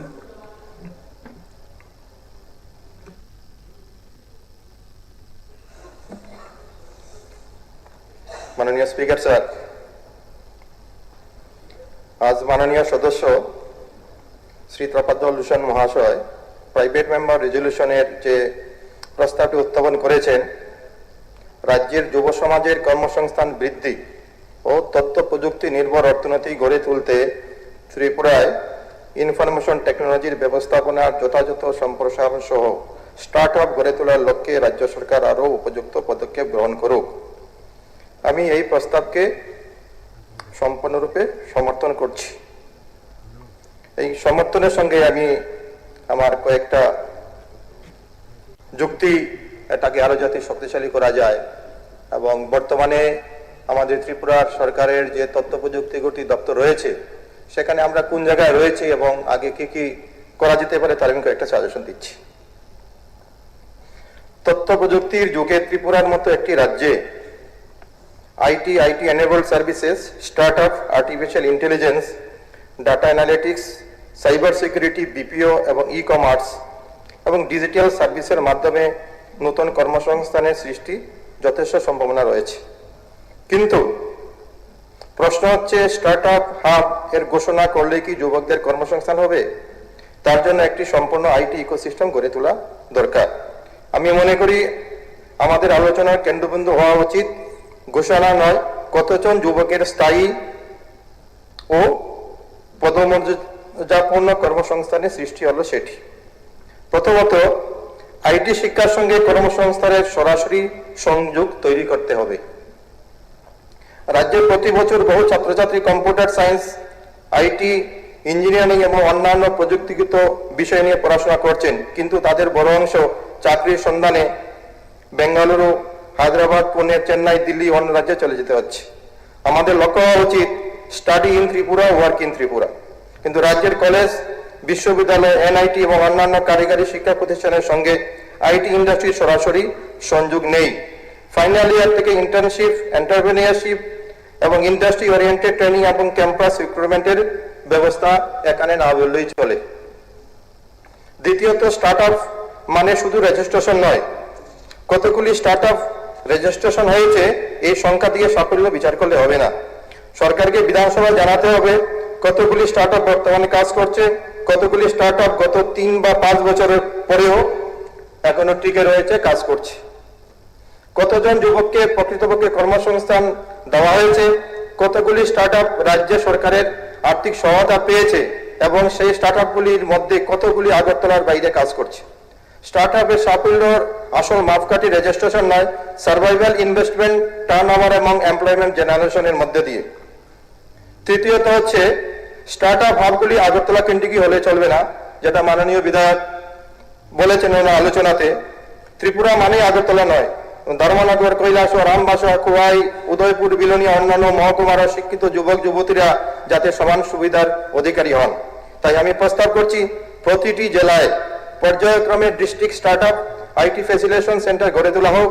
সেখানে high speed internet, coworking space, incubation, legal assistant, accounting support এবং ব্যাংক ক্রেডিট ফ্যাসিলিটির ব্যবস্থা করতে হবে। চতুর্থত, সরকারকে আইটি কর্মসংস্থানের বাজার তৈরিতে ভূমিকা গ্রহণ করতে হবে।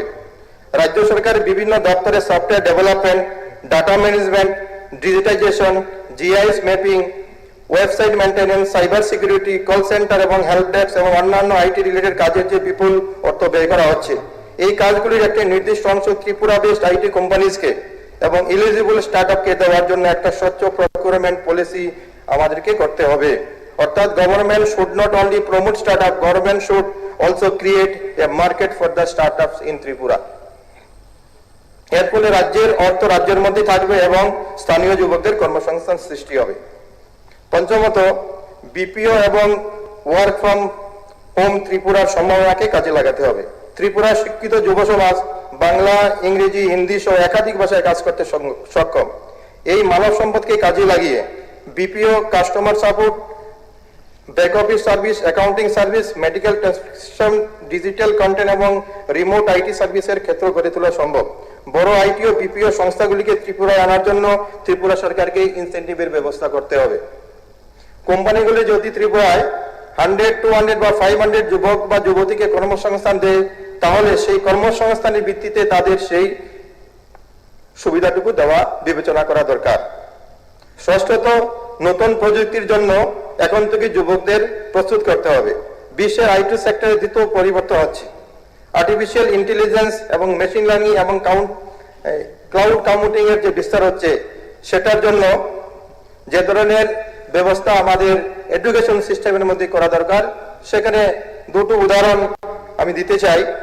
একটা আজকে সকালবেলা প্রশ্নোত্তর পর্বে আলোচনার সময় উল্লেখ হয়েছিল যে আমাদের যে 4 ইয়ার্স ডিগ্রি কোর্স, অনার্সের সঙ্গে যে আমাদের যে রিসার্চের যে ম্যাটারটা, সেই রিসার্চের দেখা গেছে যে প্রত্যেকটা কলেজের মধ্যে তাদের মিনিমাম 2 জন করে, যেখানে পিএইচডি হোল্ডার থাকা দরকার তাদের রিসার্চে পার্সু করার জন্য, মোর দেন 10,000 স্টুডেন্ট আমাদের ত্রিপুরাতে যারা এবার 4th ইয়ারে রয়েছে, যাদের এই সুযোগ থেকে তারা বঞ্চিত হচ্ছে।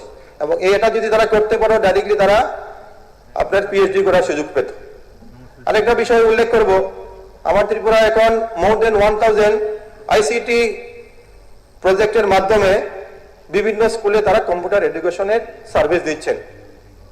তাদের মেন উদ্দেশ্য ছিল, সরকারের যে মেন উদ্দেশ্য ছিল এই প্রজেক্টের, যে তারা যারা ক্লাস 6, 7, 8, 9, 10 যে সমস্ত ছেলেমেয়েরা পড়াশোনা করছে, তাদের আইটিতে স্ট্রং করার জন্য তাদেরকে কম্পিউটার শেখানো হবে। কম্পিউটার রিলেটেড যে সমস্ত স্কুলগুলি স্কুল ক্যারিকুলামের মধ্যে থাকবে, সেখানে প্রোভাইড করা হবে।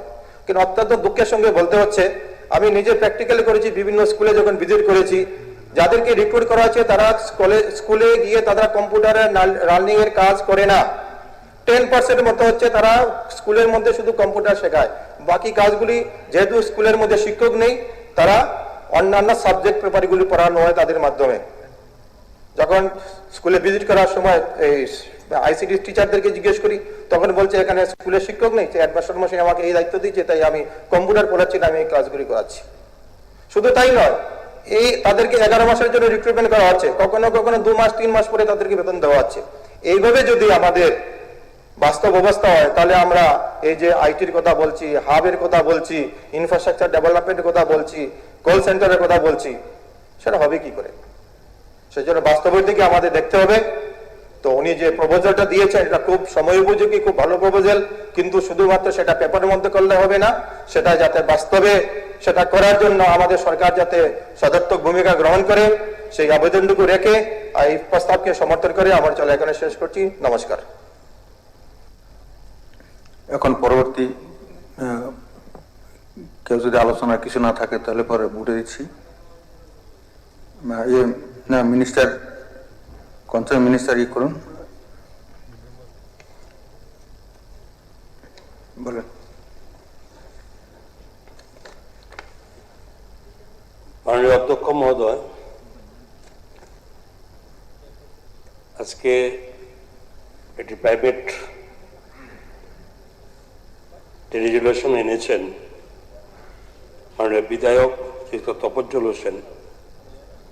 এ কর্তৃক আনিত জনহিতকর প্রস্তাব রাজ্যের যুব সমাজের কর্মসংস্থান বৃদ্ধি ও তথ্য প্রযুক্তি নির্ভর অর্থনীতি গড়ে তুলতে ত্রিপুরায় ইনফরমেশন টেকনোলজি ব্যবস্থাপনার যথাযথ সম্প্রসারণ সহ স্টার্ট হাব গড়ে তোলার লক্ষ্যে ত্রিপুরা সরকার নতুন করে আরো উপযুক্ত কিছু পদক্ষেপ গ্রহণ করবে। বর্তমান সময়ে অত্যন্ত খুব গুরুত্বপূর্ণ এই বেসরকারি প্রস্তাব মাননীয় বিধায়ক তপজ্জল হোসেন এনেছেন, এবং যেভাবে উনি এখানে বক্তব্য রেখেছেন, এটা আমার ব্যক্তিগত পক্ষ থেকে, সরকারের আইটি দপ্তরের পক্ষ থেকে আমি অত্যধিক হার্দিক অভিনন্দন, শুভেচ্ছা জানাচ্ছি যে এত সুন্দরভাবে যুব সমাজের জন্য এই আইটি সেক্টরকে নিয়ে উনি বক্তব্য রেখেছেন। আপনার সদয় অনুমতি ক্রমে মাননীয় মুখ্যমন্ত্রী ডক্টর মানিক সাহা মহোদয়ের নেতৃত্বাধীন ত্রিপুরা সরকার রাজ্যের তথ্য প্রযুক্তি এবং তথ্য প্রযুক্তি নির্ভর পরিষেবা, ডিজিটাল শাসন ব্যবস্থা, স্টার্ট আপ, এই ইকোসিস্টেমের উন্নয়নে যে পদক্ষেপগুলো গ্রহণ করেছে এবং ত্রিপুরার শিক্ষিত যুব সমাজের জন্য সুনিশ্চিত কর্মসংস্থান, উদ্যোক্তা সুযোগ সৃষ্টি করতে ভবিষ্যতে যে পরিকল্পনা গ্রহণ করা হয়েছে সে প্রশ্নের উত্তর দেওয়ার জন্য আমার বক্তব্য এখানে রাখছি। এখানে মাননীয় সদস্য শৈলেন্দ্রবাবু এখানে বক্তব্য রেখেছেন, উনি কিছু প্রস্তাবও রেখেছেন, তো আমি ওনাকে ধন্যবাদ জানাই। মাননীয় প্রধানমন্ত্রী শ্রী নরেন্দ্র মোদীজির দূরদর্শী নেতৃত্বে ডিজিটাল ইন্ডিয়া কর্মসূচি এই প্রযুক্তিকে শুধুমাত্র পরিকাঠামোর বিষয় হিসাবেই সীমাবদ্ধ না রেখে স্বচ্ছ শাসন ব্যবস্থা, অন্তর্ভুক্তিমূলক উন্নয়ন এবং নাগরিক ক্ষমতায়নের একটি শক্তিশালী হাতিয়ারে রূপান্তরিত করেছে। এই দৃষ্টিভঙ্গি থেকে অনুপ্রাণিত হয়ে আমাদেরও ত্রিপুরা রাজ্যে মাননীয় মুখ্যমন্ত্রী অধ্যাপক ডক্টর মানিক সাহা মহোদয়ের দক্ষ নেতৃত্বে আমাদের সরকার ডিজিটাল ত্রিপুরা গড়ে তুলেছে, এমন এক ত্রিপুরা যেখানে প্রযুক্তি সরকারকে নাগরিকের সঙ্গে এবং শিক্ষাকে সুযোগের সঙ্গে এবং উদ্ভাবনকে উদ্যোগের সঙ্গে এবং প্রতিভাবান যুব সমাজকে নিশ্চিত কর্মসংস্থানের সঙ্গে সংযুক্ত করবে।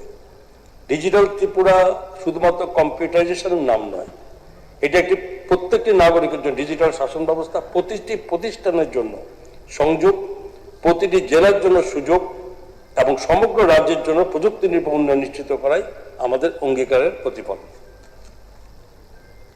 স্বাভাবিকভাবেই যে বর্তমানে আমাদের সরকারের এই নেতৃত্বে আইটি সেক্টরকে কিভাবে যুব সমাজের জন্য আমরা এগিয়ে নিয়ে চলেছি, তার আগে ছোট্ট করে আমরা এখানে সরকার আসার আগে তাও একটা কিছু পরিচিতি এই সভায় রাখা উচিত।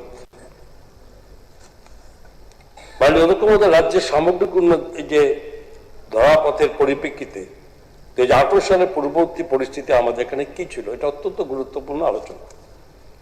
2018 সালের পূর্বে ত্রিপুরায় কম্পিউটারাইজেশন এবং তথ্য প্রযুক্তির ব্যবহার সংক্রান্ত কয়েকটি উদ্যোগ গ্রহণ করা হয়েছিল, তবে সেই উদ্যোগগুলি সুনির্দিষ্টভাবে প্রয়োগ হয়নি, যার মাধ্যমে আইটি এবং আইটি এনেবল সার্ভিস রাজ্যের তরুণ প্রতিভাবান এই যুবকদের জন্য কর্মসংস্থান, বিনিয়োগ ও উদ্যোক্তা সৃষ্টির একটি গুরুত্বপূর্ণ চালচিত্রে পরিণত হতে পারত বা করা হয়নি। এবং এই সীমিত পরিসরে কিছু কম্পিউটারাইজেশন উদ্যোগ থাকলেও বেসরকারি ক্ষেত্রে কর্মসংস্থান বিনিয়োগের জন্য আইটিএটিএসকে একটি গুরুত্বপূর্ণ অগ্রাধিকারমূলক ক্ষেত্র হিসেবে গড়ে তোলা সম্ভব হয়নি। এবং এই কারণেই, যেটা আমরা সুরেন্দ্রবাবু বলেছেন, এই কারণে তখন থেকেই যে আইটি সেক্টরে যারা আমাদের এখানকার রাজ্যের ছেলেমেয়েরা পড়াশোনা করেছে তাদের অধিকাংশ তাদের সেই যুবক যুবতী কিন্তু রাজ্যে না থেকে তারা সেই কাজের সুযোগ নেওয়ার জন্য এই দেশের বিভিন্ন বড় বড় সিটিগুলো যেখানে আইটি সেক্টর গড়ে রয়েছে সেখানে তারা জড়ো হয়েছে।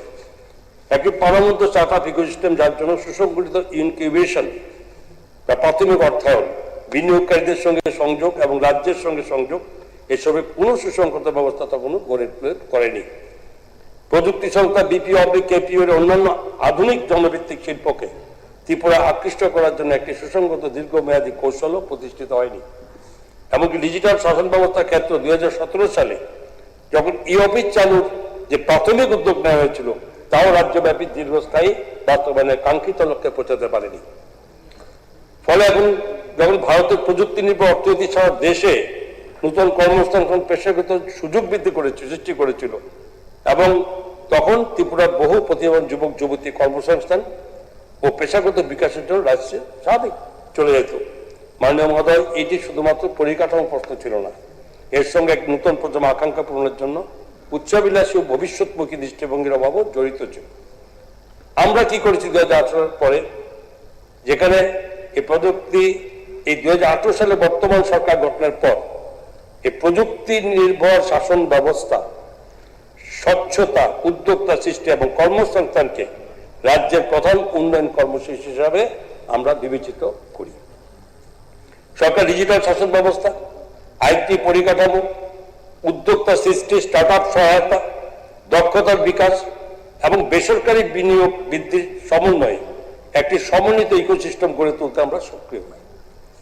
মাননীয় প্রধানমন্ত্রী নরেন্দ্র মোদীজির দূরদর্শী নেতৃত্বে 16 জানুয়ারি 2016 এই তারিখে স্টার্ট আপ ইন্ডিয়া উদ্যোগের সূচনা হয় এবং এর উদ্দেশ্য ছিল উদ্ভাবন উদ্যোক্তা সংস্কৃতিকে উৎসাহিত করা এবং ভারতের যুব সমাজকে যারা যুব সমাজকে চাকরি প্রার্থী থেকে চাকরি সৃষ্টিকারীতে রূপান্তরিত করা।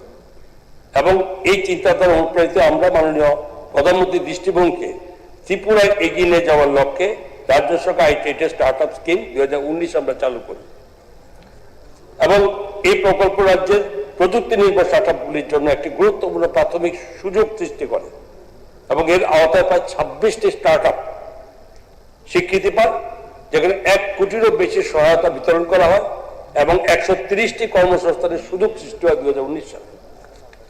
মাই গভর্নমেন্ট ত্রিপুরা ডিজিটাল মনিটরিং ব্যবস্থা মুখ্যমন্ত্রী যুব যোজনা, যার এর মতো প্ল্যাটফর্ম রাজ্য জুড়ে যেখানে ডিজিটাল অন্তর্ভুক্তিমূলক এই পরিষেবার পরিধি বৃদ্ধি করেছে এবং ইন্দ্রনগরে অবস্থিত 6তলা আইটি ভবন, যার আয়তন প্রায় 89,290 বর্গফুট, একটি সমন্বিত প্রযুক্তি কমপ্লেক্স হিসাবে গড়ে তোলা হয়েছে। এখানে Agartala city area network directorate of IT, TSC এবং এসটিপিআই অফিস রয়েছে। ভবনটিতে উচ্চগতি ইন্টারনেট সংযোগ, ভিডিও কনফারেন্সিং, বিদ্যুৎ ব্যাকআপ, নিরাপত্তা ব্যবস্থা, অন্যান্য প্রয়োজনীয় আইসিটি পরিকাঠামো সেখানে রয়েছে এবং দ্বিতীয় এসটিপিআই সুবিধা 2018 সালের জানুয়ারিতে কার্যকর হয়। 2018 সালের পূর্বে যারা 80টি সার্ভার এবং 130টি টিভি স্টোরেজ থাকা স্টেট ডাটা সেন্টার বর্তমানে 200 টিভি এরও বেশি ক্ষমতায় সম্প্রসারিত হয়েছে, আমরা এসে করেছি এবং প্রায় 200টি সরকারি অ্যাপ্লিকেশন ওয়েবসাইট পরিচালনা করছে। Tripura software technology parks of India ইকোসিস্টেমকে লিচু বাগানের 8,072 বর্গফুট এবং আইটি ভবন ইন্দ্রনগরের 8,266 বর্গফুট কেন্দ্রের মাধ্যমে কাজে লাগিয়েছে। এই কেন্দ্রগুলিতে প্লাগ অ্যান্ড প্লে ইনকিউবেশন, উচ্চগতি সংযোগ, বিদ্যুৎ ব্যাকআপ, কর্মকর্তা অন্যান্য ব্যবসায়িক সহায়তা রয়েছে। 2টি কেন্দ্র এবং আইটি সংস্থাগুলোকে 100টিরও বেশি যুবা কর্মরত এবং রাজ্যের আইটিআইটিএস ইকোসিস্টেম গড়ে তুলতে গুরুত্বপূর্ণ ভূমিকা পালন করছে।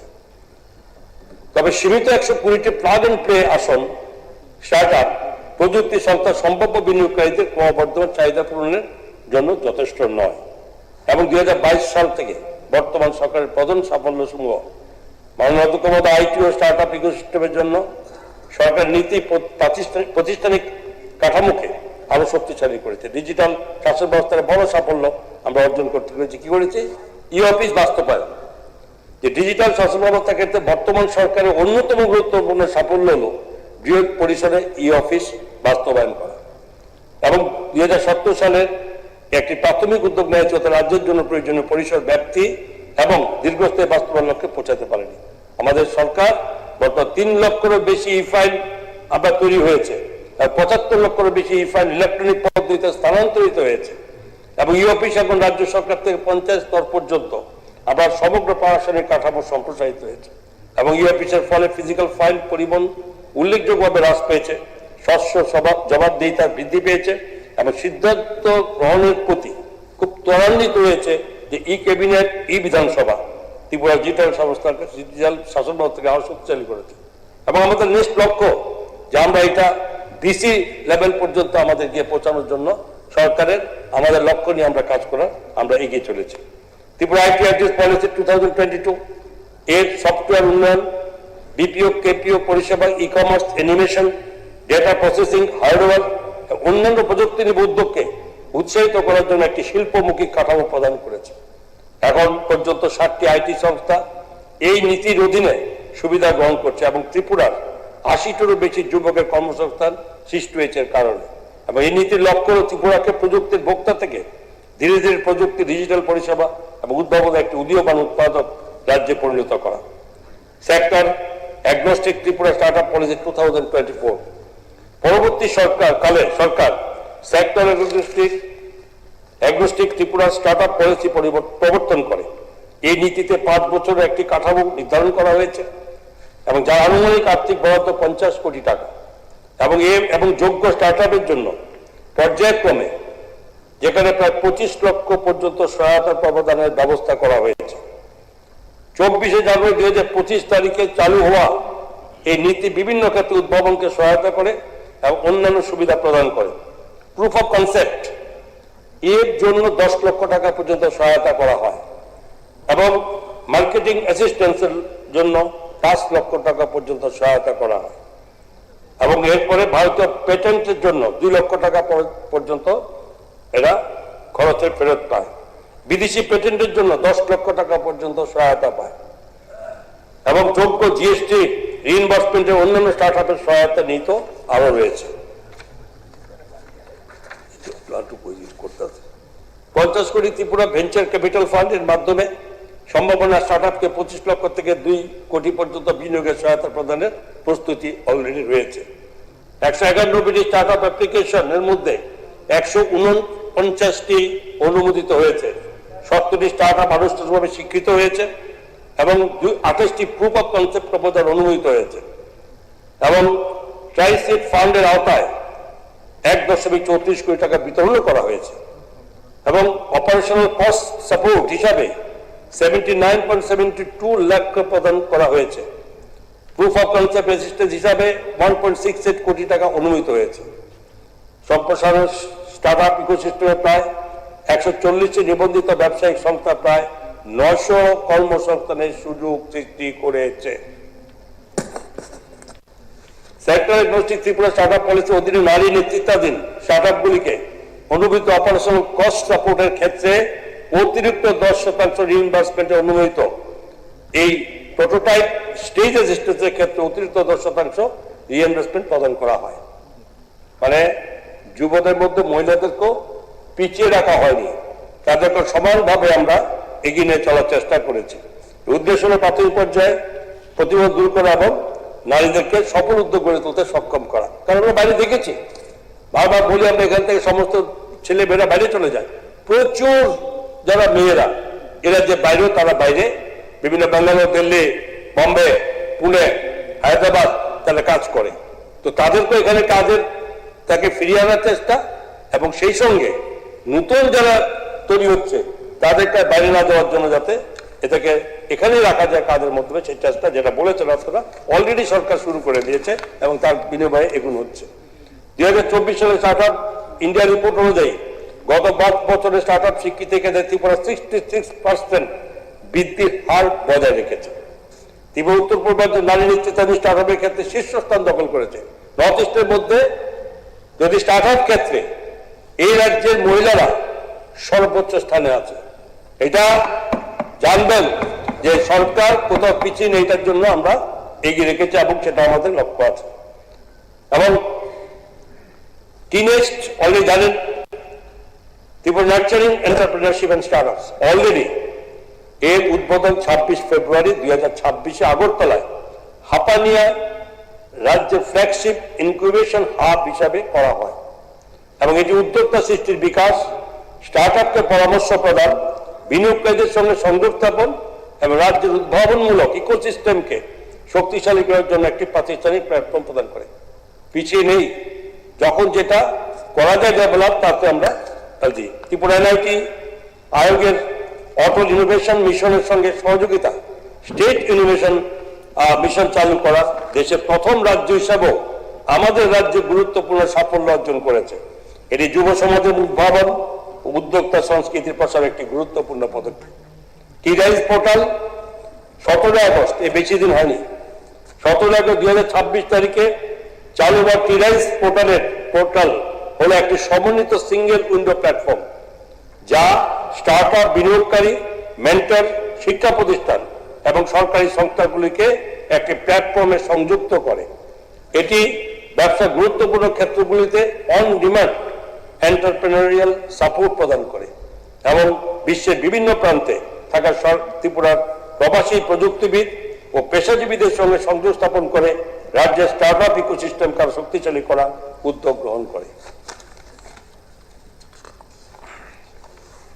মানে যেহেতু বক্তব্য রেখেছেন আমাদের মানে সদস্য তপজ্জল হোসেন এবং আমাদের শৈলেন্দ্রজি, ওনারা যেসব বলতে চেয়েছেন, জানতে চেয়েছেন, আমি জানি এটা লম্বা হয়, কিন্তু আমাকে না বললেও তাকে সেখানে অসংখ্য মানে থেকে যাবে, অসম্পূর্ণ থেকে যাবে। আমাকে সময় হলো এটাকে মোটামুটি ভাবে অনেক কিছু বাদ দিয়ে দেবো, সবটা বললে পরে লম্বা টাইম লাগে, আমি চাই না এত লম্বা টাইম নিয়ে এ কথা বলার জন্য। তো যে জিনিসগুলো আমরা করেছি, যার জন্য মূল যে বক্তব্যটা যে ত্রিপুরা যুব সমাজকে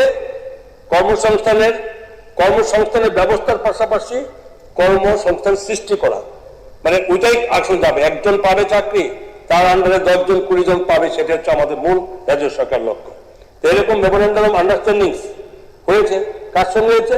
ত্রিপুরা উদ্ভাবন শাখা ইকোসিস্টেমকে দ্রুত এগিয়ে নিয়ে যাওয়ার লক্ষ্যে ডাইরেক্টর অফ ইনফরমেশন টেকনোলজি বিভিন্ন বিশিষ্ট শিল্প সংস্থার গুরুত্বপূর্ণ মৌ স্বাক্ষর করেছেন। যেমন টি-হাব হায়দ্রাবাদের যে 26শে ফেব্রুয়ারি 2026 ত্রিপুরা প্রতিষ্ঠিত স্টার্ট আপ ইনকিউবেশন কর্মসূচি, মেন্টরশিপ এবং নেটওয়ার্কে নিয়ে আসার জন্য স্ট্র্যাটেজিক নলেজ পার্টনার হিসাবে কাজ করছে আমাদের সঙ্গে। এবং টি-হাবের নলেজ পার্টনার হিসাবে এই অংশীদারিত্ব নীতি বাস্তবায়ন, mentoring, accelerator programme and fundraising, readiness এবং মার্কেট অ্যাক্সেসের ক্ষেত্রে সহায়তা করছে। এবং 17 আগস্ট 2026 তারিখে ডাইরেক্টর আইটি এবং টি-হাবের উদ্যোগে আগরতলা প্রজ্ঞা ভবনে building A unicorn in Tripura শীর্ষক একদিনের কর্মসূচি অনুষ্ঠিত হয়। এই অনুষ্ঠানে টি-রাইস পোর্টালের উদ্বোধন করা এবং নিম্নলিখিত সংস্থাগুলোর সঙ্গে মৌ স্বাক্ষরিত হয়। অ্যামাজন সেলার সার্ভিসেস এই 17 আগস্ট তাদের সঙ্গে স্থানীয় কারিগর, তাঁতি ও বিক্রেতাকে অ্যামাজন কারিগর এই স্টোর ফ্রন্টের আওতায় নিয়েছে, তাদের পণ্যকে সারা দেশের বাজারে যাতে পৌঁছে দেওয়ার সুযোগ সৃষ্টি করেছে, তাদের জন্য আমরা একটা মৌ চুক্তি হয়। জোহো কর্পোরেশন যে 17 আগস্ট, সেটা হচ্ছে যোগ্য স্টার্ট আপগুলিকে এন্টারপ্রাইজ সফটওয়্যার ব্যবহারের জন্য সর্বোচ্চ 1.86 লক্ষ ওয়ালেট ক্রেডিটস প্রদান করেছে, যার ফলে প্রাথমিক প্রযুক্তিগত ও পরিচালনা ব্যয় হ্রাস পাচ্ছে। এইচডিএফসি ব্যাংক সেই 17 আগস্টের মধ্যে স্টার্ট আপ বিল্ড আপ কর্মসূচির মাধ্যমে প্রাথমিক পর্যায়ে এই উদ্যোগগুলিকে উপযোগী banking service, credit guarantee scheme for start up এবং এর ওয়ার্কিং ক্যাপিটাল লোন, ফরেক্স সার্ভিসেস এবং এমপ্লয়ি ইন্স্যুরেন্স এরা প্রদান করেছে, হয়েছে এবং কাজ শুরু হয়েছে। স্কাইরুট এরোস্পেস মহাকাশ প্রযুক্তির সম্ভাবনা পথ, এই কোম্পানি খুব প্রমিনেন্ট, সারা ভারতবর্ষের মধ্যে প্রমিনেন্ট, যদিও এটা হায়দ্রাবাদ বেস্ট প্রমিনেন্ট। তারাও 17 আগস্ট এখানে এসেছিল, তাদের ভাইস প্রেসিডেন্ট সেখানে এসেছিল প্রজ্ঞা ভবনে। এবং বিল্ডিং এই ইউনিকর্ন ত্রিপুরা কর্মসূচিতে স্কাইরুট এরোস্পেসের এই ভাইস প্রেসিডেন্ট শ্রী তেজস্বী ভগবতুল্লাহ অংশগ্রহণ করেন। এর ব্যাকগ্রাউন্ড কি ইসরোর প্রাক্তন বিজ্ঞানী পবন কুমার চন্দনা এবং নাগা ভারত ঢাকার প্রতিষ্ঠিত স্কাইরুট ভারতের অন্যতম প্রধান বেসরকারি স্পেস টেকনোলজি সংস্থা এবং যা Vikram series of launch vehicles এর নির্মাতা। সবাই জানি বিক্রম সম্পর্কে আমরা, এবং নির্মাতা। এই সংস্থার যাত্রা একটি ডিপ টেক স্টার্টআপ থেকে একটি জাতীয় গুরুত্বপূর্ণ স্পেস এন্টারপ্রাইজে পরিণত হওয়ার কাহিনী এই অনুষ্ঠানে তুলে ধরা হয়, একটা ডেমনস্ট্রেশন দেওয়া হয়। এবং যেখানে এই উদ্দেশ্য ছিল ত্রিপুরা ছাত্রছাত্রী, প্রকৌশলী, গবেষক এবং উদ্যোক্তাদের ডিপ টেক ভেঞ্চার বিল্ডিং এবং business scaling and private space সেক্টরের কর্মসংস্থান সুযোগ সম্পর্কে পরিচিত করা। ত্রিপুরা ও বৃহত্তর উত্তর পূর্বাঞ্চলের প্রার্থীদের জন্য একটি ডেডিকেটেড ট্যালেন্ট কন্ট্যাক্ট চ্যানেলে চালু করা হয়েছে, যার মাধ্যমে স্থানীয় প্রযুক্তিগত প্রতিভাকে ভারতের দ্রুত সম্প্রসারিত এরোস্পেস অ্যান্ড স্পেস টেকনোলজি ইকোসিস্টেমের সঙ্গে যুক্ত করা হবে। তো স্বাভাবিকভাবেই আমাদের ত্রিপুরার যে আইটি সেক্টর, ত্রিপুরা সরকার বসে নেই। এই দেশের বৃহৎ বৃহৎ সংস্থা যাদের মাধ্যমে আইটি আরো বেশি ডেভেলপ হবে এবং আইটি হাব এবং বিভিন্ন ক্ষেত্রে যেখানে আমাদের রাজ্যের ছেলেমেয়েরা, যুব সমাজ সেখানে পিছিয়ে থাকবে না, এগিয়ে যাবে, তার ব্যবস্থা থেকে আমরা এর মতো করেছি। আর এই সূচনা শুধুমাত্র স্নাতক হওয়ার পর আমাদের শিক্ষা প্রতিষ্ঠানের মধ্যে হওয়া উচিত। যেটা বলেছেন সেগুলো নিয়ে আমাদের এই প্রতিষ্ঠানের মধ্যে আমাদের এই বিষয়বস্তু আমাদের অধীনে এসেছে।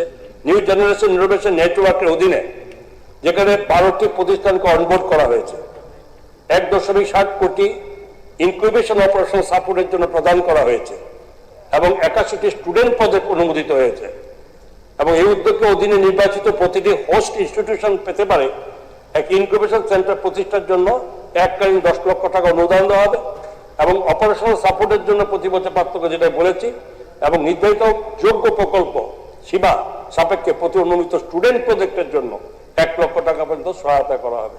এই উদ্যোগের উদ্দেশ্য হলো শিক্ষাঙ্গনের ধারণাগুলিকে এটা প্রোটোটাইপ প্রজেক্ট তৃতীয় রেজুলেশনটি পর্যন্ত শেষ পর্যন্ত আমরা সময়টা আমি চেয়ে নিচ্ছি।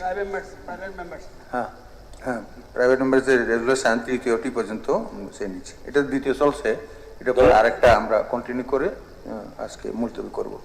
ধন্যবাদ মাননীয় অধ্যক্ষ মহোদয়। এর সবে যুক্ত করা এই যে আমরা যুব যোগাযোগ যোজনা আমরা চালু করেছি এবং কি হয়েছে 31.62 কোটি টাকা 63,249 জন ছাত্রছাত্রী অনুমোদন করা হয়েছে। স্টুডেন্টদের নিয়ে আমরা পিছিয়ে নেই, শুধু পরবর্তী স্টুডেন্টদেরও এগিয়ে নিয়ে আজকে স্টুডেন্ট আগামী দিনের ভবিষ্যৎ, আজকে স্টুডেন্ট আমার আগামী দিনের এই ভারতবর্ষের যুব সমাজের সঙ্গে যুক্ত সমস্ত পৃথিবীতে তারা সুনাম অর্জন করবো। পিছিয়ে নিয়ে আমরা সেই জায়গায় লক্ষ্য নিয়ে কাজ করেছি এবং 30টি গভর্নমেন্ট ডিগ্রি কলেজের জন্য সুরক্ষিত ফ্রি ওয়াইফাই উদ্যোগটি 2024 সাল থেকে পর্যায়ক্রমে বাস্তবায়িত হয়েছে এবং সেখানে অনেক মানুষ আছেন, অনেক পরিবার আছে তার ছেলে মেয়েরা পয়সা খরচ করে তারা ইন্টারনেট কানেক্টিভিটি যুক্ত থাকতে পারে। মাননীয় উচ্চ শিক্ষামন্ত্রী এখানে আছেন, 30টি কলেজকে আমরা যুক্ত করেছি। কবে? 2024 সাল থেকে আমরা শুরু করে দিয়েছি এবং প্রথম পর্যায়ে 19টি কলেজ ছিল 21 অক্টোবর 2024 এবং পরবর্তী পর্যায়ে 11টি কলেজ অন্তর্ভুক্ত করা হয় এবং প্রায় 12.32 কোটি বিনিয়োগ এবং 100 Mbps ব্যাকবোন সহ এই প্রকল্পের মাধ্যমে 50,000-এরও বেশি ছাত্রছাত্রী উপকৃত হয়েছে এবং ডিজিটাল শিক্ষা গবেষণা ক্যাম্পাস প্রশাসন আরো শক্তিশালী হবে। অতএব আমাদের দৃষ্টিভঙ্গি শুধুমাত্র পরিকাঠামো নির্মাণের সীমাবদ্ধ নয়, আমরা access, connectivity, skills, opportunity and পার্টিসিপেশনের সমগ্র ব্যবস্থাকে শক্তিশালী করছি। ডেস্টিনেশন ত্রিপুরা বিজনেস রাজ্য আমরা জানি, এরা সম্পর্কে এ রাজ্যে যে সাড়া দিয়েছে সমস্ত বিজনেসম্যান যারা এই উদ্যোগপতিরা, সেটা এ রাজ্যের প্রতিটি মানুষ প্রতিটি গ্রাম থেকে শহর পর্যন্ত সকলে জানি। আমরা কি করেছি, যেটা হয়েছিল এটা আমাদের ইন্ডাস্ট্রি ডিপার্টমেন্ট আমাদের মাননীয় মন্ত্রী এখানে উপস্থিত আছেন ছাত্র মহোদয়া। তো সেখানে কি হয়েছিল এই সম্মেলনে, যে বিনিয়োগকারী শিল্পপতি, শিক্ষা প্রতিষ্ঠান, সরকারি দপ্তরগুলো একত্রিত হয়ে যেখানে বিজনেস টু গভর্নমেন্ট এঙ্গেজমেন্টকে সুদৃঢ় করে বিভিন্ন খাতে সম্মেলনের মাধ্যমে 40টিরও বেশি স্ট্র্যাটেজিক মুভ এবং 11টি ইনভেস্টমেন্ট ইন্টারনেট পোর্টাল স্বাক্ষরিত হয়, যা ত্রিপুরার প্রতি বেসরকারি ক্ষেত্রে ক্রমবর্ধন অবস্থার প্রতিফলন। আইটি সেক্টরের ক্ষেত্রে সম্মেলনটি AI, cloud of data infrastructure, digital inform transformation, drones, ABGC, XR, skills এবং ইনোভেশনের ক্ষেত্রে নতুন অংশীদারিত্ব পথ সুগম করেছে। গুগল এবং সেলসফোর্সের সঙ্গে গুরুত্বপূর্ণ অংশীদারিত্ব এবং অন্যান্য প্রযুক্তি সংস্থার অংশগ্রহণের বিনিয়োগ টেকনোলজি ট্রান্সফার, ইন্ডাস্ট্রি কোলাবোরেশন এবং এমপ্লয়মেন্ট জেনারেশনের নতুন সুযোগ সৃষ্টি করেছে। এন্টারপ্রাইজ সফটওয়্যার এবং share technology infrastructure, legal, accounting, patent এবং ব্যাংকিং এবং technical advisory service, mentoring, capacity building, business development support, investor connection, market linkage এবং promotional programme, innovation event, product demonstration, industry academic কোলাবোরেশনের জন্য এই বিশেষ সুবিধা আমরা এটা করতে পেরেছি। এই পার্ক নেস্ট, এনজিআইএন ইনস্টিটিউশন এবং ডিস্ট্রিক্ট অফ ইনোভেশন সেন্টারগুলি পরিপূরক হিসাবে কাজ করবে এবং রিজিওনাল স্টার্ট আপ, রাজ্য জুড়ে স্টার্ট আপ ইকোসিস্টেম পরিধি বিস্তৃত করার লক্ষ্যে আমরা 8টি জেলায় প্রতিষ্ঠিত প্রত্যেকটি district level regional start up hub এবং স্টার্ট আপ ফ্যাসিলিটেশন সেন্টার প্রতিষ্ঠার প্রস্তাব আমরা করেছি। এটা আপনি বলেছেন শৈলেন্দ্র বাবু আপনার সাথে সেটা, এবং আমাদের যেখানে তফাজ্জল হোসেন বলেছেন যে এটা শুধুমাত্র ত্রিপুরার শুধু আগরতলাতে সীমাবদ্ধ থাকে না, ডিস্ট্রিক্টগুলোকে ছড়িয়ে দেওয়ার জন্য, এবং সেটা আমরা অলরেডি শুরু করেছি। এবং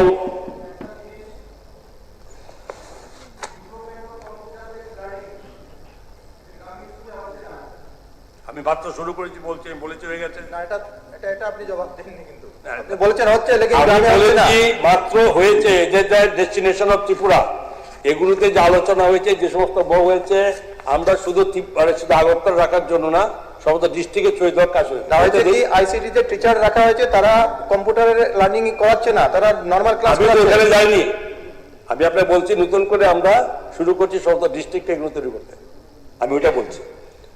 তো তো স্বাভাবিকভাবেই এগুলো আগামী দিন আপনাদের যেরকম সমস্ত ডিস্ট্রিক্টে এটা সরবে, এটা কোনো জায়গাতে নয়।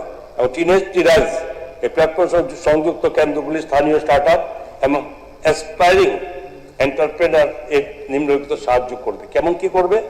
রেজিস্ট্রেশন অ্যাসিস্ট্যান্স, আপনার mentoring, incubation referral, funding and grant guidance, সরকারি সুবিধা ও অ্যাডভান্স টেকনোলজিতে অ্যাক্সেস করা, মার্কেট লিঙ্কেজ এবং কন্টিনিউয়াস হ্যান্ড হোল্ডিং, এগুলো এই উদ্যোগে রাজধানীর বাইরে উদ্ভাবন উদ্যোক্তা সৃষ্টির সুযোগ সম্পাদিত করবে।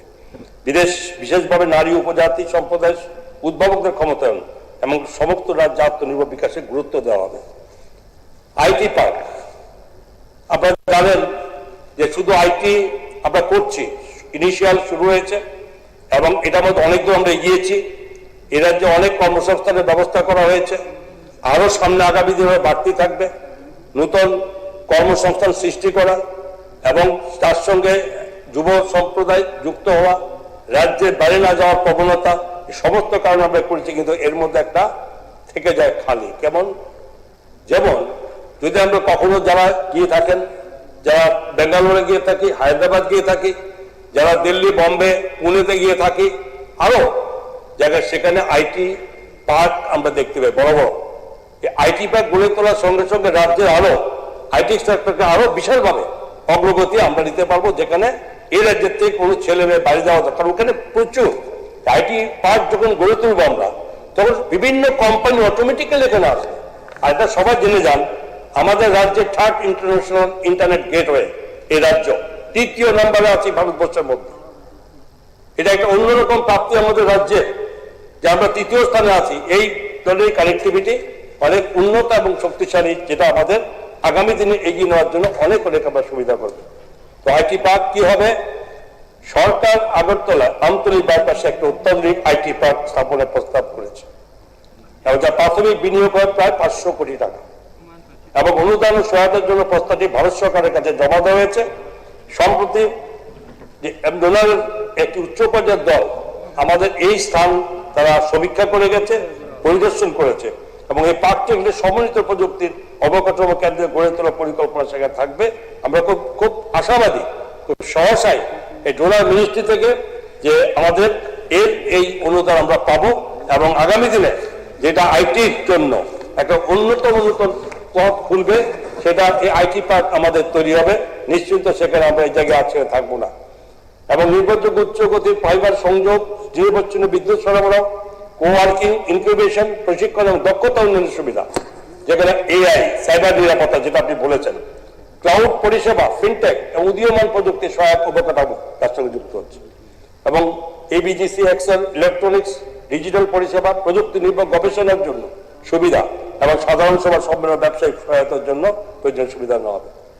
এবং আমাকে মাননীয় অধ্যক্ষ মহোদয়, আমি আগেও বলেছি যে সবটা বলা যা কি করেছি, যারা চেয়েছিল কি জানতে রাজ্য কিভাবে আইটি সেক্টর কি করছে, আগামী দিনে যুব সমাজের জন্য কি ব্যবস্থা নিয়ে আমরা এগিয়ে চলেছি, কোন কোন কোম্পানির সঙ্গে আমরা মুভ করেছি এবং সেগুলো যাতে আগামী দিনে রাজ্যের যুব সমাজের মধ্যে এক অন্যতম একটা কর্মসংস্থান এবং কর্ম সৃষ্টিকারী এক আইটি হাব, যেখানে হাব তৈরি হয়, তার ব্যবস্থা আমরা করছি এবং সেটা যাতে আগামী দিনে আরো প্রচন্ডভাবে প্রচলিত থাকে, সেই জন্য স্কুল থেকে কলেজগুলোতে আমরা পৌঁছানোর ব্যবস্থা করছি, যে আজকে যে সেই স্টুডেন্ট আগামী দিনে তাতে আরো বেশিভাবে ব্যাপ্তি লাভ করে এবং সেই ব্যবস্থা নিয়ে চলেছি। লম্বা আর বলবো না আমি, তবে এতটুকু বলবো যে এআই সম্পর্কে বলেছি, এটা সারা মানে মাননীয় প্রধানমন্ত্রী নরেন্দ্র মোদীজি যে এআইটাকে যাতে এই ভারতবর্ষে আমাদের এটা মানে উচ্চ পর্যায়ে পৌঁছাতে পারে, তার জন্য নিজে ব্যক্তিগতভাবে ভারত সরকারের মাধ্যমে সেটা ব্যবস্থা করেছেন। আমরা তার পরিণতি লক্ষ্য করে আমরা এগিয়ে চলেছি। লম্বা ইতিহাস, আর এটা বলতে চাইছি না, নিশ্চয়ই আমাদের যারা আছেন, যারা বলেছেন, নিশ্চয়ই আপনারা বুঝতে পারবেন। আপনি এই সম্পর্কে বলেছিলেন, আমরা কোথাও পিছিয়ে নেই, আগামী দিনে এআই শক্তিশালী ত্রিপুরা গড়বে, এটা নিশ্চিন্ত আমি বলতে পারি। উপসংহারে বলি যে আইটিও স্টার্টআপ ইকোসিস্টেমের কাহিনী অনেকাংশে একটি রূপান্তরের কাহিনী, সীমিত বিচ্ছিন্ন উদ্যোগ থেকে প্রযুক্তি, উদ্ভাবন, বিনিয়োগ এবং কর্মসংস্থানকে কেন্দ্র করে একটি উচ্চবিলাসী সমন্বিত ইকোসিস্টেম গড়ে তোলা ওটার কাহিনী।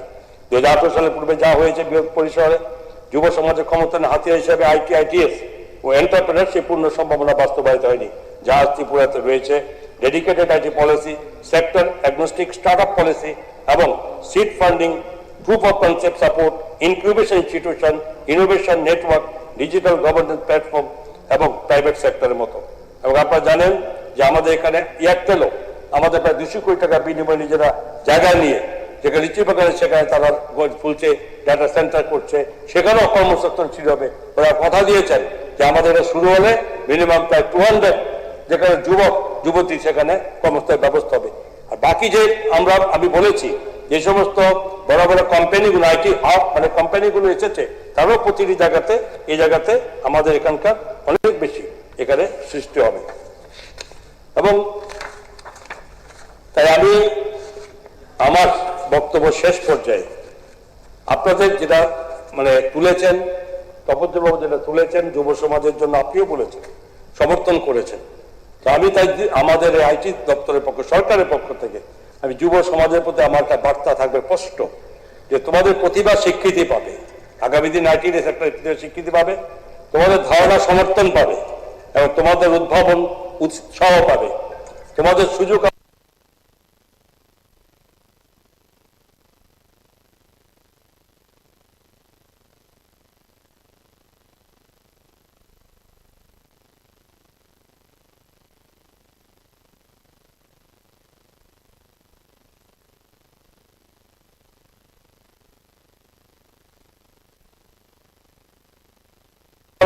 সুরেন্দ্রনাথ মহাশয় যেটা সমর্থন করেছেন।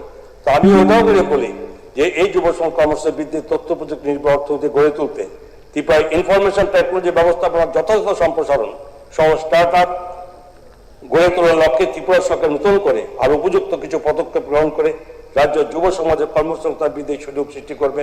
এবং এও আশা রাখছি যে সমস্ত বিরোধী বেঞ্চের মাননীয় সদস্যরা যারা উপস্থিত আছেন, যারা আমাদের কংগ্রেস বেঞ্চে যারা আছেন, মাননীয় বয়োজ্যেষ্ঠ আমার সদস্যবৃন্দ এবং যারা আপনার এই আমাদের যারা বলেছেন তারা এবং তাদের আনিত প্রাইভেট মেম্বার রেজলিউশনের সঙ্গে সহমত পোষণ করে রাজ্যের সমস্ত যুবকদের কর্মসংস্থান বৃদ্ধি ও স্বনির্ভর হওয়ার প্রতি আন্তরিক থাকবেন। ধন্যবাদ।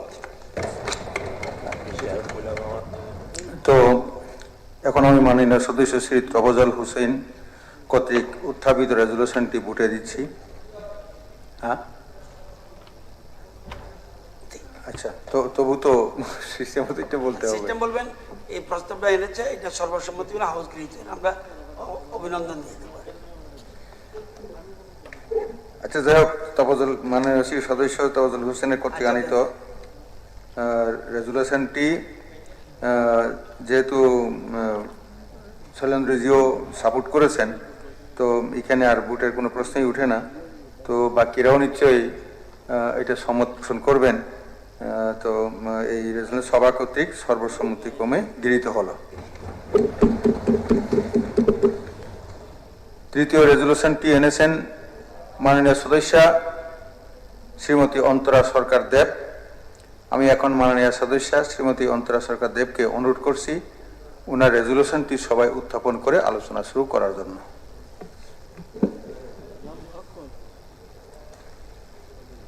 মাননীয় অধ্যক্ষ মহোদয়, নারী স্বনির্ভরতা এবং অর্থনীতি উন্নয়নের লক্ষ্যে ত্রিপুরার মহিলা ও উন্নয়ন প্রকল্প বিষয়ে ত্রিপুরা সরকার কর্তৃক উপযুক্ত পদক্ষেপ গ্রহণের লক্ষ্যে এই মহতী সভায় আমার প্রস্তাব উত্থাপন করছি। মাননীয় অধ্যক্ষ মহোদয়, এই প্রস্তাবটি শুধু মাত্র মহিলাদের জন্য একটি প্রকল্প সম্প্রসারণের দাবি নয়, এর সঙ্গে জড়িয়ে আছে আমাদের রাজ্যের অর্ধেক জনসংখ্যার অর্থনৈতিক ক্ষমতায়ন। পরিবারের আর্থিক নিরাপত্তা, যুব সমাজের কর্মসংস্থান, গ্রামীণ অর্থনীতির বিকাশ এবং সর্বোপরি একটি শক্তিশালী ও স্বনির্ভর ত্রিপুরা গড়ে তোলার স্বপ্ন। আমরা সকলেই জানি একটি পরিবারকে এগিয়ে নিয়ে যাওয়ার ক্ষেত্রে একজন নারীর ভূমিকা কতটা গুরুত্বপূর্ণ।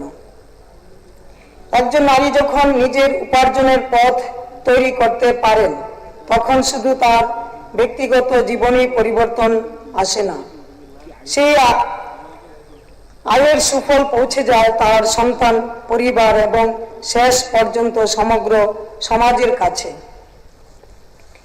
তাই একজন নারীকে স্বনির্ভর করা মানে শুধু একজন মানুষকে স্বাবলম্বী করা নয়, একটি পরিবারকে শক্তিশালী করা। আর হাজার হাজার নারীকে স্বনির্ভর করা মানে গোটা রাজ্যের অর্থনীতিকে শক্তিশালী করার পথে এগিয়ে নিয়ে যাওয়া। মাননীয় অধ্যক্ষ মহোদয়, ত্রিপুরার মহিলাদের মধ্যে প্রতিভার কোনো অভাব নেই। আমাদের গ্রামের মহিলা, শহরের মহিলা, পাহাড়ি এলাকার মহিলা, চা বাগান এলাকার মহিলা অনেকে নিজেদের দক্ষতা ও পরিশ্রম দিয়ে বিভিন্ন ধরনের কাজ করছে। কেউ বাঁশ বেতের সামগ্রী তৈরি করছেন, কেউ তাঁত ও হস্তশিল্পের সঙ্গে যুক্ত, কেউ খাদ্য প্রক্রিয়াকরণ করছেন, কেউ মাটির তৈরি বিভিন্ন সামগ্রী তৈরি করছেন, কেউ মশলা, আচার, পাঁপড় বা অন্যান্য খাদ্যদ্রব্য তৈরি করছেন, কেউ পশুপালন, হাঁস মুরগি পালন বা কৃষিভিত্তিক কাজে যুক্ত, আবার কেউ মৃৎশিল্প, ছোট দোকান, বিউটি কেয়ার, সেলাই বা অন্যান্য পরিষেবা ভিত্তিক উদ্যোগ পরিচালনা করছেন। কিন্তু সমস্যা হচ্ছে অনেক ক্ষেত্রে তাদের প্রতিভা ও পরিশ্রমের সঙ্গে প্রয়োজনীয় প্রশিক্ষণ, মূলধন, আধুনিক প্রযুক্তি, বাজার এবং সঠিক বিপণন ব্যবস্থার সংযোগ ঘটছে না। ফলে একজন মহিলা ভালো পণ্য তৈরি করেও তার পণ্যের ন্যায্য মূল্য পাচ্ছেন না। কেউ ব্যবসা শুরু করার ইচ্ছা থাকা সত্ত্বেও প্রয়োজনীয় ঋণ বা আর্থিক সহায়তার অভাবে পিছিয়ে যাচ্ছে। মাননীয় অধ্যক্ষ মহোদয়, আজকের দিনে ব্যবসা শুধু স্থানীয় বাজারের মধ্যে সীমাবদ্ধ নেই। প্রযুক্তির অগ্রগতির ফলে একজন গ্রামের মহিলা তার তৈরি পণ্য শুধু আগরতলায় নয়, রাজ্যের বাইরে এমনকি দেশের বিভিন্ন প্রান্তেও বিক্রি করতে পারেন। সেজন্য আমাদের মহিলা উদ্যোক্তাদের ডিজিটাল বিপণন, অনলাইন ব্যবসা, ডিজিটাল পেমেন্ট, পণ্য প্রদর্শন এবং আধুনিক ব্যবসা পরিচালনা বিষয়ে প্রশিক্ষণ দেওয়ার প্রয়োজন রয়েছে। মাননীয় অধ্যক্ষ মহোদয়, আমাদের মহিলা উদ্যোক্তারা যাতে তাদের উৎপাদিত পণ্যের ন্যায্য মূল্য পান তার জন্য সরকারি উদ্যোগে নিয়মিত মহিলা উদ্যোক্তা মেলা, প্রদর্শনী এবং বিক্রয় কেন্দ্র আয়োজন আরও বেশি করা যেতে পারে। রাজ্যের বাইরে বিভিন্ন মেলা ও প্রদর্শনীতেও ত্রিপুরার মহিলা উদ্যোক্তাদের পণ্য প্রদর্শনের সুযোগ আরও সম্প্রসারিত করা যেতে পারে। আমাদের বাঁশ-বেতের সামগ্রী, হস্তশিল্প, তাঁতজাত পণ্য, খাদ্যজাত পণ্য এবং বিভিন্ন স্থানীয় উৎপাদন যদি সঠিকভাবে ব্র্যান্ডিং বা বাজারজাত করা যায় তাহলে এগুলি শুধু মহিলাদের আয় বৃদ্ধির মাধ্যম হবে না, ত্রিপুরা নিজস্ব পণ্য ও পরিচিতিকেও দেশের বাজারে প্রতিষ্ঠিত করতে পারবে। এই উদ্যোগের আরেকটি গুরুত্বপূর্ণ দিক হল যুবতী ও শিক্ষিত মহিলাদের উদ্যোক্তা হিসাবে গড়ে তোলা। মাননীয় অধ্যক্ষ মহোদয়, ত্রিপুরায় বর্তমানে জনজাতি মহিলাদের একটি ব্যাপক অংশ এবং পাশাপাশি মণিপুরী সম্প্রদায়েরও একটি ব্যাপক অংশ নিজস্ব প্রচেষ্টা দেশীয় প্রযুক্তিতে সুতা ব্যবহারের মাধ্যমে চিরাচরিত পাসরা, রিসা, গজ ব্যান্ডেজ, গামছা, তোয়ালে, বেডকভার ইত্যাদি কাপড় বুননের এই শিল্পকে উন্নত এবং আধুনিকরণ করার লক্ষ্যে তাদের প্রশিক্ষণ আধুনিক যন্ত্রপাতি সরবরাহ, ত্রিপুরার পতিত জমিগুলোকে চিহ্নিত করে ব্যাপক পরিমাণে রেশম তথা গুটিপোকা চাষের সম্প্রসারণের লক্ষ্যে প্রয়োজনীয় অর্থ বরাদ্দ সহ সংশ্লিষ্ট দপ্তর তথা সরকারি উদ্যোগ আশু প্রয়োজন। আমার ক্ষুদ্র অভিজ্ঞতা দেখার সৌভাগ্য হয়েছে দক্ষিণ ভারতের মহিলারা ছোট ছোট ক্লাস্টারের মাধ্যমে স্থানীয় উৎপাদিত সুতা ব্যবহার করে বিভিন্ন পোশাক শিল্পে উৎপাদিত কাজে নিজেদের নিয়োজিত রাখছেন, উৎপাদিত সামগ্রী বাইরে রপ্তানি করছেন, নিজেদের এবং এলাকার আর্থিক সমৃদ্ধিতে যোগানদাতার ভূমিকা পালন করছেন। তেমনি আমাদের পার্শ্ববর্তী রাজ্য আসাম রাজ্য যে গামছা তোয়ালে তারা নিজেরা হাতে তৈরি করছেন। বহিরাজ্য থেকে আসাম রাজ্যে কোনো গামছা বা তোয়ালি মানে দৈনন্দিন জীবনে যা লাগে এটা বহিরাজ্য থেকে আনা হয় না। আমি এই হাউসে বলতে চাই, যদি আমাদের ত্রিপুরা রাজ্য যে TRLM এর মাধ্যমে মা বোনরা যে স্বনির্ভরতার বা আমাদের সরকারের যে দিশা এক ত্রিপুরা শ্রেষ্ঠ ত্রিপুরা গড়া বা আমাদের লাখপতি দিদিদের মাধ্যমে যদি আমাদের সরকারি যে গজ ব্যান্ডেজ আছে বিভিন্ন হসপিটালে বা আমাদের সরকারি হসপিটালে বিভিন্ন যে ব্যাড কভার লাগে ওইগুলো যদি আমাদের সরকারি উদ্যোগে যদি যে বাইরের রাজ্য থেকে আনা হবে না, এটা যদি ম্যান্ডেটরি করা হয় যে ত্রিপুরা রাজ্যের মা বোনরা বা জনজাতি জাতি মণিপুরী সম্প্রদায়, যে কারণ তাঁত শিল্পী আমাদের এখানে অভাব নেই, অনেক শিল্পীরা আছে, মায়েরা আছে, ঘরের কাজ ফাঁকে ফাঁকেও সন্তান প্রতিপালন বা সংসারের বিভিন্ন কাজের ফাঁকেও ওইগুলা করা যায়। তো আমাদের অন্যখানে যদি হয় আমাদের ত্রিপুরা রাজ্যে কেন হবে না? কারণ আমাদের এই ত্রিপুরা রাজ্য কুটির শিল্পে বিখ্যাত আমরা জানি। তো আমাদের এখানে TRLM এর মাধ্যমে সেলফ হেল্প গ্রুপের দিদিদের আর্থিক সহায়তা করা হয়। বরাদ্দকৃত অর্থের একটা অংশ যদি এই কাজে যোগান দেওয়া হয় তাহলে মহিলা সশক্তিকরণ সহ তাদের এলাকার এবং সমগ্র রাজ্যের আর্থিক সমৃদ্ধির নূতন দ্বার উন্মোচিত হতে পারে। আজকের শিক্ষিত মেয়েরা শুধুমাত্র চাকরির সন্ধান করবেন এমন ধারণা আমাদের পরিবর্তন করতে হবে। আমাদের তাদের এমন সুযোগ করে দিতে হবে যাতে তারা নিজেরাই কর্মসংস্থান সৃষ্টি করতে পারেন এবং অন্যদেরও কর্মসংস্থানের সুযোগ করে দিতে পারেন।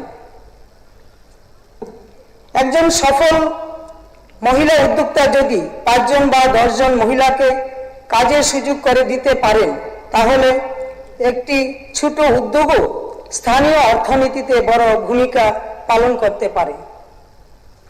আমি বিশেষভাবে গ্রামীণ ও প্রত্যন্ত এলাকার মহিলাদের কথা বলতে চাই। শহরাঞ্চলে সুযোগ সুবিধা তুলনামূলকভাবে বেশি থাকলেও প্রত্যন্ত এলাকার বহু মহিলা এখনো নানা সীমাবদ্ধতার মধ্যে রয়েছেন। তাদের নিজেদের বাড়ির দায়িত্ব রয়েছে, সন্তান প্রতিপালনের দায়িত্ব রয়েছে এবং অনেক ক্ষেত্রে যাতায়াতের সমস্যাও রয়েছে। তাই মহিলা উদ্যোগ উন্নয়ন কর্মসূচিকে এমনভাবে পরিকল্পনা করতে হবে যাতে স্থানীয় পর্যায়ে প্রশিক্ষণ, উৎপাদন এবং বিপণনের সুযোগ তৈরি হয়। এতে তারা তাদের পারিবারিক দায়িত্ব পালন করার পাশাপাশি আয় করার সুযোগ পাবেন।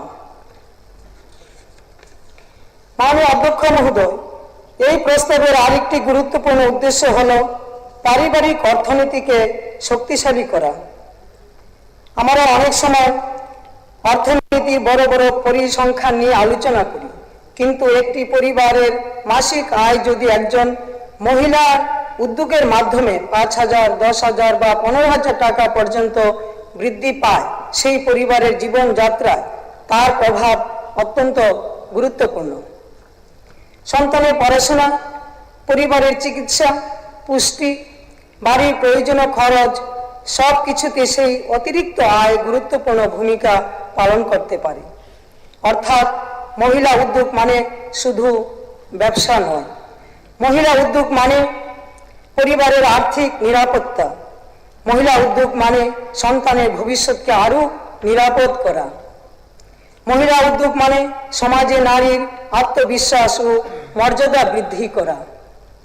মাননীয় অধ্যক্ষ মহোদয়, আমাদের মনে রাখতে হবে নারীর ক্ষমতায়ন শুধু নারীর বিষয় নয়, এটি পুরুষেরও বিষয়, এটি পরিবারেরও বিষয়, এটি সমাজেরও বিষয় এবং এটি রাজ্যের ও দেশের সামগ্রিক উন্নয়নের বিষয়। তাই এই প্রস্তাবকে কোনো রাজনৈতিক দৃষ্টিকোণ থেকে দেখার প্রয়োজন নেই। এটি এমন একটি বিষয় যেখানে সরকার এবং বিরোধী দল উভয়েরই একসাথে দাঁড়ানোর সুযোগ রয়েছে। আমরা রাজনৈতিক আদর্শে ভিন্ন হতে পারি, সরকারের কাজের মূল্যায়ন নিয়ে আমাদের মত পার্থক্য থাকতে পারে, কিন্তু ত্রিপুরার মা বোনদের স্বনির্ভর করে তোলার প্রশ্নে আমাদের মধ্যে কোনো বিভাজন থাকা উচিত নয়।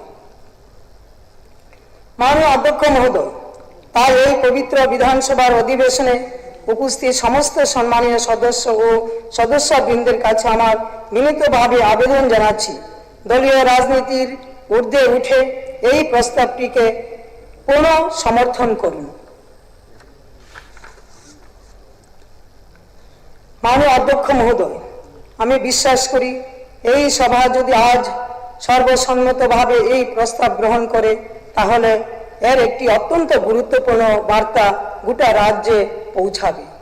ত্রিপুরা নারীকে আমরা শুধু সহায়তার প্রাপক হিসাবে দেখতে চাই না, আমরা তাকে একজন উদ্যোক্তা, একজন উৎপাদক, একজন কর্মসংস্থান সৃষ্টিকারী এবং রাজ্যের অর্থনীতির একজন গুরুত্বপূর্ণ অংশীদার হিসাবে দেখতে চাই। মাননীয় অধ্যক্ষ মহোদয়, শেষে আমি আবারও বলতে চাই, এই প্রস্তাব ত্রিপুরার প্রতিটি মা, বোন, কন্যা এবং মহিলা উদ্যোক্তাদের ভবিষ্যতের পক্ষে। আমি চাই আজকের এই সভা থেকে আমরা একটি শক্তিশালী ও ইতিবাচক বার্তা দিই। ত্রিপুরার মহিলারা পিছিয়ে থাকবেন না, তাদের প্রতিভা শুধুমাত্র ঘরের চার দেওয়ালের মধ্যে সীমাবদ্ধ থাকবে না। তাদের শ্রমের ন্যায্য মূল্য নিশ্চিত করার জন্য আমরা কাজ করব। তাদের উদ্যোগকে পুঁজি, প্রশিক্ষণ, প্রযুক্তি ও বাজারের সঙ্গে যুক্ত করব এবং তাদের হাত ধরে আমরা গড়ে তুলব আরও শক্তিশালী পরিবার, আরও সমৃদ্ধ সমাজ এবং আরও আত্মনির্ভর ত্রিপুরা।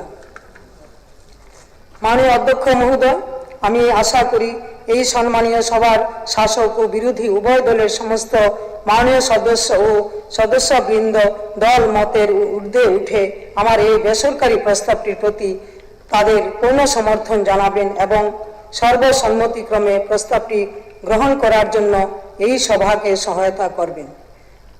আজ যদি আমরা সর্বসম্মতিক্রমে এই প্রস্তাব গ্রহণ করতে পারি তাহলে তা শুধু বিধানসভার কার্য বিবরণীতে একটি প্রস্তাব হিসাবে লিপিবদ্ধ হবে না, এটি ত্রিপুরার নারী সমাজের প্রতি আমাদের সম্মান, আস্থা এবং দায়বদ্ধতার একটি গুরুত্বপূর্ণ দলিল হয়ে থাকবে।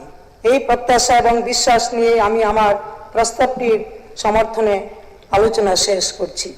ধন্যবাদ মাননীয় অধ্যক্ষ মহোদয়, ধন্যবাদ এই সভায় উপস্থিত মাননীয় সদস্য ও সদস্যবৃন্দকে।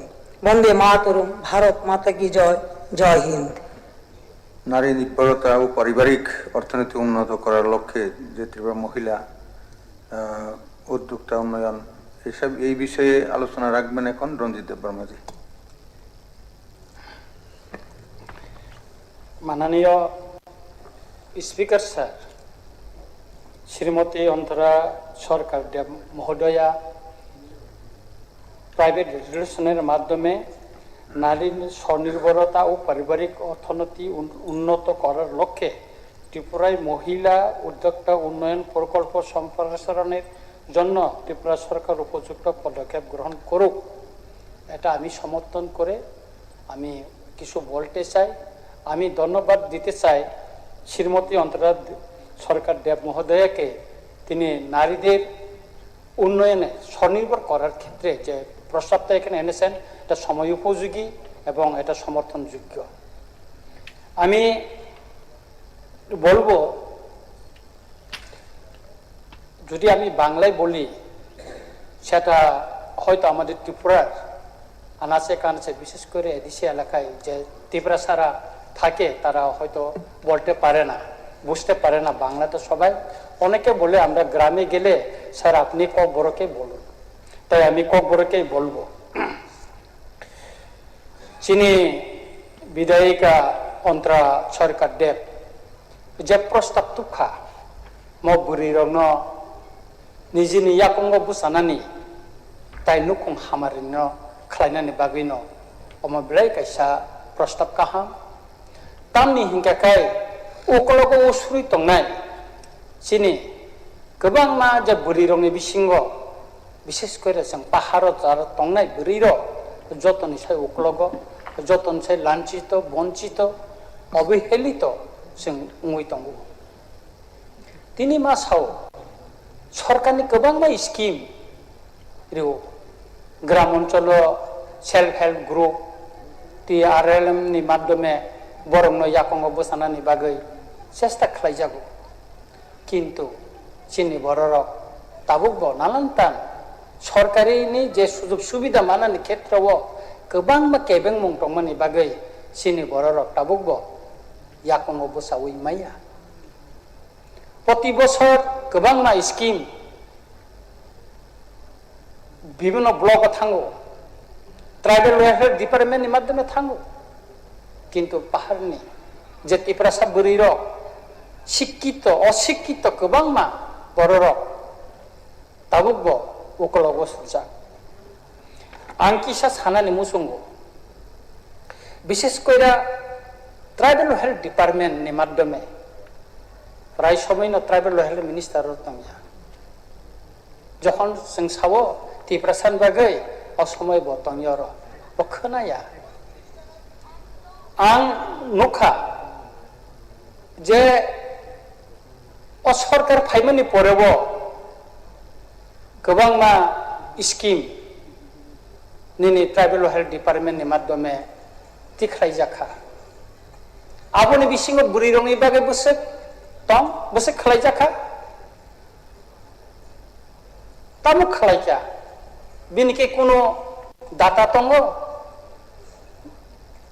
किछु करे अथच जों नुखा 2024-2025 बिसिङाव पत्रिकानि तथ्य अनुसारे ट्राइबेल हेल्थ डिपार्टमेंट 200 कोटी रां फिरगै थांगा 2025-26 170 कोटी टाका ट्राइबेल हेल्थ डिपार्टमेंट सेंट्रल फिरगै थांगा कारण ट्राइबेल हेल्थ डिपार्टमेंट स्कीम सालामै ग्राम अंचल जे बेकार बुरि रक फानंखन सोला रक फानंखन सঠিক ভাবে বরণ রুইমায়া বুরি রক তাম খাই চিন পাহাড় সাধারণত অশিক্ষিত যারা অংশ রক তাম খাইবা পাহাড় নকশিতানো ফুলজারো টানে ফালাই যাও লামা কিনার রাংক্রই বরংনি ফালাই বরং একটা নকশি ফালকাই বসে 10 টাকা 15 টাকা মান যাও রাংক্রইনি অভাব বাই বড়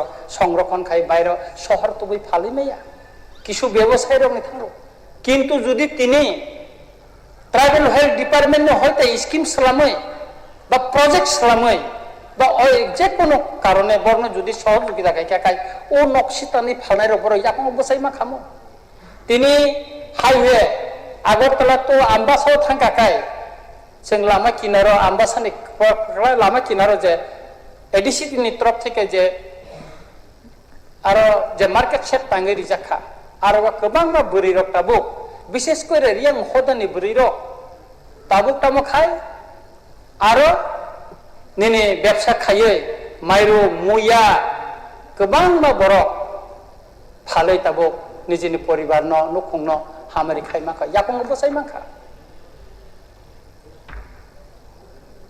अमथैया हाय गोबां चिनि तिप्रासा बुरि रक तानियाम साये तंगो बुरि रक सुदु सलासिमिया बुरि रक सेखक वाइ मानो लांगा वाइ मानो ताखक वाइ मानो सेमपाय वाइ मानो बालें वाइ मानो बरनो जुदि जों किसा रां जुदि रुइ जुदि सहजुगिता खायमा खांखाय अ बुरि रक निजिनि नुखुंग हामारि तुइ मांखामो बुइनि साकाव निर्भर खायना नांगला खामो सामुं कां अन्यान्य लेबार खायसाना नांगला खामो ताते একদিকে চিনি ত্রিপুরা সারংনি সিরি সিতিনি যে মানির অমরগ বাজারগ ফালজাগৈ মান খামুন বইব পাইয়ে অমন নখুংরগ মসি একটা স্মৃতি হিসাবে তিস্তে মান খামু কিন্তু অবরক কিছু খাইজা গিয়া খাইজাকা কোন খাইজা গিয়া অন্তে হাই কেন যদি লামা কিনার मार्केट से तांगे री रिखाइन जाकाय गोबां मा बोरै व्यवसा खाइमा खामो बरमुरा रग थांग्रे नुगो गोबां मा लामा किना मकितों लाय से 18 मुरा से लंत्रै मुरा लामा किनार पुदरी कानजाक थरे बारे चारे बुसा बामजाक मकितों फालो बंनि नुखुं सागो करै और जात्रि सेट जुदि खाइरे काय बुरि र याखम बसाय मा खामो असुजुग दङ दिनै जों अमनो साननानै मुसुंगो गोबां मा जों वामानि ताकमानि बिसिंतै बुरि रंना ताबो गमनि चिनि रिगनाय रिसा ताकमानि ग्राम अञ्चलाव बब बुरि रि ताकमाया दं ती प्रसाद बुरि मैक्सिमाम न रिगनाय रिसा तागै मानो किन्तु रांनि अभाब बाय बरक दिनै अबनो मुसुंफानो অনেক কিছু খাইনানি মুসুংফান মাইয়া বরং উন্নত ধরনে তারপর শিকন লুই বরং খাইমানো তিনি সিন যে রিসা ততারা সঙ্গিব বরং ফাই হায়দ্রাবাদনি ফাইও হায়দ্রাবাদনি আসামনি ফাইও বাইরেনি বরক আপনার তাগে তাবু চীনের মার্কেটিং খাইও অথচ চিনি বরক চীন ট্রেডিশনাল রিগনাই রিসা রিতরা চিনি তাঙ্গেন সুযোগ করে अब खाइमा खामो जों तात्पर सिकन लुबै मणिपुर फान तांगे तात्पर सिकन गोबां व्यवस्था खाइमा खामो आंनिर 5 जना आं मणिपुर ट्रेनिं दिथुफा आं चेष्टा नाखाय आंनि स्किम बाय आंनि एमएलए फान बायनानै बागै आं चेष्टा खालायका किन्तु आबो जे एमएलए फाननि जे स्किम आबो बाय आबोनो अमिसिनो पाइरिमिया मिसिन बिसिन दामिया माननीय स्पीकर सर 3.5 लाख टाका अमिसिन बायखाय रिगनाय रिसा जेता मणिपुरी रक बरं रिगनाय रिसा तागो रिमाय आबो आरो बादा हेकाके स्किम बर्तंबा एकमात्र जनजाति बा उपजाति बरं डेभलपमेंट खायना थाखाय ग्राम अञ्चल नि ट्राइबल वेलफेयर दङ अबनि क्षेत्र ट्राइबल वेलफेयर डिपार्टमेंट तामो सामुं टांखा बरं तामो सामुं थाइका एबो दुखनि को माननीय स्पीकर सर आं ननो सावन चिनि आनि रामचंद्र गातो गोबां कोचिं सेंटर दङ आरो बुरिर गर्ल्स स्टुडेंट गोबां दङ बर' स्टार्टेड नबाब बाय बर' परिमैया जों लकेल एमएलए चिन्तानिफ्राव सार आं कोचिं परिमानि बेतन निमाया अथच आं चेलेन्जनि सायाव पांबिति कोचिं सेंटर 20 जननि बागै स्कलारशिपनि बागै एप्लाइ खायजा माननीय स्पीकर सर हर बसंना रिजाखा 5 जनानो कक इंग्लिश हस्टेल दङ बुरिर गोबांमा बरक सानका 10 जना फानेरि खरक साफानो रिजागिया बाहायखि जों आगनाय चिनि ग्राम अञ्चल सलारानो तो बारनो बुरिर बाहायखि आगनाय अथच रां 2024-25 प्रत्येकानि तथ्य अनुसार काटिं दङ आंनि प्रत्येकानि तथ्यनो 200 कोटी टाका फेरत थांगो 2025-26 170 कोटी टाका फेरत थांगो प्रत्येकानि तथ्य अनुसार दानि खायजा गया के अन्ति हाय गोबां नातेबो तिनि जों साजागो लाखपति दिदी उद्योग खर बसे तिप्राजक लाखपति तो खर बसे गंखा लाखपति दिदी लेखायनायदि आंनि रामचंद्रगा तो गोबां प्रग्राम थांगो लाखपति दिदिनि आं खोनायाखौ अबुरिनो किसु लुनि जागो बर किन्तु लाखपति दिदी उदां हां साइमिया आं थानि कोन तथ्य करे लोकेल एमएलए बन विकास नि माध्यमे चिनि कामी आमचाइनि बलंनि जे मखोतै जेता थासिंगस बन मंत्री सामानि अर्गानिक শাক সবজি अब फालनानि बागै लामा किनारो मार्केट सेट तांगे रिमा किंतु तिनि मार्केट सेट नि अभाव आंनन साका थासिनो आपनि बो बरमुरातै थाखाय नुना मैक्सिमाम मिनिस्टार एंकि थाखाय नुगो लामा किनारो कोनो बासाय तासाय करे फालाय जाव अ बरमुरावनो गोबां मा फालाय जाव अथास बंनि कगनो वानसुक जायगा आरो मैक्सिमाम मखैतों फालनाय मुया गांद्रै मेखुनसो फालनाय मैक्सिमाम न बुरि रक बलंनि तिख्लाय थालिं मेखुन फालनाय रक बुरि रक मांनो बंनि बागै कि वानसुक जाखा वानसुक जागिया प्रस्ताव खूब कहा आलोचना खूब गो माननीय स्पीकर सर किंतु बरं न जेसें स्वनिर्भरनि बागै कक सावो नुको हामारिनि कक सावो खादा खालायजा बंनि बागै कि कोनो चिंता वानसुगै কোনো স্কিম কোন প্রজেক্ট সেটা সালাম জাখা সালাম জায়গা তিনি गोबां मा स्किल डेभलपमेंटनि माध्यमे सिनि एडुकेटेड बुरिर प्रशिक्षण नावै तंजा किंतु बर साधारणत ऋण माननि बेंकनि ऋण ग्यारान्टर करे पाहारो तिप्रा सारंनि जागानि कोनो कागज पत्र करे फरेस्ट डिपार्टमेंट नि पात्तारी मा जागा बसबास खायो बर पर बेंक ने थाके ग्यारान्टर सानजागो बेंक नि लुन बर माया तामो खाय बर आगक नाय तामो खाय बर बुसकांग आगक नाय संसार बे मोसाङै तंनाय नायथत खायलायै सरकार मा वान सुनाय ब्ले बंनि बागैबो तो नों स्किम सामदि सलाम जागिया किसु मिसु गोबां डिपार्टमेंट नि माध्यमे एनिमल हासबेंडरि माध्यमे वाग्र मांगनै र तग्र ताखुम किसा बाग जाबो एबारे तेताम खाय किसु खाय जागिया बरंनि बागैबो जों वान सुना नांनाय के आबुनि बागै आं सानाय बरंनि बागैबो वान सुकदि अन्यान्य शहर ओनसोलनि दा विभिन्न जरा उनको तलाव जर तंनाय अन्यान्य जनगोष्ठी जे बुरिरंनि जे डेभलपमेंट उन दङ बंनि जे तरक तरक खाय जे स्टेप बाय स्टेप बर कसाय तंमान हाय सिनि कामी आमसायनि तिपरा सब बुरिरक बो उकलक उकलक बंनि उकलक उकलक कसायमान थुन अ लामानो स्लाम थुन अ लामानो स्लामै दिनै आनि कयमुं दङ माननीय स्पीकर सर गोबां मा स्कीम दं सानाखै गोबां मा कक सायमानो देखो कि शॉर्ट खायजारि जेमन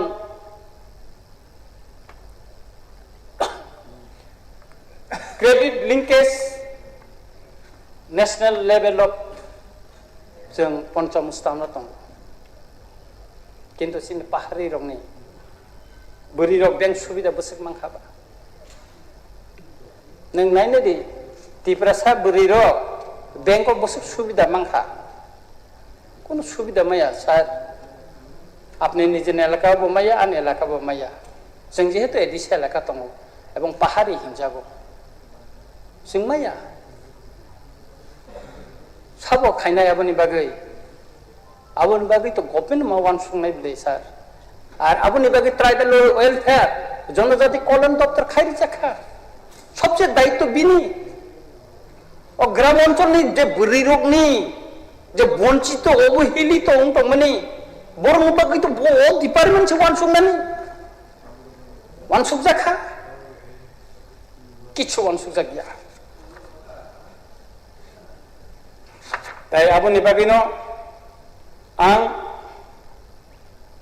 सानाय बायथ गोबां दं साजांनाय अर तथ्य गोबां आं गुबै फायजा तबे आं सानाय जे आनि कासे कयमुं दंनाय सिनि बरकनो विशेष कइरा हस्त ताঁত शिल्पने माध्यमे रिगनाय रिसा तांनानि अबनो उन्नत धरन ताबो मिसिन नखरका अमरनो जाहाते के सरलीकरण खालायो बेंक लुन मानानि बा सरकारनि रां रिवै बरनो रिगनाय रिसा तांनानि रेजिस्ट्रार तांनानि सिनि कालचार न मोथाङै नारंनानि अबनो एकटा व्यवस्था खायना नंथन अबनो तिनि आनि कयमुं दंनाय ताई सिनि बुरिरक जारा लामा किनारो मखैतों फालित जाजानाय नखं जारा अबनो मामानै फालै नखंनो जारा हामारि खाय तंनाय नखंनो तै तंनाय बरनि बागैबो लामा किनारो गो मार्केट सेट द खलायै वातै पामतियो जाहाते बर सातुं दमान जाया थं ব্যবস্থা খাইরিতুন তাই বরং একটা লোননি ব্যবস্থা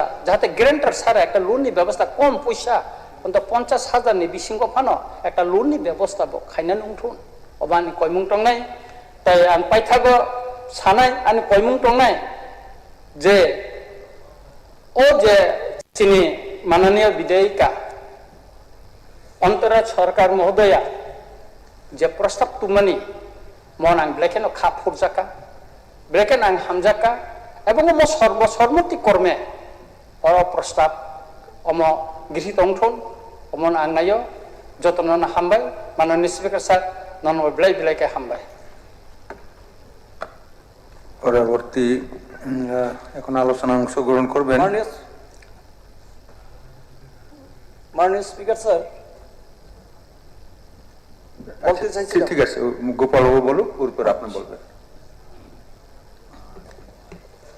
মাননীয় অধ্যক্ষ মহোদয় ধন্যবাদ আমাকে সময় দেওয়ার জন্য আমি প্রথমেই আমাদের মাননীয় সদস্যা অন্তরা সরকার মহোদয় কর্তৃক সরকার দেব মহোদয় কর্তৃক আনিত নারী স্বনির্ভরতা এবং পারিবারিক অর্থনীতি উন্নত করার লক্ষ্যে ত্রিপুরায় মহিলা উদ্যোক্তা উন্নয়ন প্রকল্প সম্প্রসারণের জন্য ত্রিপুরা সরকার উপযুক্ত পদক্ষেপ গ্রহণ করুক এটাকে আমি সমর্থন করে কয়েকটি কথা বলবো স্যার আমাদের সর্বজন বিদিত মহান মনীষী স্বামী বিবেকানন্দ বলে গিয়েছিলেন যে একটা অমৃত বাণী দিয়ে গেছিলেন যে সমাজে পাখির দুটি ডানার মতো মহিলা এবং পুরুষ আছে দুইটি ডানা যদি শক্ত না হয় একটি যদি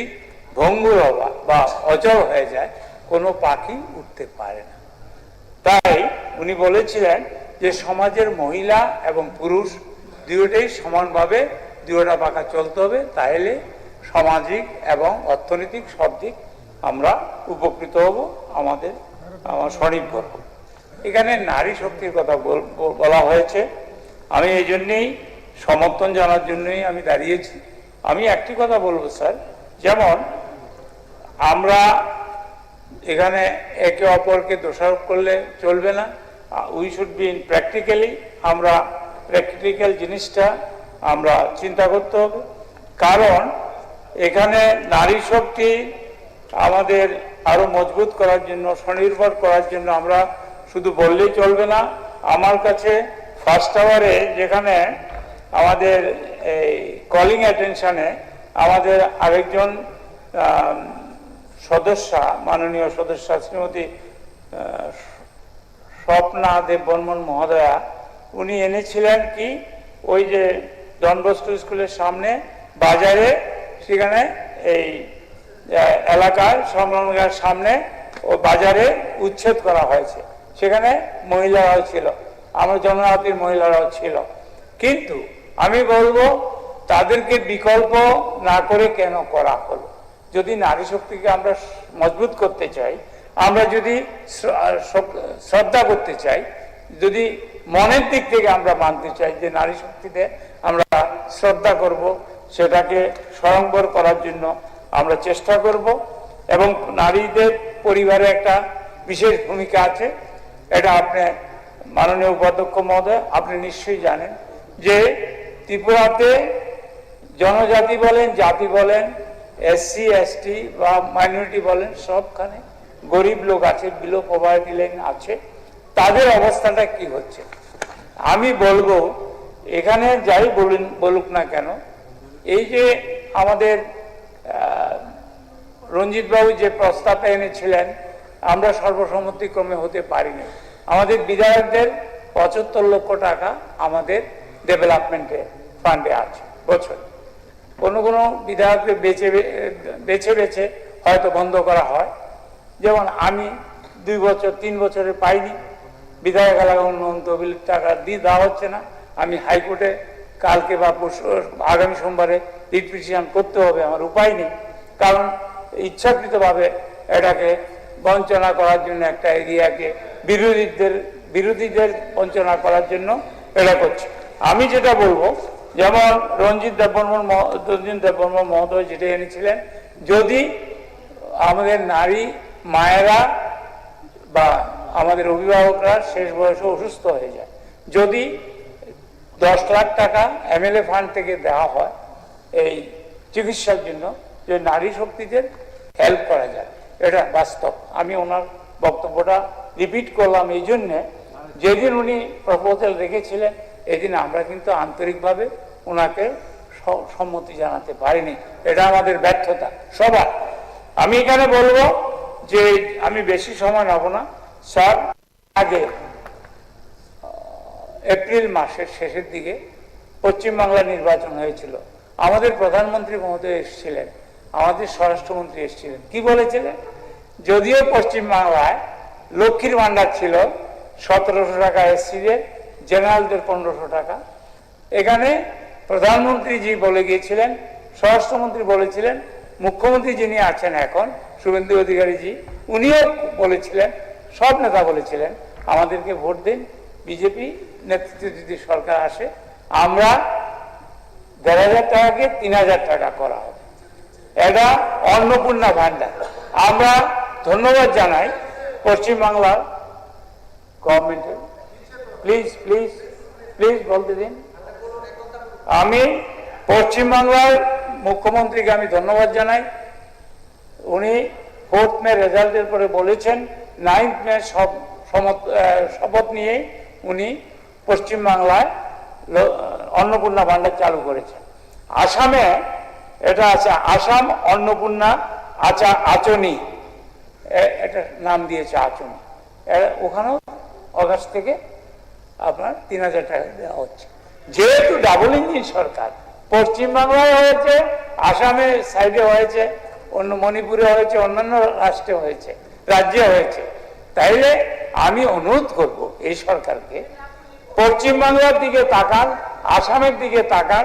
আপনাদের অন্যান্য রাজ্যে যেখানে ডাবল ইঞ্জিন আছে সব জায়গায় নাম বিভিন্ন হতে পারে, কিন্তু মহিলাদের স্বনির্ভর হওয়ার জন্য মাসে মাসে নিজের থেকে ব্যয় করার জন্য, বাচ্চাদের জন্য, রোগীদের জন্য, বিভিন্ন মঙ্গল কাজের জন্য, নিজের অসুস্থতার জন্য, নিজের খাওয়ার জন্য 3000 টাকা যদি হয়, এখানে সর্বসম্মতিক্রমে যদি আমরা সিদ্ধান্ত নেই যে আমরা ত্রিপুরাতেও পশ্চিমবাংলার ন্যায়, আসামের ন্যায়, আমরা অন্যান্য রাজ্যের ডাবল ইঞ্জিন সরকারের ন্যায় ত্রিপুরাতেও নারী শক্তিকে আমরা স্বনির্ভর করার জন্য, নারী প্রতিনিধিদের আমরা আরো উন্নতি করার জন্য ত্রিপুরাতে যে কোনো নামই হোক, এটা আপনাদের ঠিক করবেন, আপনাদের ক্যাবিনেট।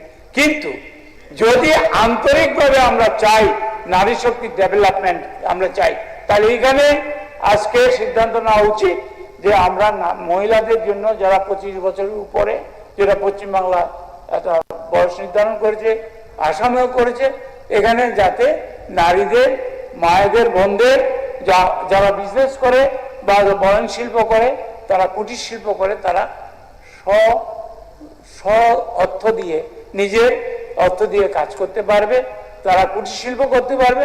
সুতরাং আমার মনে হয় ট্রেজারি ব্যাংক যদি এখানে ঘোষণা করেন যে অগাস্ট মাস থেকেই নারী শক্তিকে আরো স্বাবলম্বী করার জন্য, স্বনির্ভর করার জন্য আমরা 3000 টাকা করে যে কোনো ভান্ডার, এটা আপনাদের নাম হোক, আপনারা যে কোনো ভান্ডার করে এটা যাতে অগাস্ট থেকে চালু হয়, এই দাবি আমি রাখছি। মুখ্যমন্ত্রী মহোদয় এসছেন, আপনার কাছে আমি বলবো নারী শক্তির স্বনির্ভরতার জন্য, আরো উন্নতি করার জন্য, ডেভেলপমেন্ট করার জন্য, এখন তো রতনবাবু তো চলে গেছেন, আমি বুঝলাম না, এখানে নারী শক্তিকে শক্তিশালী করার জন্য আমরা একদিন স্পেশাল আমরা সিটিং এখানে হয়েছিল গত 30শে এপ্রিল বৃহস্পতিবার, আমরা এখানে বসেছিলাম সকাল 11টা থেকে 5টা অবধি। তাইলে এটা সার্থক হবে তখনই। এখন যদি মাননীয় মুখ্যমন্ত্রী দায়িত্ব নিয়ে যে আমরা পশ্চিমবাংলা করেছে, আসাম করেছে, ডাবল ইঞ্জিন সরকার অন্য জায়গায়ও করেছে, সুতরাং আমরা আজকে অন্নপূর্ণা ভান্ডার বলেন, লক্ষ্মীর ভান্ডার করেন, বা আপনার ত্রিপুরা সুন্দরী ভান্ডার করেন, নারী শক্তির ডেভেলপমেন্টের জন্য প্রতি মাসে 3000 টাকা করে ঘোষণা করা হোক, এই দাবি রেখে আমার বক্তব্য শেষ করছি। সবাইকে ধন্যবাদ জানাচ্ছি, আপনাকেও ধন্যবাদ জানাচ্ছি। ধন্যবাদ মাননীয় সদস্য গোপাল বাবু। এখন আমি সিপিআইএম থেকে বলার জন্য অনুরোধ করছি। মাননীয় উপাধ্যক্ষ মহোদয়, আজ মাননীয় সদস্যা শ্রীমতী অন্তরা সরকার দেব যে বেসরকারি প্রস্তাবটি এই পবিত্র বিধানসভায় এনেছেন, নারীর স্বনির্ভরতা ও পারিবারিক অর্থনীতি উন্নত করার লক্ষ্যে ত্রিপুরা মহিলা উদ্যোক্তা উন্নয়ন প্রকল্পে সম্প্রসারণের জন্য ত্রিপুরা সরকার উপযুক্ত পদক্ষেপ গ্রহণ করুক, আমি এই প্রস্তাবের মূল উদ্দেশ্যের সঙ্গে একমত। নারী অর্থনৈতিক স্বাধীনতা শুধু একটি পরিবারের আয় বাড়ায় না, এর সঙ্গে সন্তানের শিক্ষা, পরিবারের স্বাস্থ্য, পুষ্টি এবং সামাজিক মর্যাদাও সরাসরি যুক্ত। কিন্তু মাননীয় উপাধ্যক্ষ মহোদয়, আমি মনে করি আজ আমাদের শুধু একটি প্রস্তাবকে সমর্থন করলেই হবে না। আমাদের দেখতে হবে ত্রিপুরার মহিলারা বাস্তবে কতটা স্বনির্ভর হচ্ছেন, কতজন মহিলা ঋণ পাচ্ছেন, কতজন মহিলা নিজেদের উদ্যোগ শুরু করতে পারছেন, আর কতজন সেই উদ্যোগ ধরে রাখতে পারছেন। কারণ কাগজে প্রকল্প থাকা আর মানুষের জীবনে প্রকল্পের সুফল পৌঁছানো দুইটি এক জিনিস নয়। মাননীয় উপাধ্যক্ষ মহোদয়, ত্রিপুরায় বহু মহিলা সেলফ হেল্প গ্রুপ এর সঙ্গে যুক্ত। তারা পাপড়, আচার, মশলা, বাঁশ ও বেতের সামগ্রী, হস্তশিল্প, খাদ্য প্রক্রিয়াকরণ, কৃষি, পশুপালন, মৎস্য চাষ সহ বিভিন্ন কাজ করছেন। কিন্তু তাদের সামনে প্রধান সমস্যা তিনটি: ক্যাপিটাল, মার্কেট এবং টেকনোলজি। প্রথমত ক্যাপিটাল। অনেক মহিলা ব্যবসা শুরু করতে চান কিন্তু প্রাথমিক মূলধন নেই। ব্যাংক ঋণের জন্য কোলাটেরাল, পেপারওয়ার্ক এবং নানা প্রশাসনিক জটিলতার কারণে তারা পিছিয়ে পড়ছেন। তাই আমি সরকারের কাছে জানতে চাই, মহিলা উদ্যোক্তাদের জন্য ঋণ দেওয়া হচ্ছে, আর কত শতাংশ বাস্তবে নতুন ব্যবসা তৈরি করতে যাচ্ছে এবং কত শতাংশ এক্সিস্টিং অ্যাক্টিভিটিতে সীমাবদ্ধ থাকছে। দ্বিতীয়ত মার্কেট। একজন মহিলা যদি ভালো আচার, মশলা, বাঁশের সামগ্রী বা হস্ততাঁত শিল্প তৈরি করেন, তাহলে তার উৎপাদন করলেই হবে না। সে কিনবে কোথায় বিক্রি করবেন, কিভাবে অনলাইন মার্কেটিং এ পৌঁছাবেন? সরকার যদি মহিলা উদ্যোক্তাকে 50,000 বা 1 লক্ষ টাকা ঋণ দেয়, কিন্তু তার উৎপাদিত পণ্যের বাজার তৈরি না করতে পারলে, তাহলে সেই ঋণ এক সময় তার কাঁধে বোঝা হয়ে দাঁড়াবে। তাই আমি প্রস্তাব করছি, গভর্নমেন্ট প্রকিউরমেন্ট পলিসিতে এসএইচজি ও মহিলা উদ্যোক্তাদের জন্য নির্দিষ্ট সুযোগ রাখা হোক। সরকারি দপ্তর, স্কুল, কলেজ, হাসপাতাল, পর্যটন দপ্তর এবং বিভিন্ন সরকারি অনুষ্ঠানে যে সমস্ত পণ্য কেনা হয়, তার একটি নির্দিষ্ট অংশ যোগ্য মহিলা উদ্যোক্তা ও এসএইচজির কাছ থেকে কেনার ব্যবস্থা করা হোক। তৃতীয়ত টেকনোলজি। আজকের দিনে শুধু হাতে তৈরি ভালো পণ্য থাকলেই ব্যবসা সফল হয় না। Packaging, branding, digital payment, e-commerce, social media marketing এবং অনলাইন ডেলিভারি, এসবের সঙ্গে মহিলা উদ্যোক্তাদের যুক্ত করতে হবে। আমি চাইছি প্রতিটি জেলায় ওমেন এন্টারপ্রেনারশিপ ফ্যাসিলিটেশন সেন্টার তৈরি করার হোক, যেখানে মহিলা উদ্যোক্তারা training, bank linkage, GST, accounting, assistant, packaging, branding এবং ডিজিটাল মার্কেটিং এর সহায়তা পাবেন। মাননীয় উপাধ্যক্ষ মহোদয়, রাজ্যের নিজস্ব সম্পদ ও সম্ভাবনা রয়েছে। রাবার, ব্যাম্বু, পাইনাপেল, জ্যাকফ্রুট, টি, হ্যান্ডলুম, হ্যান্ডিক্রাফটস, ফুড প্রসেসিং এবং ট্যুরিজম, এই প্রতিটি ক্ষেত্রে হাজার হাজার মহিলা উদ্যোক্তা তৈরি করা সম্ভব। উদাহরণস্বরূপ, আমরা যে ত্রিপুরা পাইনাপেল এবং ব্যাম্বুকে শুধু র মেটেরিয়ালস হিসেবে বাইরে পাঠাই, তাহলে ভ্যালু এডিশন এর বড় অংশ অন্য রাজ্যে চলে যায়। কিন্তু সেই পাইনাপেল থেকে juice, jam, squash, bread, fruit তৈরি করা এবং ব্যাম্বু থেকে ফার্নিচার, হ্যান্ডিক্রাফটস এবং মডার্ন ফ্যাসিলিটেশন প্রোডাক্ট তৈরি করে যদি আমাদের মহিলা উদ্যোক্তারা বাজারজাত করতে পারেন, তাহলে এই পণ্য থেকে অনেক বেশি ইনকাম এবং এমপ্লয়মেন্ট সৃষ্টি হবে।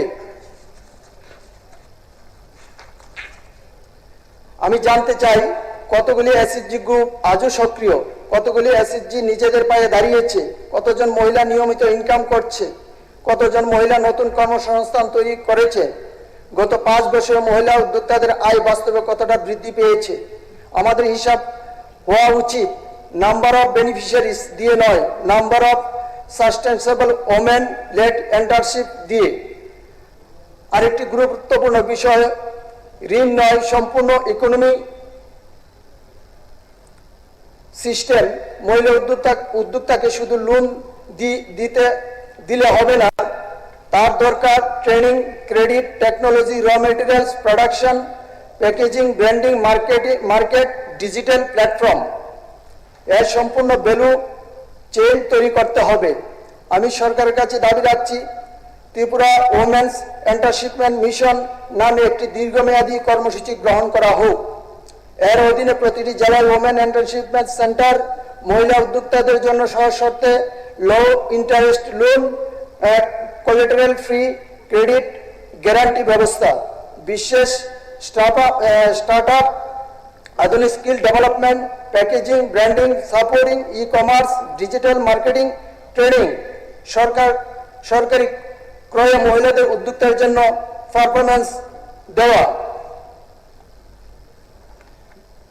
ডিস্ট্রিক্ট লেভেল কমন প্রোডাকশন ও প্রসেসিং সেন্টার এবং সর্বোপরি উৎপাদিত পণ্যের অ্যাসুরেন্স মার্কেটিং লিঙ্কেজ নিশ্চিত করা, মহিলা উদ্যোক্তাদের জন্য একটি বিশেষ ফান্ড ব্যবস্থা করা। আমি আরো একটি নির্দিষ্ট প্রস্তাব রাখতে চাই, রাজ্যে ওমেন এন্টারপ্রেনারশিপ ফান্ড তৈরি করা হোক। যে মহিলা নতুন ব্যবস্থা শুরু করতে চায়, তাকে শুধু ব্যাংকের দরজা দাঁড়িয়ে দায়িত্ব শেষ করা যাবে না, সরকারকে হ্যান্ডলিং করতে হবে। প্রজেক্ট প্রিপারেশন থেকে লোন, ট্রেনিং, প্রোডাকশন এর মার্কেটিং এর ব্যবস্থা করতে হবে। বিশেষ করে গ্রামীণ এলাকা, দরিদ্র পরিবার, single women, young women entrepreneur এবং প্রথম প্রজন্মের মহিলা উদ্যোক্তাকে অগ্রাধিকার দেওয়া উচিত। মাননীয় উপাধ্যক্ষ মহোদয়, আমি আজকের প্রস্তাবকে সমর্থন করছি, কিন্তু সরকারের কাছে আমার আবেদন, এই প্রস্তাব যেন শুধু একটি রাজনৈতিক রেজুলেশন হয়ে না থাকে। নারী আমরা সুরক্ষা বেনিফিশিয়ারি হিসেবে দেখতে চাই না। আমরা চাই women and entrepreneur, women as producer, women as employer and women as economic decision maker. ত্রিপুরার মহিলারা দয়া চায় না, তারা সুযোগ চায়। তাদের হাতে শুধু ঋণের টাকা তুলে দিলে হবে না, সুযোগ, বাজার, প্রযুক্তি, সিদ্ধান্ত নেওয়ার ক্ষমতা দিতে হবে। আর সরকার যদি সত্যি নারী স্বাবলম্বিতার কথা বলে, তাহলে আমি দাবি করছি আগামী বাজেটে মহিলা উদ্যোক্তাদের জন্য নির্দিষ্ট অর্থ বরাদ্দ, নির্দিষ্ট কর্মসংস্থানের লক্ষ্যমাত্রা এবং প্রতিটি বছর বিধানসভায় আউটকাম রিপোর্ট পেশ করা হোক। তাহলে আজকের এই বেসরকারি প্রস্তাব বাস্তব অর্থে ত্রিপুরা মহিলাদের অর্থনৈতিক মুক্তির একটি কার্যকর পদক্ষেপ পরিণত হবে। তার জন্য আমি এই প্রস্তাবকে সমর্থন জানিয়ে মাননীয় বিধায়ক মহোদয়া যে প্রস্তাব এনেছেন, আমি তাকে সমর্থন করে আমার আলোচনা এখানে শেষ করছি। ধন্যবাদ মাননীয় সদস্য। আমি এখন মাননীয় মন্ত্রীকে এই ব্যাপারে বলার জন্য। মাননীয় উপাধ্যক্ষ মহোদয়, এই বিষয়ের উপর আমি একটু আলোচনা করতে চাই। আচ্ছা, যদিও আমি ওইভাবে প্রস্তুত না, তারপরেও মাননীয় বিধায়ক গোপাল চন্দ্র রায় এবং মাননীয় বিধায়ক সুদীপ সরকার যে বিষয়ের উপর বক্তব্য রেখেছেন, আমাদের প্রাইভেট মেম্বার্স রেজুলিউশন যেটা বিধায়িকা শ্রীমতী অন্তরা দেব সরকার এনেছেন, তাকে সমর্থন করে আমাদের বিধায়িকা শ্রীমতী অন্তরা সরকার দেব যে প্রস্তাবটি এনেছেন, নারী স্বনির্ভরতা পারিবারিক অর্থনীতি উন্নত করার লক্ষ্যে ত্রিপুরায় মহিলা উদ্যোক্তা উন্নয়ন প্রকল্প সম্প্রসারণের জন্য ত্রিপুরা সরকার উপযুক্ত পদক্ষেপ গ্রহণ করুন। এই প্রস্তাবকে আমি সর্বান্তকরণে সমর্থন করে আমার বক্তব্য আমি রাখতে চাইছি। আমাদের সরকার, সেটা ভারত সরকারই হোক, আমাদের রাজ্য সরকারই হোক, দেশ এবং রাজ্য চাইছে এই দেশের মহিলারা এগিয়ে আসুক। যেটা গোপালবাবু বলতে চেয়েছিলেন যে স্বামী বিবেকানন্দের কথা, স্বামী বিবেকানন্দ বলেছিলেন যে bird cannot fly with a single wing, অর্থাৎ একটি পাখি শুধুমাত্র একটি ডানার উপর ভর করে উঠতে পারে না, তার দুটো পাখার প্রয়োজন হয়। ঠিক তেমনি এই সমাজ নারী এবং পুরুষকে নিয়ে এগিয়ে যায়, যেখানে নারী এবং পুরুষের সমান অধিকার, সমান সুযোগ প্রয়োজন হয় এই সমাজকে এগিয়ে নিয়ে যেতে হলে। যেখানে ভারতবর্ষের প্রধানমন্ত্রী নরেন্দ্র মোদী চাইছেন বিকশিত ভারত গড়তে, যেখানে দেশের প্রধানমন্ত্রী নরেন্দ্র মোদী 2047কে সামনে রেখে বিকশিত ভারত যাত্রা, তার কর্ম পদ্ধতি, তার যোজনা তিনি তৈরি করে গেছেন, সেখানে মহিলাদেরকে অগ্রাধিকার দিয়ে তিনি কাজ করছেন। আজকে পার্লামেন্টে নারী শক্তি অধিনিয়ম বিল যেটা আনা হয়েছে, যেটা পাশ করা হয়েছিল রাজ্যসভা এবং লোকসভায়, পরবর্তী সময়ে কিছু অ্যামেন্ডমেন্টের প্রয়োজন। তার জন্য লোকসভায় যখন বিলটি এসেছিল, যারা বিরোধিতা করেছিলেন সেটা কংগ্রেস এবং ইন্ডি জোট, INDI জোট, তারা এই বিলকে সমর্থন করেনি। কারণ তারা চায় না প্রকৃত অর্থে দেশের গণতান্ত্রিক যে ব্যবস্থাপনা, সেই ব্যবস্থাপনায় নারীরা সুযোগ পাক। দেশের প্রধানমন্ত্রী চাইছেন 33% রিজার্ভেশন হোক লোকসভা এবং রাজ্য বিধানসভাগুলোতে। এর অর্থ হলো নারীদেরকে প্রতিনিধিত্ব করার সুযোগ দেওয়া, যেটা বারবার এই দেশের লোকসভা এবং রাজ্যসভায় পাশ হয়নি, কিন্তু বর্তমান প্রধানমন্ত্রী নরেন্দ্র মোদী সেটা পাশ করিয়েছেন। কিছু কিছু অ্যামেন্ডমেন্টের প্রয়োজন ছিল, সেটা তারা হতে দেননি।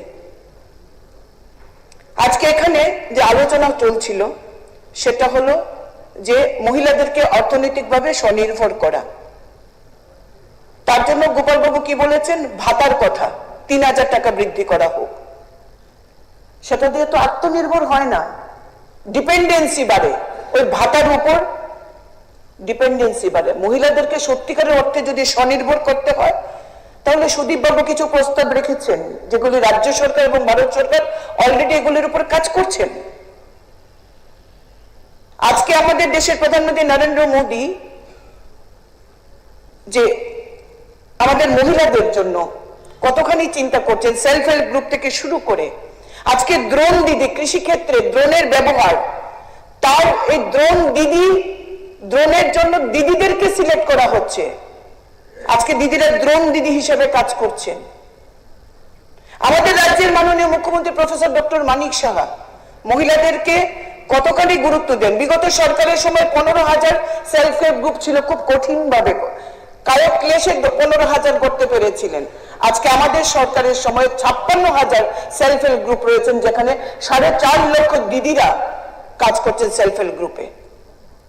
কিছুক্ষণ আগে আমাদের মাননীয় মন্ত্রী সুধাংশু দাস বলেছেন তার ARDD ডিপার্টমেন্টের মাধ্যমে কিভাবে সেলফ হেল্প গ্রুপের মহিলাদেরকে সুযোগ করে দেওয়া হচ্ছে, যারা মহিলারা হাঁস, মুরগি, শূকর প্রতিপালন করে, মৎস্য চাষ করে আত্মনির্ভর হওয়ার সুযোগ। আজকে জনজাতি অংশের মহিলারা শূকর প্রতিপালন করে, হাঁস মুরগি প্রতিপালন করে, ছাগল প্রতিপালন করে, গরু, কিষাণ সম্মান নিধি যেমন দেশের প্রধানমন্ত্রী নরেন্দ্র মোদী দিচ্ছেন কিষাণদের সম্মান করার জন্য, আজকে আমাদের রাজ্যের মাননীয় মুখ্যমন্ত্রী পশুপালন নিধি চালু করেছেন। গ্রামের মহিলারা যদি যারা পশুপালন করেন তাদেরকেও বছরে 12,000 টাকা পশুপালন নিধি আমাদের রাজ্য সরকার সেটা চালু করছেন।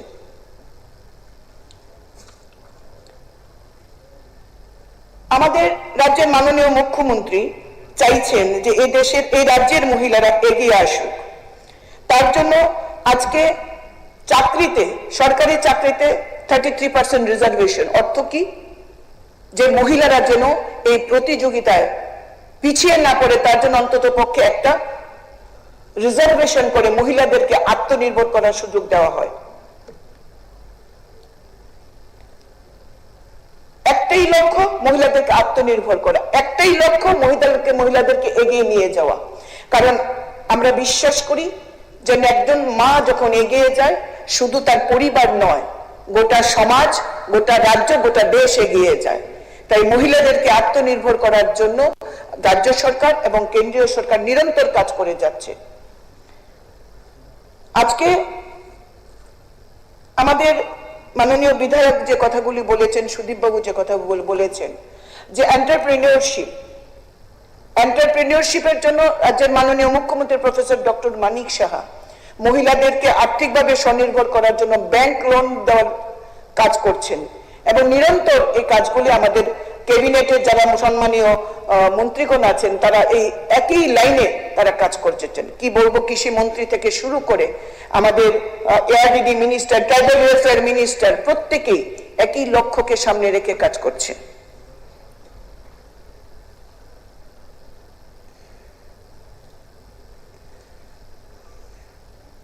Just few minutes. তো আমার বক্তব্য হলো যে শুধু এন্টারপ্রেনিয়রশিপ কে শুধু মতো এনকারেজ করা নয়, এন্টারপ্রেনিয়রশিপ করতে গেলে যে ধরনের কাজগুলি, যে একই সঙ্গে যে পয়েন্টস গুলোতে কাজ করার দরকার, এগুলোকে উৎসাহিত করতে রাজ্য সরকার নিরন্তর কাজ করছেন। লক্ষ্য একটাই, মহিলাদেরকে আত্মনির্ভর করা। পাশাপাশি মহিলাদেরকে সুরক্ষা দেওয়া থেকে শুরু করে সবকিছুতে আমাদের সরকার অলরেডি কাজ করছেন। তাই আজকে আমাদের মাননীয় বিধায়ক শ্রীমতী অন্তরা সরকারদেব যেটা এনেছেন, যে নারী স্বনির্ভরতা এবং পারিবারিক অর্থনীতি উন্নত করার লক্ষ্যে মহিলা উদ্যোক্তা উন্নয়ন প্রকল্প সম্প্রসারণ, এই কাজ অলরেডি আমাদের সরকার করছে। এখানে আমাদের সরকার মহিলাদেরকে, যেমন মহিলাদেরকে সুস্থ রাখা, একটা মা তখন সুস্থ থাকে, সুস্থ সন্তান প্রসব করে, মহিলাদেরকে মাতৃপুষ্টি উপহার দিচ্ছেন, যে গর্ভবতী মায়েদের স্তন্যদানকারী মহিলাদেরকে অপুষ্টির সমস্যা থেকে দূর করার জন্য মাতৃ মৃত্যু কমাতে এই প্রকল্পের মাধ্যমে বাড়ি বাড়ি গর্ভবতী মায়েদেরকে কিট বিতরণ করা হয়। TIGC অর্থাৎ Tripura incentive two girl child, BPL পরিবারের কন্যা সন্তানের জন্ম এবং কল্যাণ উৎসাহিত করতে এবং বাল্য বিবাহ রোধে মায়েদের আর্থিক সহায়তা প্রতি মাসে 300 টাকা পর্যন্ত নির্দিষ্ট অনুদান দেওয়া হচ্ছে। SHG দিদিদেরকে কিভাবে ঋণ সহায়তা করছে আমাদের সরকার? গ্রামীণ মহিলাদেরকে অর্থনৈতিকভাবে শক্তিশালী করতে স্বনির্ভর গোষ্ঠীগুলির মাধ্যমে 10 লক্ষ টাকা পর্যন্ত ব্যাংক ঋণ, রিভলভিং ফান্ড এবং জীবিকা সহায়তায় অনুদান দেওয়া হয়। লাখপতি দিদি উদ্যোগ, দেশের প্রধানমন্ত্রী বলছেন যে ভারতবর্ষের দিদিরা লাখপতি দিদি, এবং আমাদের রাজ্যের মাননীয় মুখ্যমন্ত্রীর স্বপ্ন যে আজকে দিদিদেরকে লাখপতি করা। স্বনির্ভর গোষ্ঠীর সঙ্গে যুক্ত মহিলাদের বিভিন্ন জীবিকার ভিত্তিক কাজের মাধ্যম 2028-29 সালের মধ্যে বার্ষিক আয় অন্তত 1 লক্ষ টাকায় উন্নীত করার পরিকল্পনা রাজ্যের মাননীয় মুখ্যমন্ত্রী নিয়েছেন। ওমেন এন্টারপ্রেনিয়রশিপ পলিসি, নারী উদ্যোক্তাদের ব্যবসায় উৎসাহিত করতে এবং বিশেষ করে গ্রামীণ ও স্বনির্ভর গোষ্ঠীর নারীদের জন্য নতুন নীতি ও সুযোগ তৈরি করা হয়েছে। মহিলাদের জন্য সামাজিক পেনশন, দুস্থ ও অসচ্ছল নারীদের জন্য বিভিন্ন সামাজিক সুরক্ষা পেনশন, যেমন মহিলা গৃহকর্মী পেনশন ইত্যাদি আমাদের রাজ্যে চালু রয়েছে। তো এমন অনেক পলিসি ইতিমধ্যে রাজ্য সরকার অলরেডি নিয়েছেন, যাতে করে এই রাজ্যের মহিলারা মাথা উঁচু করে বাঁচতে পারেন, স্বনির্ভর হতে পারেন, এন্টারপ্রেনিয়রশিপ চালু করে নিজেদেরকে আর্থিকভাবে স্বাবলম্বন করে তাদের পরিবারকে প্রতিপালন করতে পারেন। তার জন্য অলরেডি আমাদের সরকার, আমাদের রাজ্যের মাননীয় মুখ্যমন্ত্রী এবং ওনার ক্যাবিনেট মিনিস্টার যারা রয়েছেন তাদের নিজস্ব দপ্তরের মাধ্যমে অলরেডি উদ্যোগ নিয়েছেন। এমন অনেক যোজনা রয়েছে যেখানে আলোচনা ইতিমধ্যে বিভিন্নভাবে হয়েছে। তো আমি আমাদের মাননীয় বিধায়িকা অন্তরা সরকার যে প্রস্তাবটি এনেছেন, এটাকে সর্বান্তকরণে সমর্থন করে সরকার করছে আরো বেশি উদ্যোগ নেওয়ার জন্য, আরো বেশি যাতে আরো উদ্যোগ নেওয়া যায় সেই জন্য আমাদের সরকার নিরন্তর কাজ করছেন। এবং যে বিষয়গুলির উপর আমি একটুখানি আলোকপাত করতে চাইছি, এগুলি কিন্তু এর আগে যে সরকার ছিল তার সরকারের সময়ে কিন্তু এই রাজ্যের মহিলারা বা মেয়েরা এর সুবিধাগুলি থেকে বঞ্চিত ছিল। আগে আমাদের রাজ্যের বিভিন্ন শিক্ষা দপ্তরের পরিচালিত বিদ্যালয়গুলিতে আগে শুধুমাত্র এসসি এসটি এবং আর্থিকভাবে পিছিয়ে পড়া বালিকাদের বাইসাইকেল দেওয়া হতো। আমাদের ভারতীয় জনতা পার্টি সরকার প্রতিষ্ঠিত হওয়ার পর 2018-19 থেকে 2024-25 শিক্ষাবর্ষ পর্যন্ত 1,64,309 জন ছাত্রীকে বিনামূল্যে সাইকেল দেওয়া হয়। এখানে এসটি এসসি এবং শুধুমাত্র আর্থিকভাবে পিছিয়ে পড়া বর্গ নয়, প্রত্যেকটি মহিলা মেয়ে যারা দূরত্ব যেন তাদের শিক্ষার ক্ষেত্রে কোনো বাধা না দাঁড়ায়, তার জন্য তারা যেন ড্রপ আউট না হয়, তাদের শিক্ষিত করে তোলার জন্য, শিক্ষা সম্প্রসারণের জন্য, বালিকা শিক্ষাকে উৎসাহিত করার জন্য প্রত্যেকের জন্য বাইসাইকেল আমাদের রাজ্যের মাননীয় মুখ্যমন্ত্রী সেটা চালু করেছেন। মুখ্যমন্ত্রী কন্যা আত্মনির্ভর যোজনায় দ্বাদশ মান পরীক্ষা উত্তীর্ণ 140 জন মেধাবী ছাত্রীদের বিনামূল্যে স্কুটি প্রদান করা হচ্ছে। এর আগে এই রাজ্যের গার্ল স্টুডেন্টরা এটা স্বপ্ন দেখতে পেত না যে তাদেরকে ভালো রেজাল্ট করার জন্য তাদেরকে স্কুটি দেওয়া হয়। এটাই মানসিকতার পার্থক্য, দুটি সরকারের মধ্যে ডিফারেন্স এখানেই। রাজ্য সরকার স্নাতক এবং স্নাতকোত্তরে পাঠরত ছাত্রীদের ভর্তি ফিস, কলেজ উন্নয়ন ফিস এবং পরীক্ষা সংক্রান্ত সমস্ত ফিস মুকুব করে দিয়েছেন। অর্থাৎ আজকে আমাদের রাজ্যে স্ত্রী শিক্ষা সম্পূর্ণ অবৈতনিক।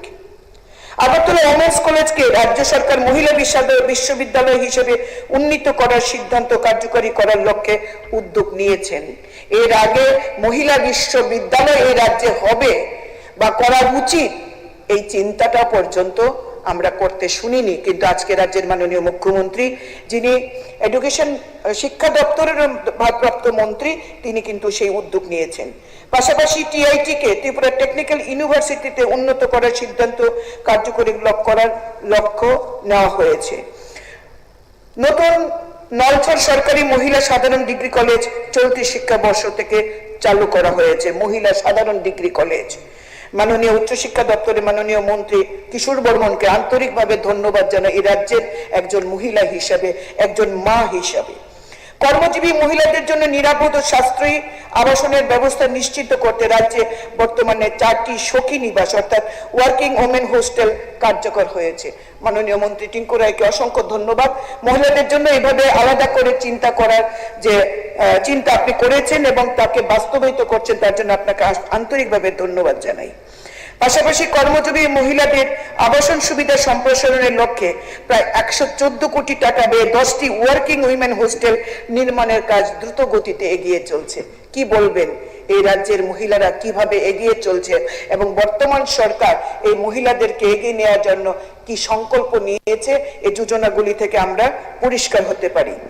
এসব হোস্টেলে আবাসনের পাশাপাশি বিভিন্ন আধুনিক ও প্রয়োজনীয় সুবিধার ব্যবস্থা রাখা হয়েছে। রাজ্যে মহিলাদের সুরক্ষার বিষয়টিকে প্রাধান্য দিয়ে প্রতিটি জেলায় পুলিশ মহিলা থানা স্থাপন করা হয়েছে। রাজ্যে বর্তমানে 9টি মহিলা পুলিশ থানা চালু হয়েছে। এটাই আমি বলতে চেয়েছিলাম যে মহিলাদের শুধুমাত্র কর্মোপযোগী করে তোলা নয়, শুধু এন্টারপ্রেনিয়রশিপ করে তোলা নয়, শুধু সেলফ হেল্প গ্রুপ চালু করা নয়, মহিলাদের সুরক্ষা দেওয়া সরকারের যেমন দায়িত্ব, বর্তমান সরকার রাজ্যের মাননীয় মুখ্যমন্ত্রী কিন্তু সেই দিশায় কাজ করছেন এবং নতুন 9টি মহিলা থানা বিভিন্ন ডিস্ট্রিক্টে তিনি চালু করেছেন। রাজ্যের প্রধান হাসপাতাল তথা জিবিপি হাসপাতালে 100 শয্যা বিশিষ্ট মা ও শিশু ইউনিট নির্মাণ করা হচ্ছে। মহিলাদের সুবিধার জন্য পিঙ্ক টয়লেটের ব্যবস্থা করা হয়েছে। এমনকি আজকে আগরতলা শহর এবং আমাদের বিভিন্ন বিধানসভা কেন্দ্রে আমরা কিন্তু পিঙ্ক টয়লেট দেখতে পাই, যেখানে মহিলাদের সুবিধার কথা চিন্তা করা হয়েছে। এমনকি আমাদের এই বিধানসভা ভবনে, এই বিধানসভায় আমাদের তৎকালীন যিনি অধ্যক্ষ ছিলেন স্বর্গীয় শ্রী বিশ্ববন্ধু সেন, এখানে মায়েদের সন্তানের কথা চিন্তা করে যারা বিধায়িকা যারা তাদের সন্তান যাতে সুস্থ সুন্দর থাকতে পারে তাদের জন্য আলাদা করে একটা বেবি রুম করা হয়েছিল। কিভাবে এই সরকার মহিলাদের প্রত্যেকটি বিষয়ে মহিলাদের জন্য চিন্তা করেন। বাল্য বিবাহ পণ প্রথা রোধে অন্তঃদয় পরিবার কন্যার বিবাহে মুখ্যমন্ত্রী কন্যা বিবাহ যোজনার মাধ্যমে 50,000 টাকা আর্থিক অনুদান দেওয়া হচ্ছে। গত 25-26 অর্থ বছরে মোট 45 জনকে এই স্কিমের আওতায় সহায়তা করা হয়েছে। মুখ্যমন্ত্রী বালিকা সমৃদ্ধি যোজনার আওতায় অন্তঃদয় পরিবারের 1 এপ্রিল 2025 এবং তারপরে জন্মগ্রহণকারী কন্যা শিশুর নামে 50,000 টাকার ফিক্সড ডিপোজিট প্রদান করা হচ্ছে, যা 18 বছর পূর্ণ হওয়ার আগে ভাঙানো যাবে না। এ পর্যন্ত 105 জন কন্যা শিশুর নামে ফিক্সড ডিপোজিট প্রদান করা হয়েছে। বর্তমানে 4,95,000 গ্রামীণ মহিলা 55,000-এরও বেশি স্বনির্ভর গোষ্ঠীর সঙ্গে যুক্ত হয়েছেন। ইতিমধ্যে 1,08,000-এরও বেশি মহিলা লাখপতি দিদি হিসাবে আত্মপ্রকাশ করেছেন। রিয়েল এন্টারপ্রেনিয়রশিপ যদি কেউ করতে পারছেন, সেটা হচ্ছে আমাদের স্বনির্ভর গোষ্ঠীর সঙ্গে যুক্ত দিদিরা।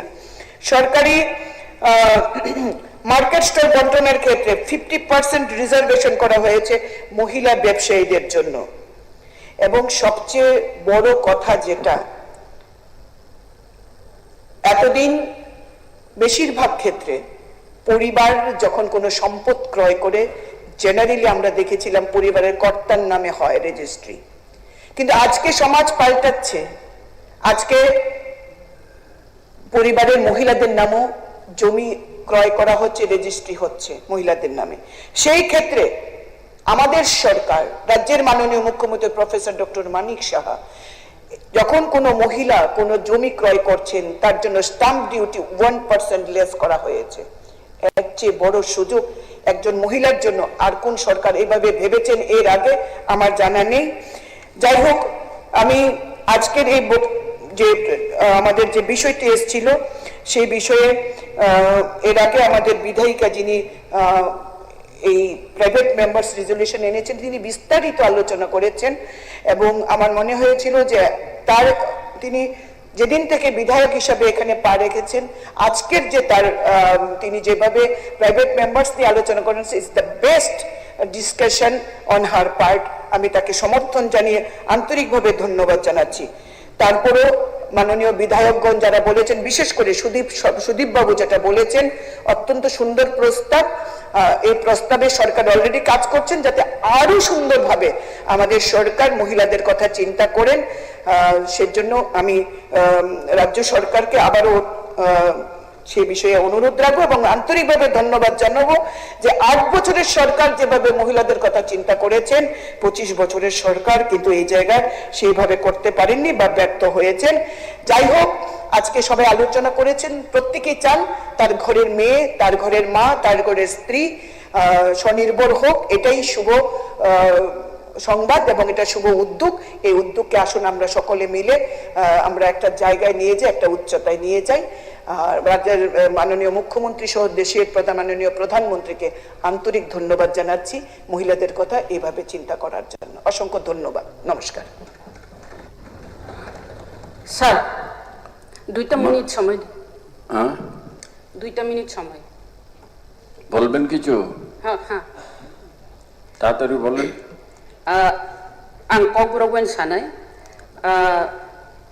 विधायिका जे अंतरा सरकार दे जे बिल प्राइवेट मेम्बर रेजुलेशन नो तुई जे बुरी रकनी नुखुंगनी रां पैसा आजिनानि बागै जे कक्ति सामानि आंगोबनो सम्पूर्ण भाबे आं सापर्ट खालायै आं किसा कक सानै आं बासन दिगला शुद्ध एक खाने बागी ठीक न तंगो जे आचारंनि कक सामानि मुया आचार खालायमानो फियाबा जरा आचार खालायमाया बरक पारा आमचायै तंनाय रक बरक ताबु नगो तंतुतै रि तागो रि वासाबाय याक बाय तागो आबु मेसिन बाया अबो पानि बरक व्यवसाय नु खुंरक चलि दंगो बुरि रक्न माने कक वानजेबे सागाय अब गरे बसे रोजगार अब बरफ नगो तंतुतै न बा हाजिरा थांमानि परेबो हर एकेबा फुङा स्रि स्रि आइचुक बसाय अमाहिके बुरिरो रि तागै फालायो अरिगनाय रि सा ताकनानि बागै याकबाय अपनो कैसा तिनी ओ private member resolution bill pass खाइतनी अपनो कैसा बिल पास खाइदी नहीं आं आनी कोई मुं और नारंग नहीं तै कैसा हंगांगै चीनी बुरी रो अम है कि रंग आजिओ जे चीनी मामी हांगार नि जूस अब शुद्ध जूस या अब बिथि हिसाबै बो व्यवहार उंगो बहक सातानी खेंजर खितानी बखा सातानी अब बो व्यवहार उंगो थै खितानी रगो गे ओ मामी हांगार नि जूस न बो तिनिनी ओ प्राइवेट मेंबर रेजुलेशन पास खलाइतानी अब न कैसा पास खलाइदि हिनाय आनी कबंग अबनो तंगनाय कैसा गांगै रिगनाय रिसा या बैकाकनानी ते कैसा गांगा मामी हांगारनि जुस नामनानी आबो कैसा तिनिनी ओ बिल पास खाइदिने आनी अनुरोध हामबाय ধন্যবাদ মাননীয় সদস্য এখন আমি মাননীয় মন্ত্রী সাহেবকে বলছি মাননীয় উপাধ্যক্ষ মহাশয় আজকের এই গুরুত্বপূর্ণ অধিবেশনে নারী স্বনির্ভরতা ও পারিবারিক অর্থনীতি উন্নয়ন করার লক্ষ্যে ত্রিপুরায় মহিলা উদ্যোক্তা উন্নয়ন প্রকল্প সম্প্রসারণের জন্য ত্রিপুরা সরকারের উপযুক্ত পদক্ষেপ গ্রহণ করুক এই মর্মে মাননীয় সদস্যা শ্রীমতী অন্তরা সরকার দেব কর্তৃক উত্থাপিত বেসরকারি প্রস্তাবটির জন্য আমি ওনাকে ধন্যবাদ জ্ঞাপন করছি তার পাশাপাশি এখানে আলোচনা রেখেছেন মাননীয় সদস্য রঞ্জিত দেববর্মা মহাশয় আলোচনা রেখেছেন মাননীয় সদস্য গোপাল রায় মহাশয় এবং আলোচনা রেখেছেন সুদীপ সরকার মহাশয় এবং স্বপ্না দেববর্মা মহাশয় এবং বিশেষভাবে বিস্তারিতভাবে আলোচনা রেখেছেন আমাদের সিপিউইপ কল্যাণী রয় আমি ওনাকেও অনেক অনেক ধন্যবাদ জ্ঞাপন করছি বিস্তারিতভাবে আলোচনা করার জন্য মাননীয় উপাধ্যক্ষ মহাশয় আমি বিশ্বাস করি নারী ক্ষমতায়ন শুধু নারীর উন্নয়নই নয় এটি একটি পরিবার একটি সমাজ এবং একটি রাজ্যের অর্থনৈতিক উন্নয়নের ভিত আমাদের মাননীয় প্রধানমন্ত্রী নরেন্দ্র মোদীজির নারী শক্তি থেকে জাতীয় শক্তির ভাবনাকে সামনে রেখে ত্রিপুরা সরকারের মাননীয় মুখ্যমন্ত্রী প্রফেসর ডক্টর মানিক সাহাজির নেতৃত্বে নারী উদ্যোক্তাদের আর্থিকভাবে স্বনির্ভর করে তোলার একাধিক গুরুত্বপূর্ণ পদক্ষেপ আমাদের সরকার গ্রহণ করেছে এই লক্ষ্যে গত 17 নভেম্বর 2025 থেকে আগামী 5 বছরের জন্য ত্রিপুরা নারী উদ্যোগ নীতি 2025 ঘোষণা করা হয়েছে এই নীতির মূল উদ্দেশ্য হলো মহিলা উদ্যোক্তাদের জন্য একটি সহায়ক নিরাপদ ও অনুকূল ব্যবসায়িক পরিবেশ তৈরি করা এবং তাদের আর্থিকভাবে স্বাবলম্বন করে তোলা মাননীয় উপাধ্যক্ষ মহাশয় আমাদের সরকার বিশেষ গুরুত্ব দিচ্ছে সেই সমস্ত মহিলাদের যারা সামাজিক ও আর্থিকভাবে পিছিয়ে রয়েছে এর মধ্যে রয়েছেন গ্রামীণ ও জনজাতি মহিলা উদ্যোক্তা এসটি এসসি ওবিসি ও সংখ্যালঘু সম্প্রদায়ের মহিলারা রয়েছেন প্রতিবন্ধী নারী বিধবা এবং সিঙ্গেল ওমেন উদ্যোগী হতে আগ্রহী ছাত্রী এবং ইনফর্মাল সেক্টরে কর্মরত মহিলা শ্রমিকরাও তার মধ্যে রয়েছে আমাদের সরকারের লক্ষ্য অত্যন্ত স্পষ্ট কোন নারী যেন আর্থিকভাবে তার স্বপ্নের উদ্যোগ শুরু করতে না পারে এমন পরিস্থিতি আমরা চাই না ত্রিপুরা নারী উদ্যোগ নীতি 2025-এর আওতায় capital subsidy, project cost subsidy এবং ইন্টারেস্ট সাবসিডির পাশাপাশি প্রশিক্ষণ, বাজারের সঙ্গে সংযোগ, ব্যবসায়িক পরামর্শ এবং স্কিল ডেভেলপমেন্টের সুযোগ রাখা হয়েছে।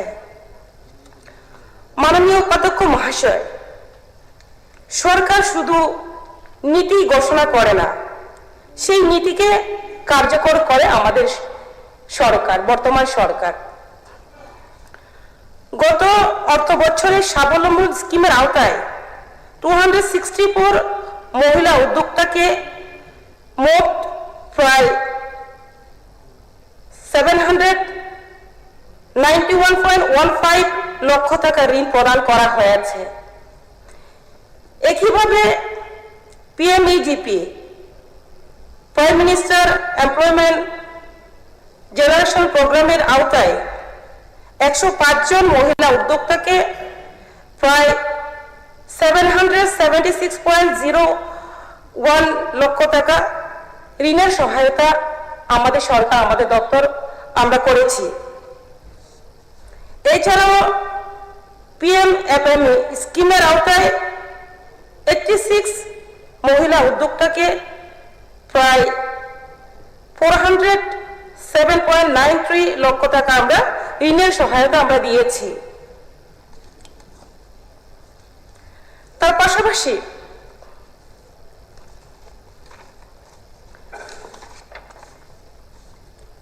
আমাদের র্যাম্প স্কিমের মাধ্যমে আমরা মহিলা উদ্যোক্তাদের আমরা ট্রেনিং করিয়েছি। 9,227 জন মহিলাকে আমরা প্রশিক্ষণ দিয়েছি।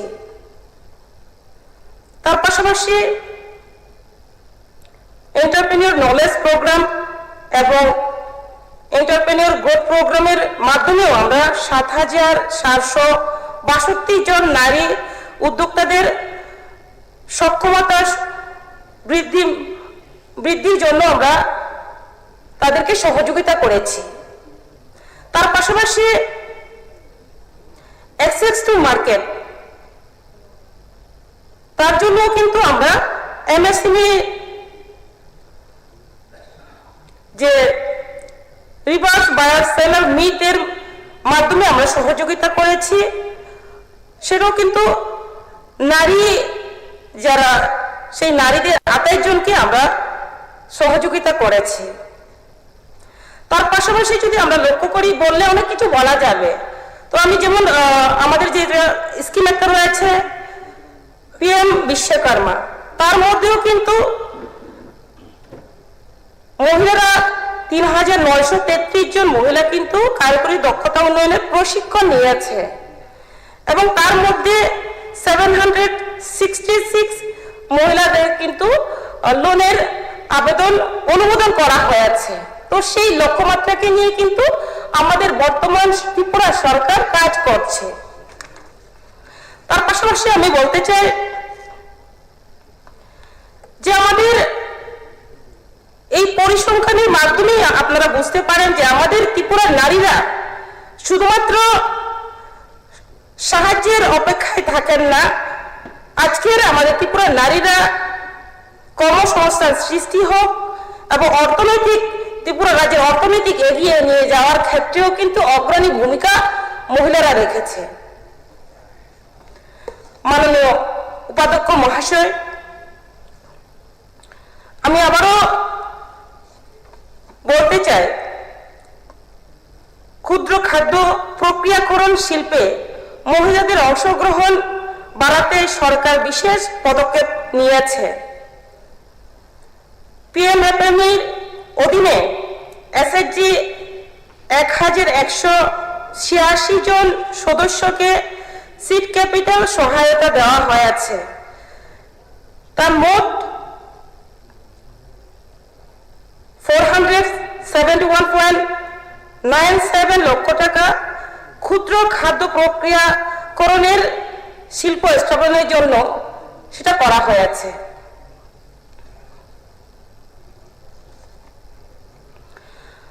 পাশাপাশি আমি বলতে চাই যে আমাদের সর্বোচ্চ প্রতি সদস্যকে কিন্তু 40,000 টাকা পর্যন্ত সিড ক্যাপিটাল সহায়তা প্রদান করা হচ্ছে। তার পাশাপাশি আমি বলতে চাই আমাদের খাদ্য প্রক্রিয়াকরণ শিল্পের দক্ষতা বৃদ্ধির জন্য 8 ঘন্টা বিনামূল্যে প্রশিক্ষণ করানো হয়েছে 3,754 জন মহিলাকে একদিনে। সেটাও কিন্তু আমরা করে যাচ্ছি, আমাদের সরকার করে যাচ্ছে।